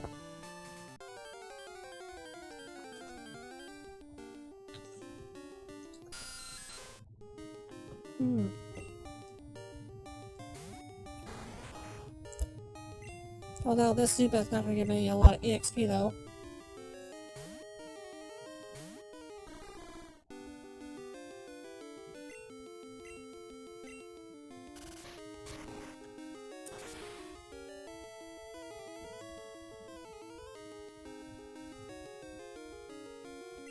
Oh, that's pretty cool. That's really awesome.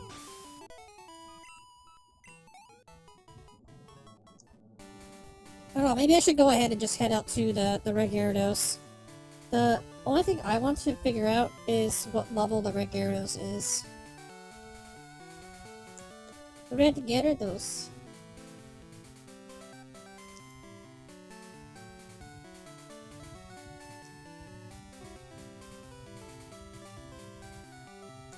It's level 30.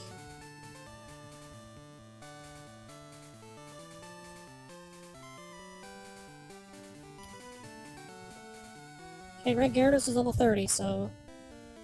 Yeah, so I gotta try to keep that in mind.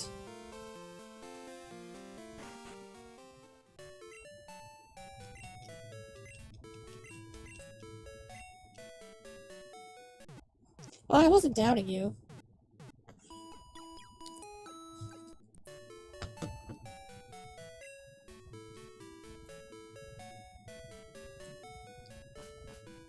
At my highest level, we'll probably get one shot by it because the, rock type and it get hit with a water type move, it's dead. But here's the thing. It doesn't know any water type moves. It only knows 2 normal types, which one does not do damage, and a dark type move, and that's basically it. Because it knows Thrash, Bite, Dragon Rage, and Leer. It knows 0 water type moves. So I probably could do it just with what I have right now.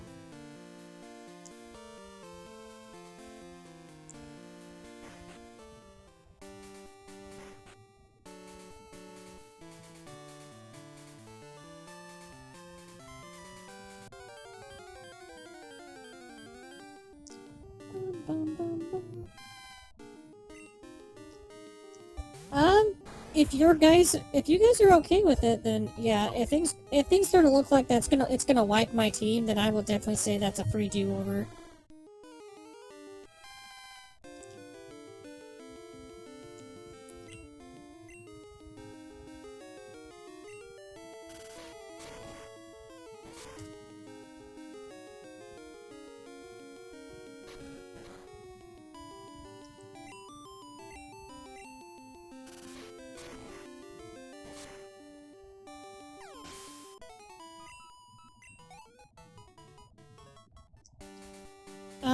How about this? I will do a save before... I'll do a save before we actually, fight the Gyarados. Toll is 1,000 to go through. Yeah, screw up, you assholes.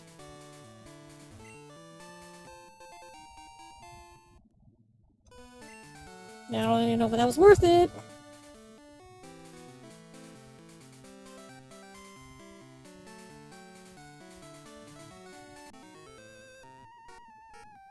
Did you get this? Some Alfredo guy made fun of my Pokemon. Darn it! Damn him.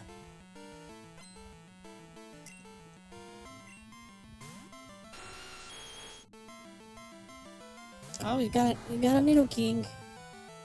Which can't be which can't be a problem. So, I don't think Snuzzy actually knows any psychic type moves just yet. I know it knows confusion, so I guess that could work. Yeah, let's give Snoozy a chance in the spotlight now that she's a higher level.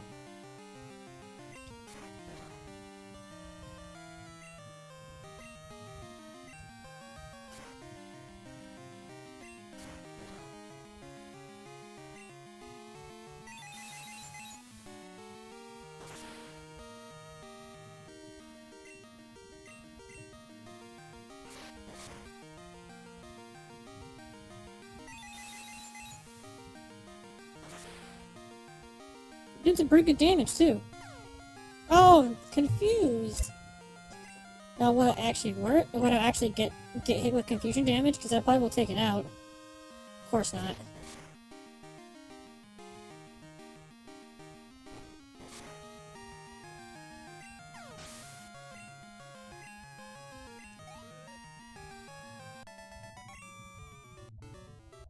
My Nido King did pretty right on.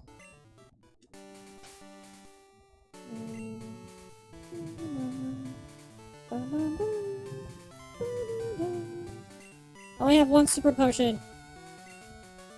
Okay, I want to save it for the battle with Gyarados. So I love Pokemon. That's why I started and why I'll keep on collecting Pokemon.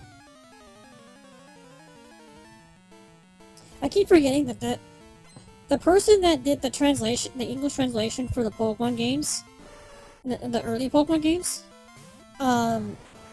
is actually it's a Japanese guy that's fluent in both in English and Japanese. He's bilingual in English and Japanese.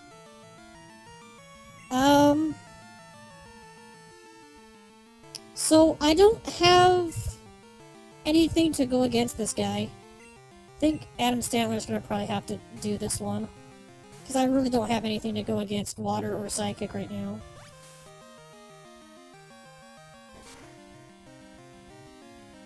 Because we lost Spiels a while back, so... Okay, good.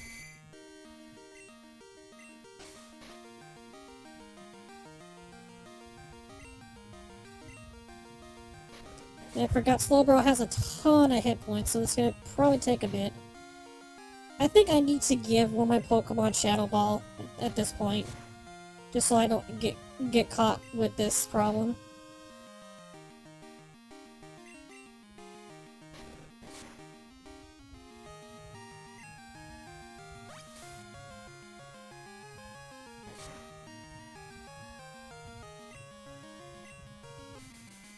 Wow, I'm actually getting pretty lucky with Hypnosis though, because I usually miss it.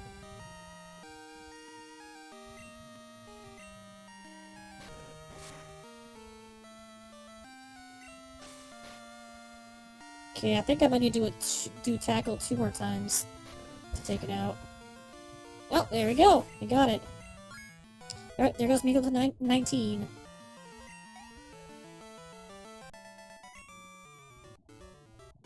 Oh, could you do this to me? Alright, here we go.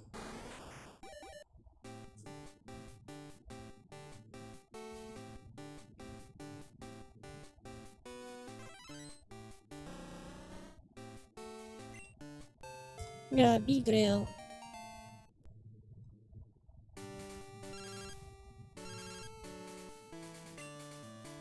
I saw this adorable doll I brought with your money.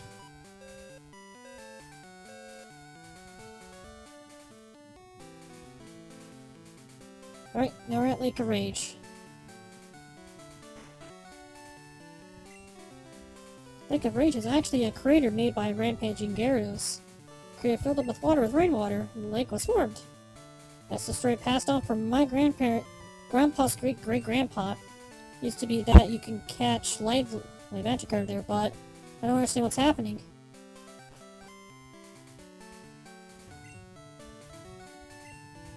I saw red Gyarados in the lake, but I thought Gyarados were usually blue.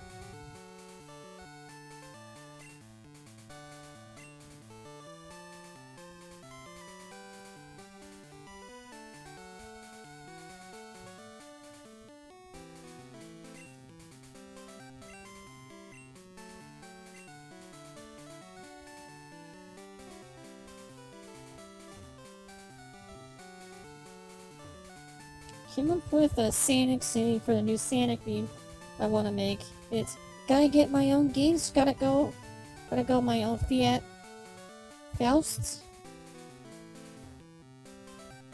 I don't get it. With Lake of Rage, also known as Gyarados Lake. Alright, I just kinda wish we got some actual, like, damaging moves for Meagle, because I thought he was supposed to get one when he evolves, but I guess not.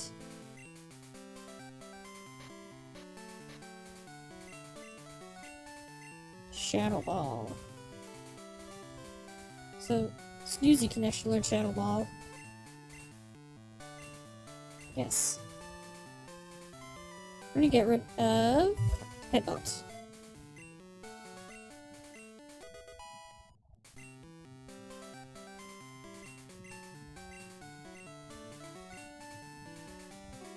And Meagle can learn Fury Cutter.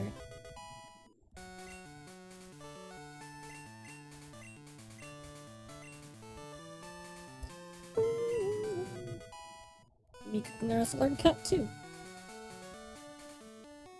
What Strength?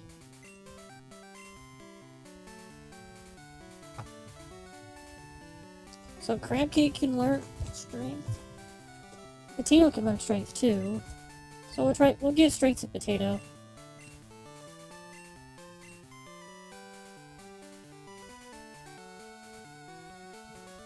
I guess we'll get rid of Mimic for Strength.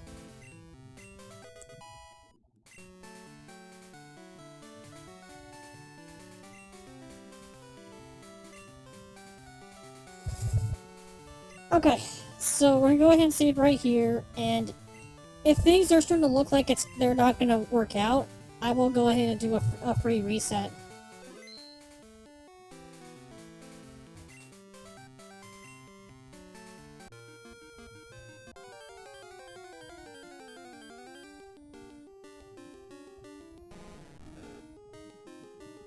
Can I get a free reset on this as well? Because I didn't know that you can actually get into encounters on here.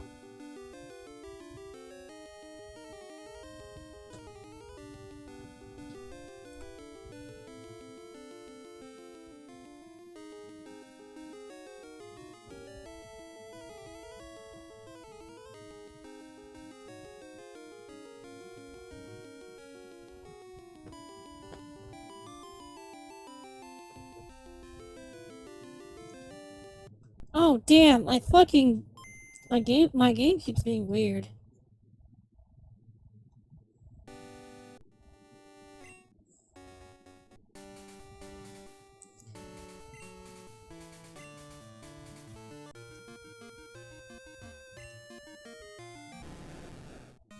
Yasha. Alright, so level 30, so thankfully it does not know any water type moves, so I would totally be fine bringing out Potato. Potato will be should be fine.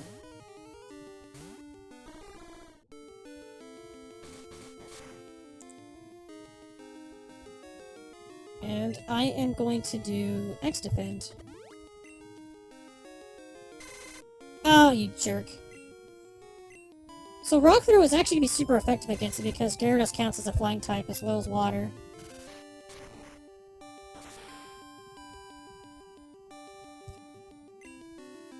Whoa! Okay, I did not know it was going to do that much damage.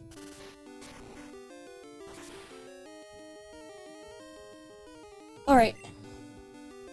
He did lower my defense a little bit. So I do want to sub him out to try to, like...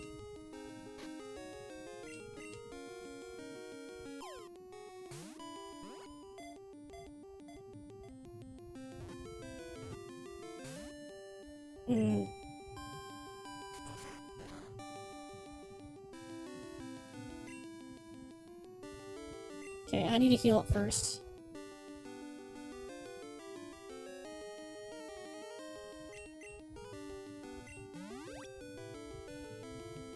I didn't realize how tanky Potato actually is. But he did lair on me a few times, so my defense is lowered a little bit.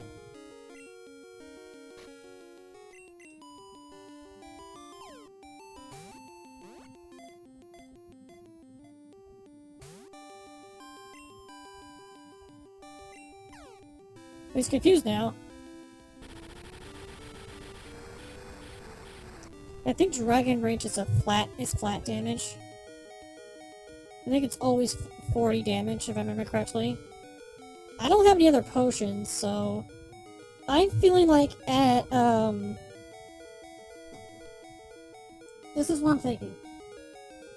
If I fail to catch Gyarados at this point, and he does a damaging move against me, then I'm just gonna say that we're gonna get that free restart. Or he might get confused and hurt himself, which will probably kill him. Those are the only options I can think of right now. So we're gonna go ahead and do it.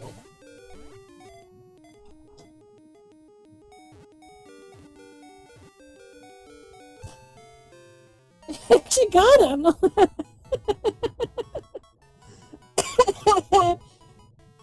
Shoot your hand instead of grabbing alcohol, you grabbed paint thin. What? Well, I hope that didn't do any damage to your skin. That's not good.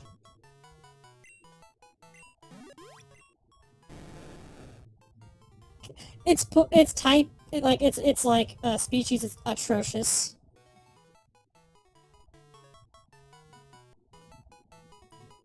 All right, what's the nickname for Gyarados? It is a guy. It is a dude.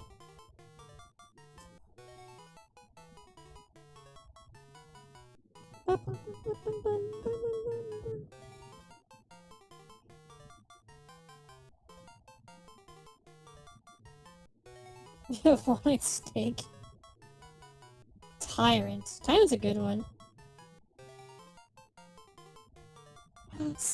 Slide for the Sky Dragon. Oh shit! I forgot about that. This slide for the Sky Dragon. Sussy bussy.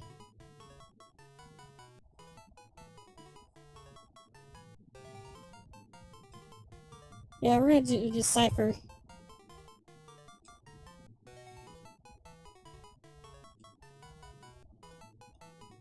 This is Cypher the Sky Dragon. Or is it Slifer or Cypher? To avoid copyright. It actually looks cool as a Slifer with the Y. Yeah, it actually looks. I think it looks pretty cool with the Y.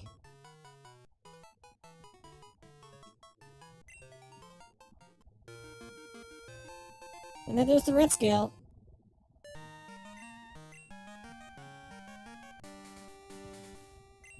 This Lance. Lake is full of Gyarados, but nothing else. It's the Magikarp are being forced to evolve. Did you come here because of the rumors? You're Matsuko. I'm Lance, a trainer like you. I heard some rumors, so I came to investigate. Saw the way you battled earlier, Matsuko. I can tell you you're a trainer with considerable skill. If you don't mind, could you help me investigate? Excellent. It seems that the lake's Magikarp are being forced to evolve. The serious radio broadcast coming from Lahaini is the cause. I'll be waiting for you, Matsuko.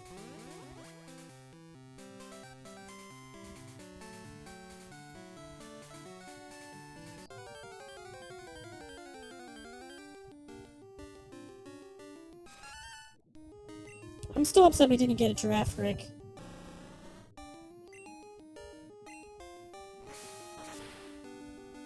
Oh, I didn't know Fury Cutter was a bug type. I forgot about that.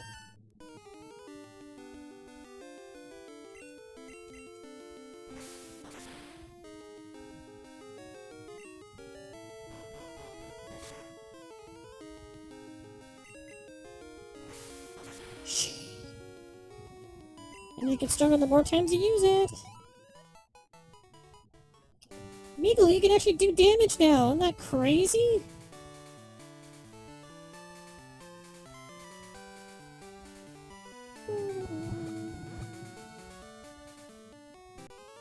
Oh, I thought I battled him already. I can do so much with my Pokemon. It's super fun. Yeah, I thought I'd battle this guy, but I guess I didn't.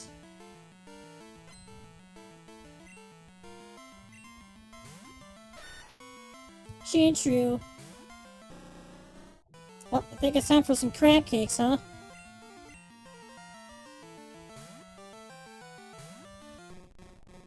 Go, go, go, go. Sorry, Chantry, that's not gonna help you here.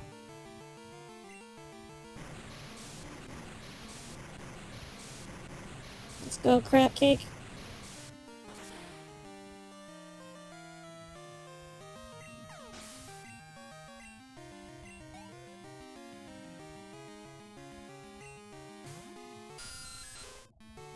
I think crab cake can do this one.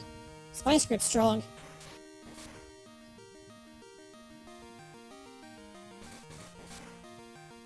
Oh, you're trying to eat my crab! This crab cake's not for you, Zubat.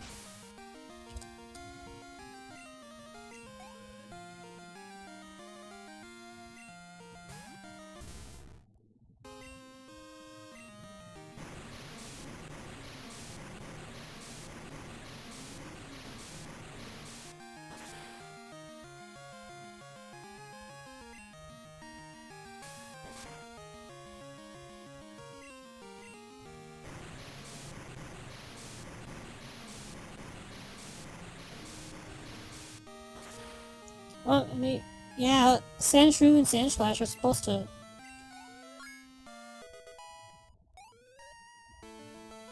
They're supposed to be dirty ground types. Surf's up, bruh.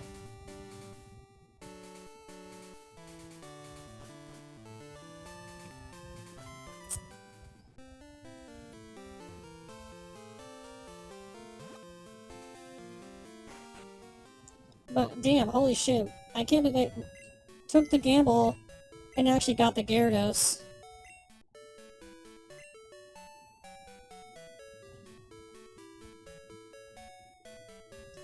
So, as much as I would like to have Crab Cake on here, I think we're gonna go and trade him for the Gyarados.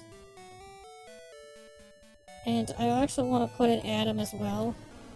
So I got them at decent levels now. I can use them as backups as well. I can use them as backups in case any of these Pokemon happen to pass on. I do want to get my Wilson back, so I want to make sure I have at least a Fire type because that's the one thing I'm like really lacking on was the Fire type. Wow, he's the lowest level right now. That's pretty crazy.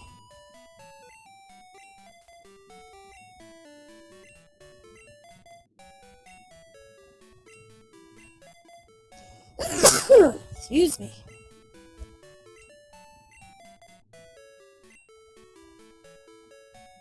Got comedy skits to write and movies to direct.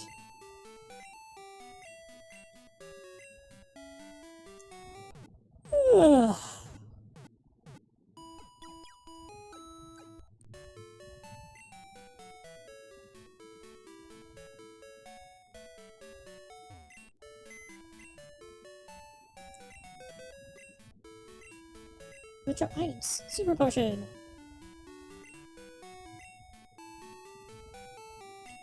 There's no mail here.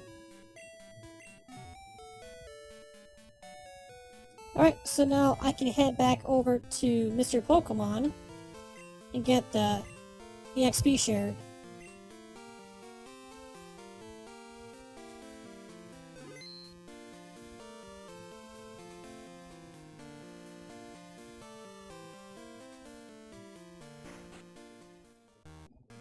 Dragonite Hyper Beam.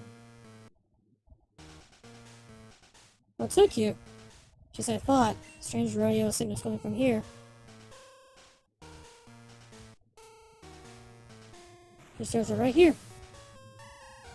Let's look. We should split up and check this place. I'll go first.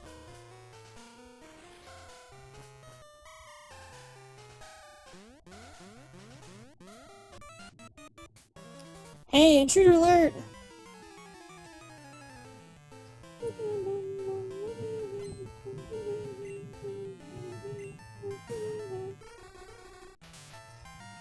Oh, this poor Drowsy. I got the perfect Pokemon for you, buddy.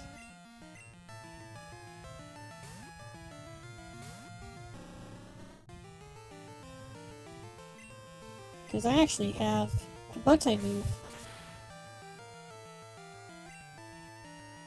Oh, okay.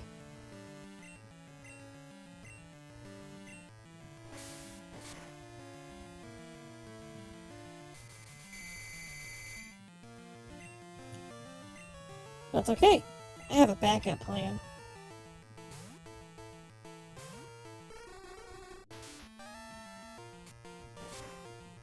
Peanut butter, use chili sandwich attack.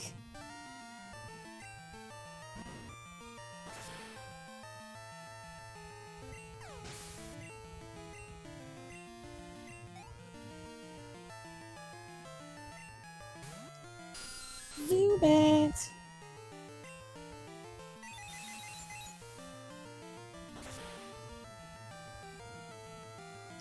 Oh, really? It sounds like he has sturdy or something.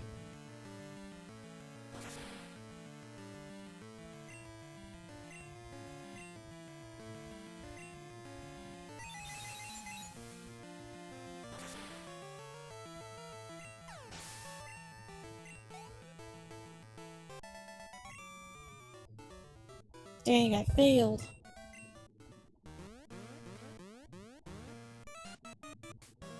It's my turn, there's no escape.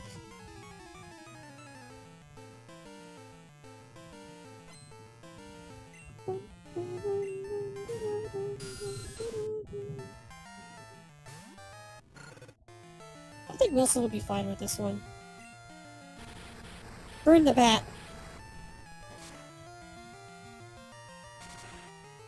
Yeah.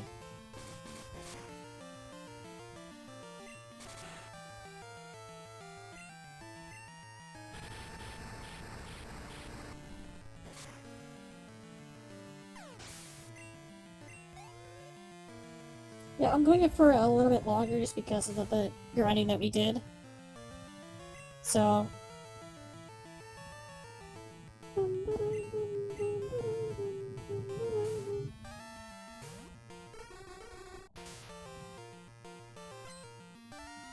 Oh, that's not gonna help you there, buddy.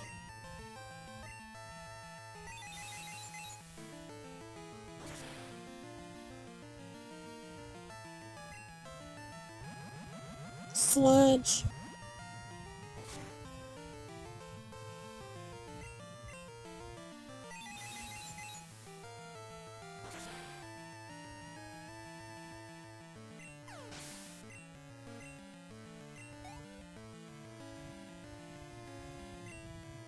Rat-a-tat-tat-tat-tat.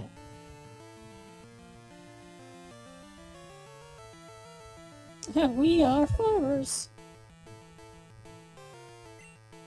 Alright, Potato can do this one.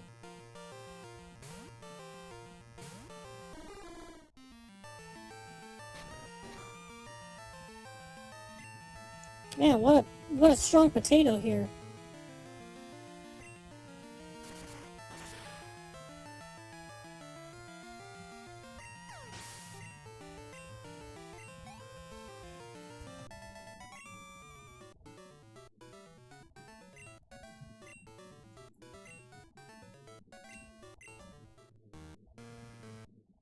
I do believe there's actually a way to turn off the cameras of the statues.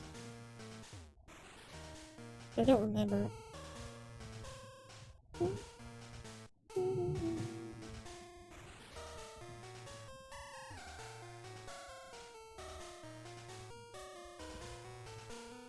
got a scientist right here. I think I'm gonna have to battle him. Yeah, I have to. This was once a ninja hideout. There are traps that confound intruders like you!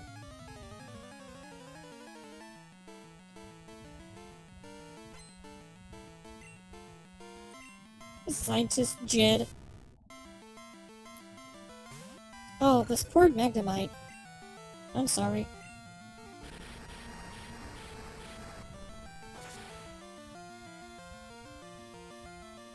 Oh, it was a crit. Damn. Yeah, no, 19 now.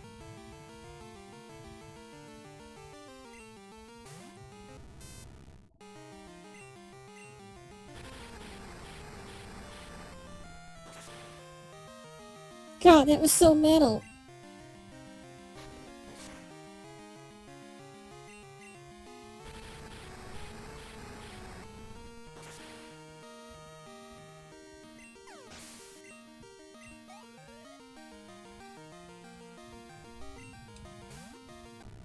Magnemite. Man, I just love it when they give me Pokemon that are easy to kill, that are high level.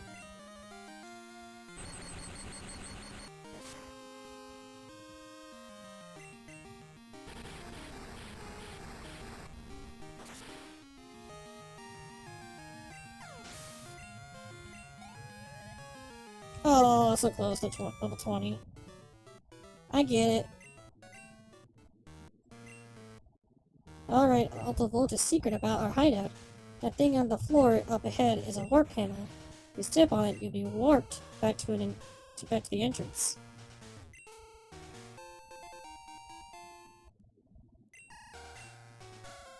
You are brave, Kerbo.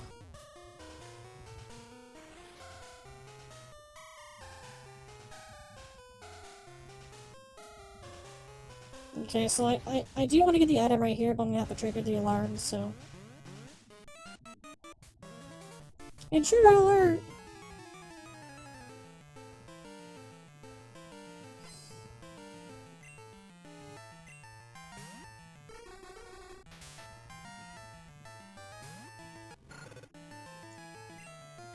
Wilson!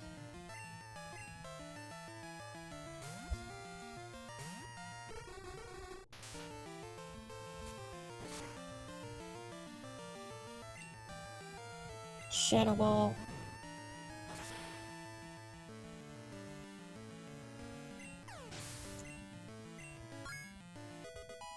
Level 20.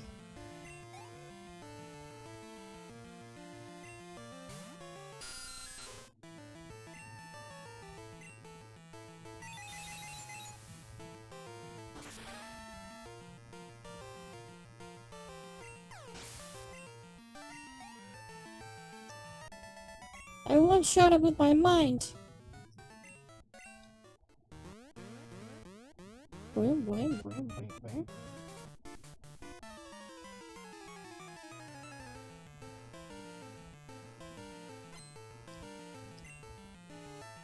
Ugh.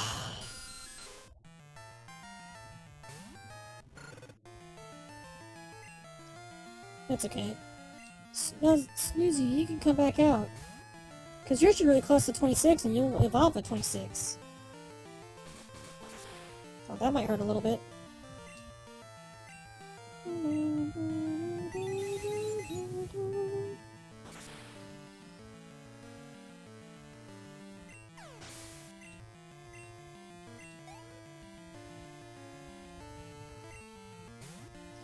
Ratata. Alright, we can swap out to Potato. Potato got some flying type moves. He hits like Jagger. Yeah, it's a good thing I swapped because I probably would have lost, Snoozy if I didn't.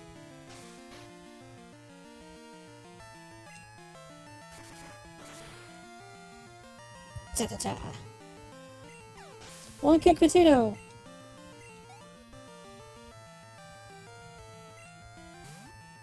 Guimer. Yeah, we'll just stick with Potato. Damn.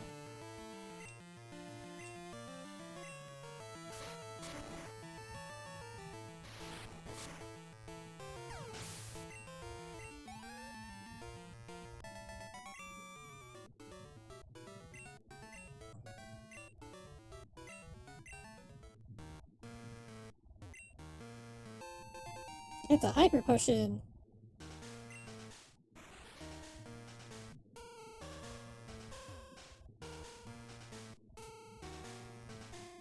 But I do need to head back to town so I can use the Pokemon Center real quick.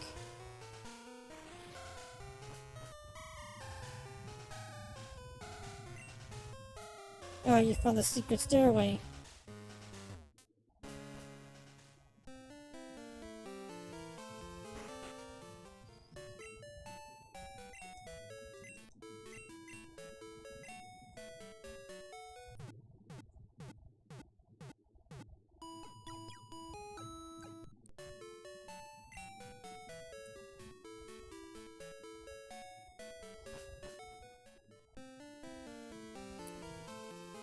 I want this in one punch, man.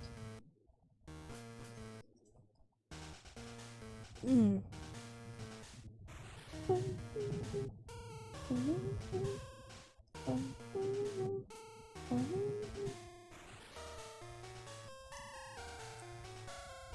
So there's no way to...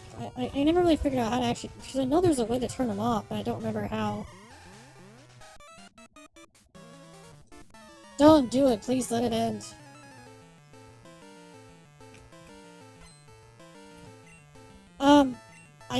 I use the Pokemon that I have. The Pokemon that I use are the ones that actually have weaknesses for what I'm going against. That's basically how I'm doing this right now.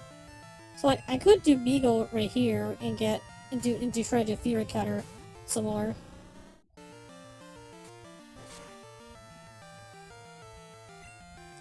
Because, you know, Psychic against Bug type. Oh, you're trying to do that now, huh?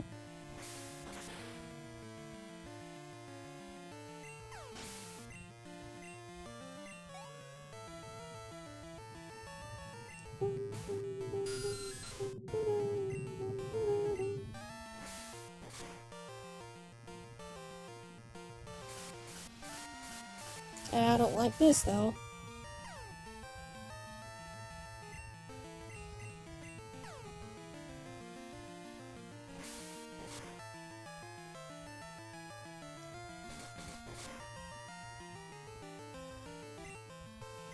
Yeah, that's basically what it is. It's just elemental rock, paper, scissors.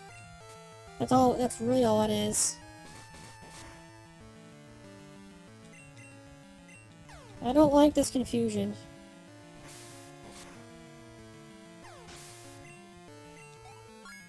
Level 20! Color Tweedle! Tweedle's really good. Really, really good attack. It hits twice, and it has a chance of poisoning. It's my turn, you don't play... No more to escape.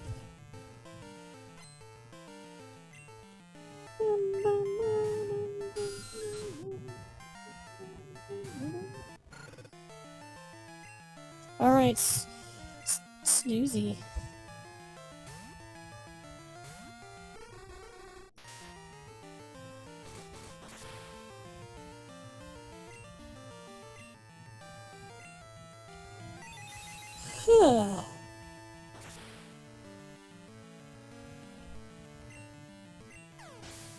Nice crit.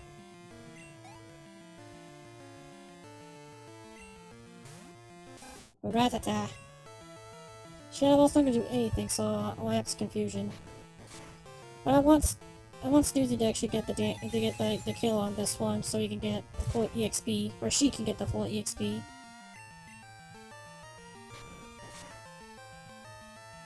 Oh shit! A rat! Nice cock!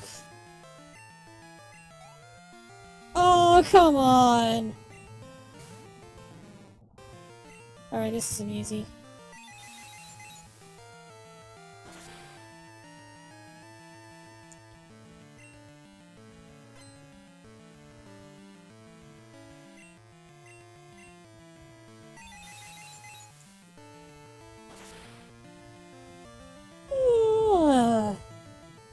So it's starting to look like that I don't need to give away my webcam anymore, since I was originally going to give it to Rai, and he just bought a new one, so he doesn't really need this one anymore. So I get to keep this one, and I'll be able to do more IRL magic card streamings again. Yeah, I noticed that's actually working pretty well.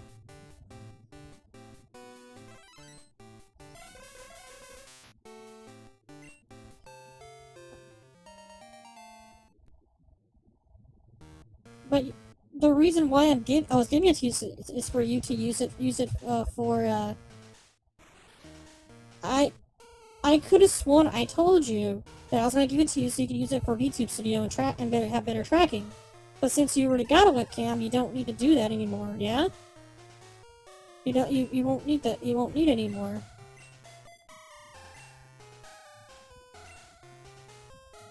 Because that's what the original thing was. And I'll be honest, I would prefer to keep the webcam just so I can use my phone for deck building streams.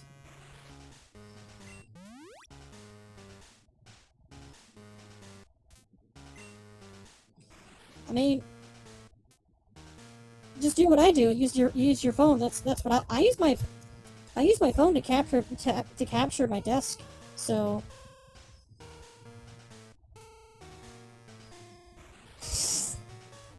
okay, Slappy. I got a nougat. Oh no! I don't want to do any more battles. Not anymore.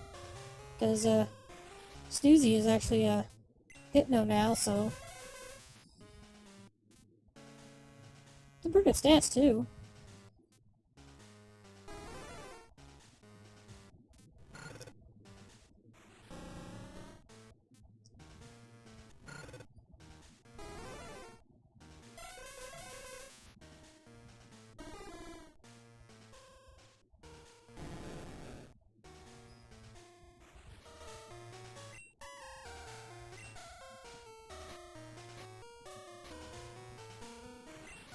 I still didn't teach Nagara to surf.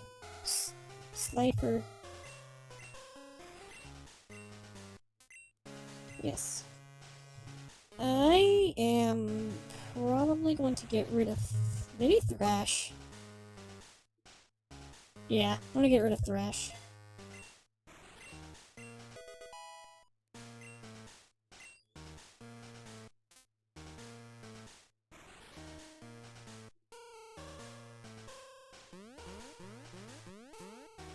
Boing, boing, boing, boing. Hey, intruder alert! If memory serves me right, I think I might have an extra webcam. Whoop, but I can probably get to you. I just need to figure out where it is. Alright, my monitor just like... My monitor has like a hydraulic thing with the going with the stand, and I accidentally pushed it down and it made my monitor droop down. Gotta fix that. Twin Needle! So good! It's twice and it has a chance of poisoning. It's so good. So flippin' good. I don't think it's gonna do much on Zubat, but I like Twin Needle. It's like, bam! Yeah, because it's poison. Because poison's resistant to bug.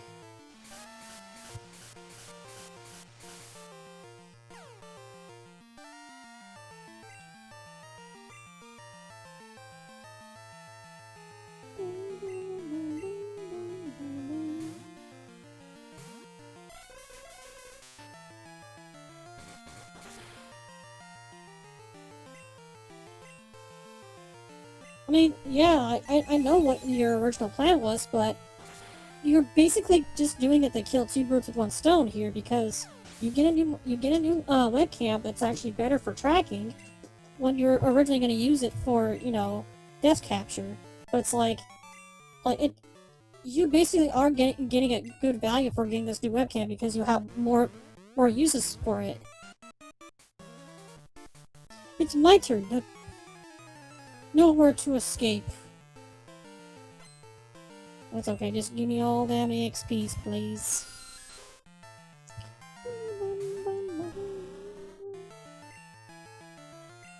Quit.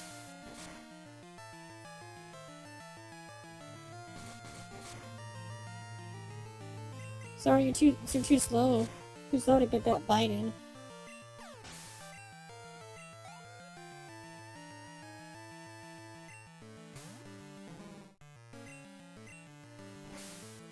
If you can you tell me what model phone you have? Okay, I'm gonna swap to Snoozy.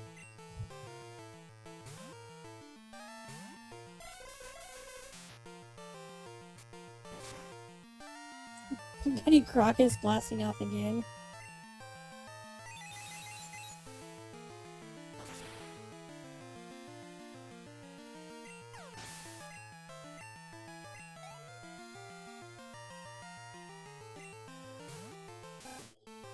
Ra-da-da.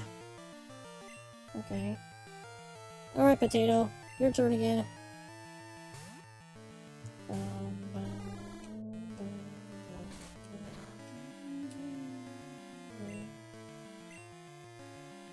No geek.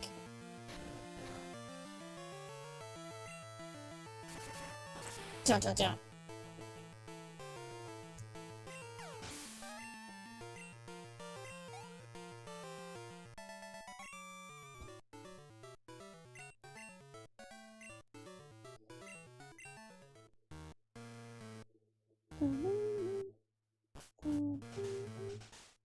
Hey, Lance. You alright? Hope we're hurt and tired. Here, get some of my medicine. Let's give it our best for Pokemon.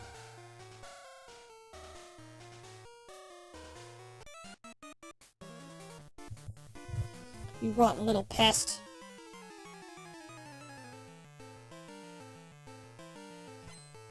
SM, okay.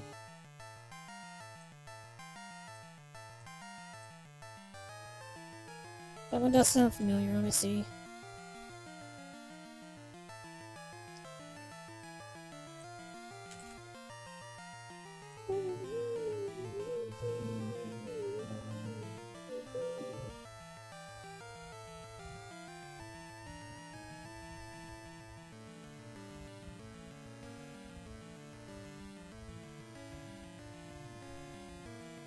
It's taking forever to load.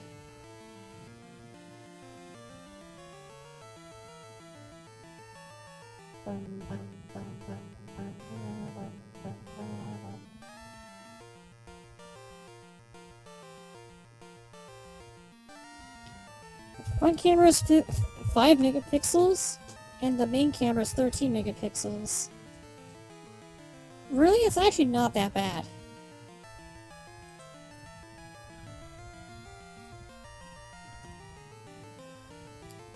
So, like, here's a good example.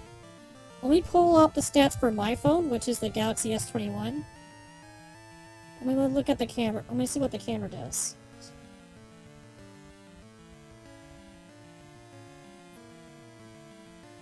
Where's the selfie camera? No, I want the main camera.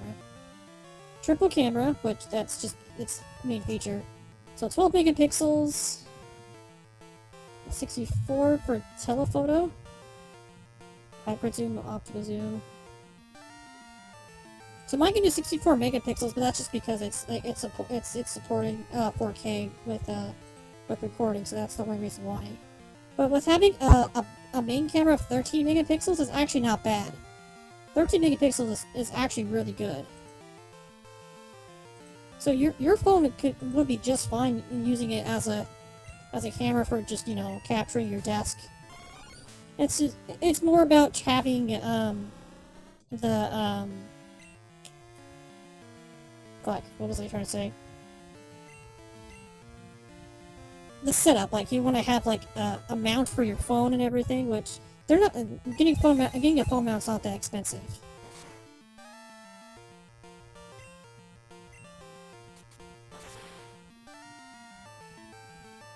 Wow, that was not a crit? I thought that was a crit.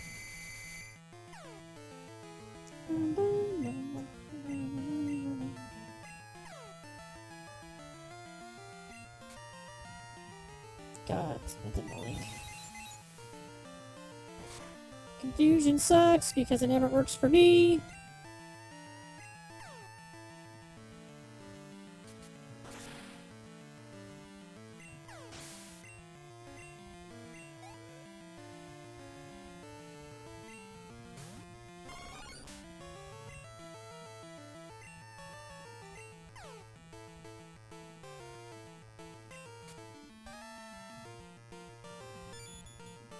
Oh, thank God you wasted a turn on foresight, because I probably would have lost Darda right there if you attacked.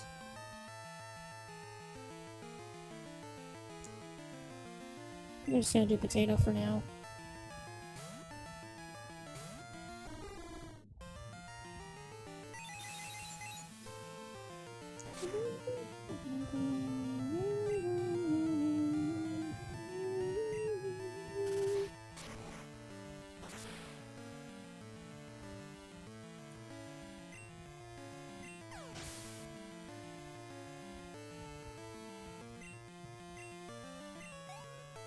You'd be surprised how many VTubers actually use their phones for tracking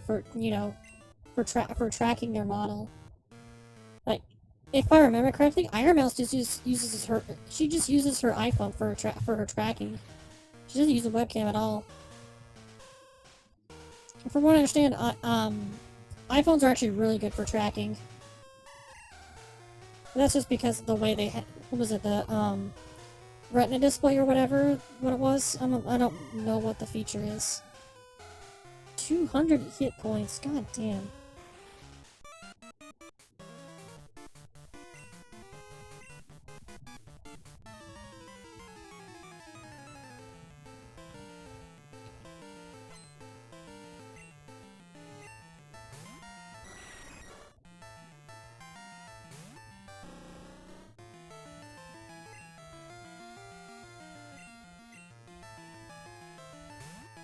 Go bat.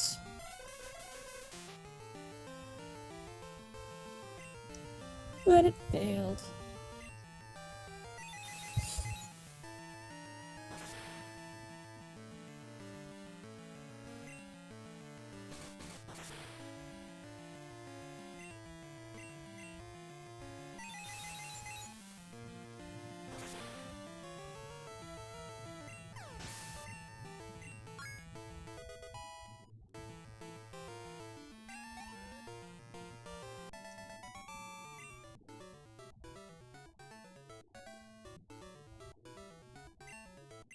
My keys are my keyboard keys. If I have to turn on and off my hotkeys every time I use my laptop for what I use.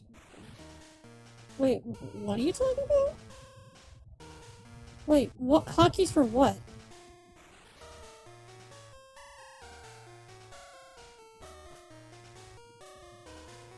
I don't have a Steam Deck either. I'm just, you know, I don't have a Steam Deck. I don't have one either, so I don't have that luxury either.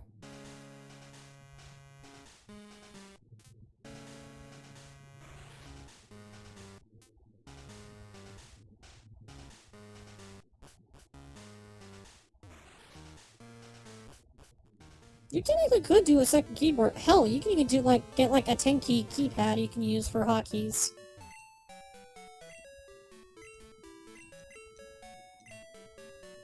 Because you can buy a USB 10 key and use that for hotkeys. That's what I do. I just use my 10 key for the hotkeys for my stuff. Although I have the chat window up, so I'm gonna start typing that in. Didn't mean to do that.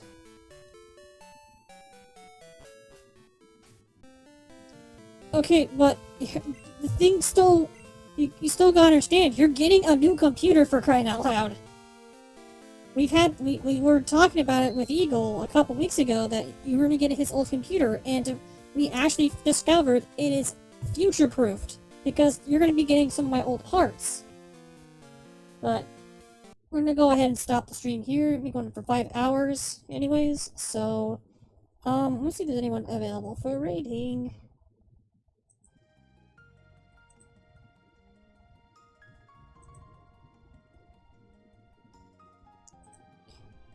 That's aside the point. You're still fucking idiots!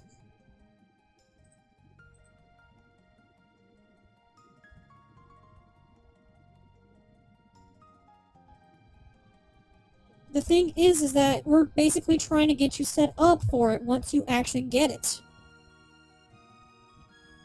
You are still... It's not like that it's gonna take, forever for you to get it, because you'll probably get it within the next few months. And you want to get prepared to use it. And, of course, once I get over there at the end of this month, you'll actually have all, the parts that you need to actually get it upgraded for it to be future-proofed.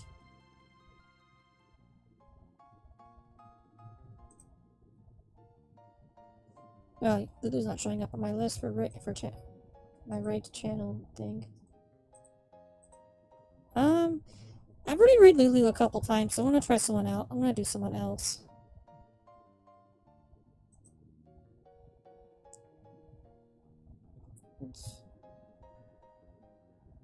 Oh, looks like she just started. Okay.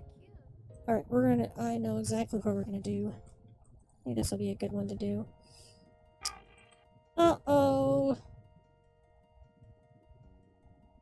we can save the lore for another time. I got someone else in mind. It probably won't be any surprise on it, but yeah.